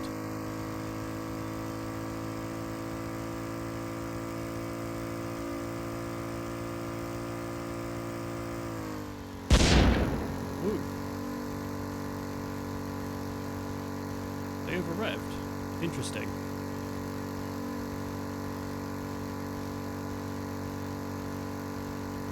They over-revved. Why are these exploding now? Is it just the load on them, you think?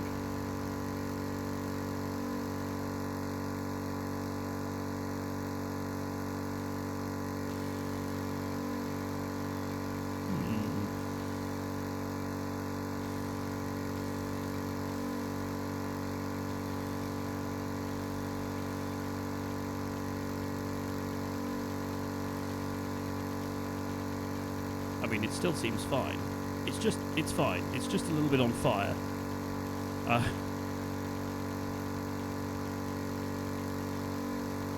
Yeah. I think it must be the additional load. So we've added quite a lot of material to this. So I wonder whether I'm just pushing those engines too hard now. We should put an engine temperature gauge on next stream. Although it does make the grills look amazing. Look at the grills. Yeah. The exhaust isn't coming from the heat sinks. The exhaust is coming from the little vent behind the heatsink, and the air intake's by there as well. What's coming from the heatsink is the fire from the engine bay. It's a little bit of a hellscape in there. Well, I think we have just run out of fuel. You know, what with it being on fire and all. But yeah, I think next up is engine. I might need better cooling. Yeah, I think what I could do is put it on the roof, right? So if let me get in the seat. So if this thing I've put up on the roof here, rather than having it being purely decorative, I could try and route the cooling pipes up onto the roof. The auto starter's kicked in. This is how you flood your engine, folks.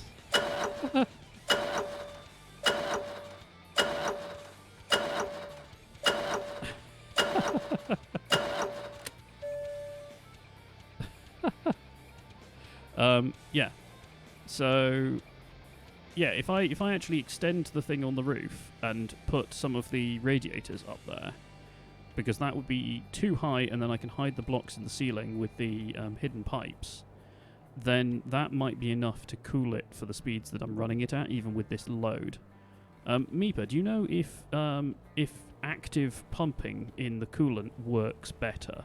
Because I looked at possibly putting a high-speed pump on the cooling route, so that it forced the coolant to go through the radiators constantly, rather than Is that yes for running a cooling pump?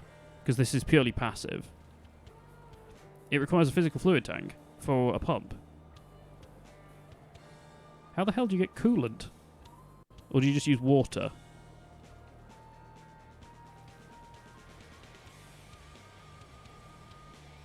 The stream lag. So it's just water in coolant. There's no coolant as... Yeah. That's a bit of a shame. Unless we can find a somewhere on the map that has water really close to where the train is. Yeah. I mean, the other thing is, there's actually room on the controller, on the engine management controller, to have a thermal input, so I could have it back off, like a half power or something, a limp home mode, if it overheats. So if you push the train too hard, then it can back off again. But, yeah. Presumably this will just burn forever because damage is off, right? So,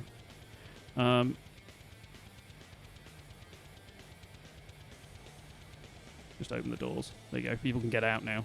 I'm going to burn inside the train. So, anyway, I think it's time to call it a night, guys. I think it's been really good. Thank you all for showing up, even if I did start a little bit late, and this was a little bit impromptu.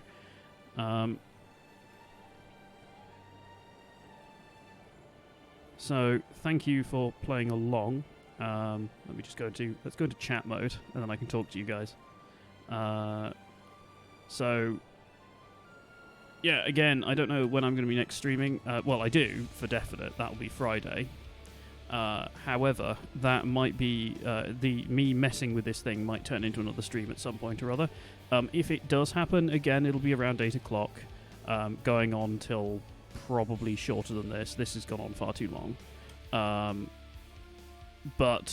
Yeah, from that, we can get the other doors on. We can get the... what else do we need to do? I should make a list. Let's make a list. What else is there to do on this thing? We're saying... doors. Temperature gauge. What else do we want to get on this thing? Hang on, I'll put you back in game. So what else do we want to get on this thing? We've got doors, temperature gauge. Oh, yes, coolant. So we do coolant on this. E-brakes. When we put an emergency brake on, it just slaps the brake on. We certainly could. Although I guess, really, that's just... let me just turn the power on. An e-brake really would just be going a single button going to this thing's positive input, because then it would just pull the lever that way. It would just do it by itself. I mean, another thing I thought about doing, and I probably won't do it on this particular model, was rather than having this just be the clutch, because this is altering the apparent power that the motors have to do, have this be our speed. So if this is less than the speed we want, then it would accelerate itself, and it would handle the clutch and the gears and the engine all by itself. And I guess engine temperature and everything. So you just go, I want to go at 30, and it sits at 30. Which is much more like what the real ones actually do. But the control circuitry for that would require another layer of PID. So on top of the motor PID, the engine PID, we would need a speed PID. But again, that would need its own tuning. And the system that is the train is much, much slower than the system that is the engine. So that all the numbers that we already have will be completely out the window. They're just not going to work.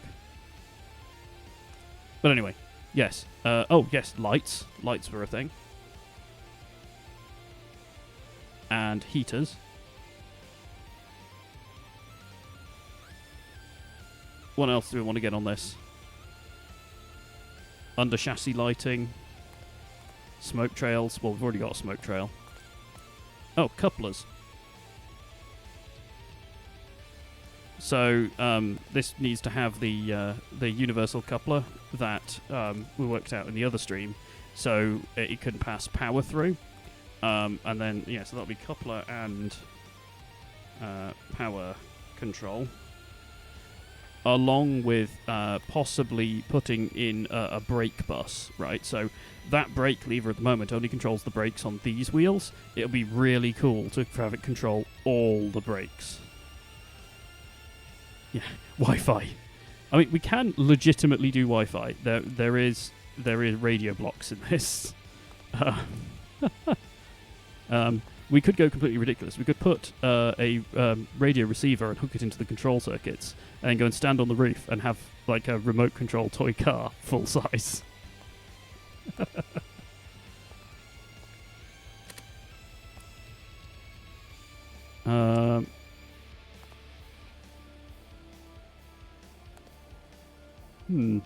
I think that's probably enough to be getting on with. But mostly, I'm just happy that I've managed to pack everything to do with the drivetrain inside that little lump underneath. The only thing that's a little bit bothering me is this. Oh, hey, you can go all the way under here. That's handy.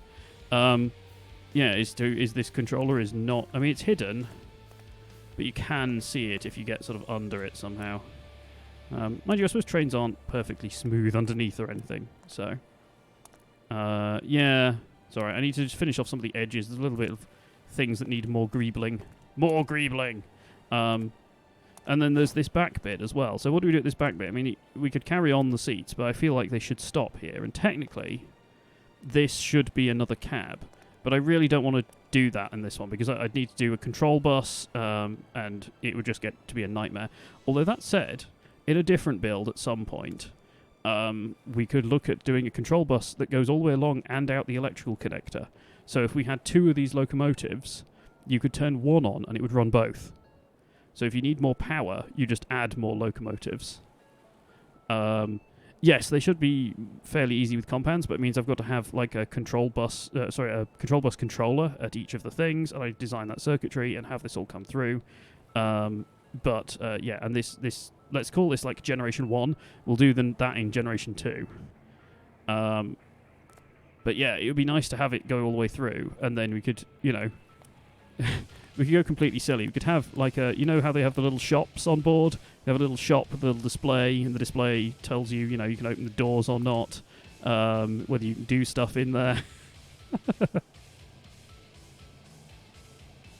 It depends how crazy you want to be. And Meeper, if you want to get involved as well, if we want to sort out a server of some variety, we could do some co-op train building of some variety, so we can try and connect up stuff.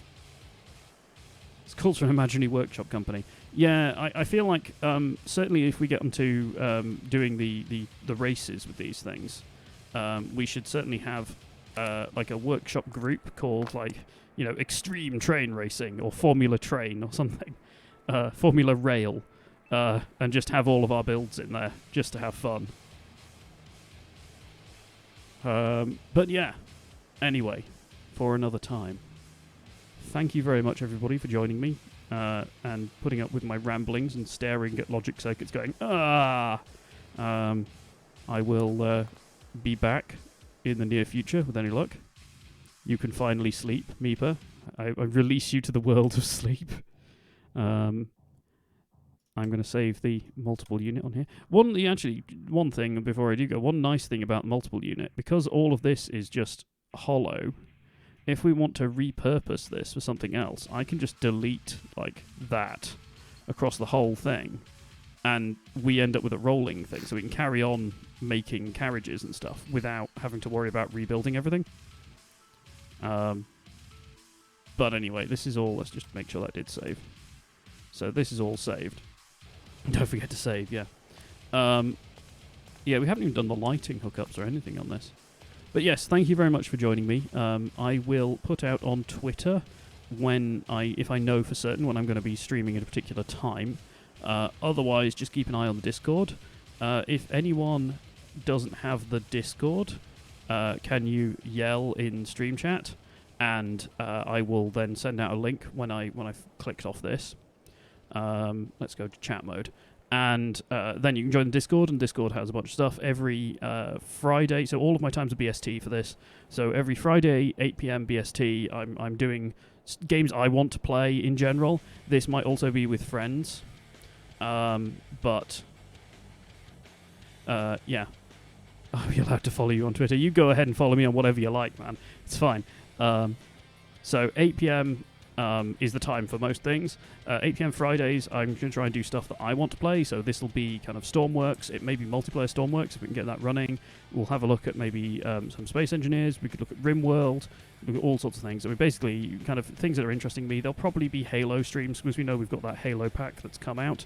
It would be nice to go through those all in chronological order, so do the entire Halo storyline at some point. And do commentary about things, because, I mean, I've done some game design. And I've been kind of looking at these and seeing what these are doing for some time, so I can do, hopefully, some interesting commentary for you guys. And you can mock me at my terrible FPS skills. Saturdays are the COVID-19 support group, so that's 8 p.m. BST, British Summertime. In that, we have a bunch of people on stream, mostly people that I know, but also Meeper, you've been on there as well, and we've had Pigeon, a few other people come in. If you have a mic, you can join in, you can be on the stream and say things to us, you can join in the party games. We tend to do Jackbox stuff, and things like golf with friends. Golf with your friends is absolute fun. Yeah, I'm amazed at how well that's doing. Meeper, if you find maps on the workshop for golf with your friends, then we will totally play those, because you've just got to keep mixing it up, right? Equally, if you want to make a map, that would be amazing.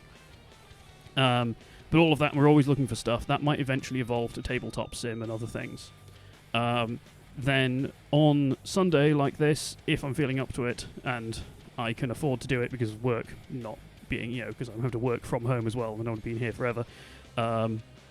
So if I can get away with it, and if my wife lets me, I know she's listening, bedroom's back there, so then I will do a Sunday one where we can do whatever we want again. This might eventually become a multiplayer one, I don't know yet.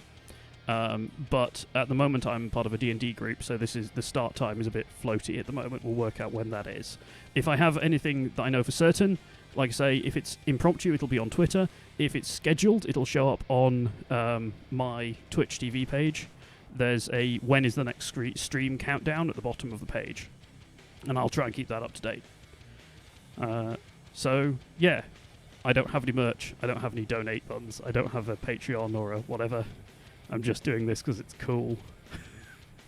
Thank you very much for joining me, and I will see you next time. I will leave you with the rock music for a bit, and I'll leave it to play me out. See you in a bit, guys.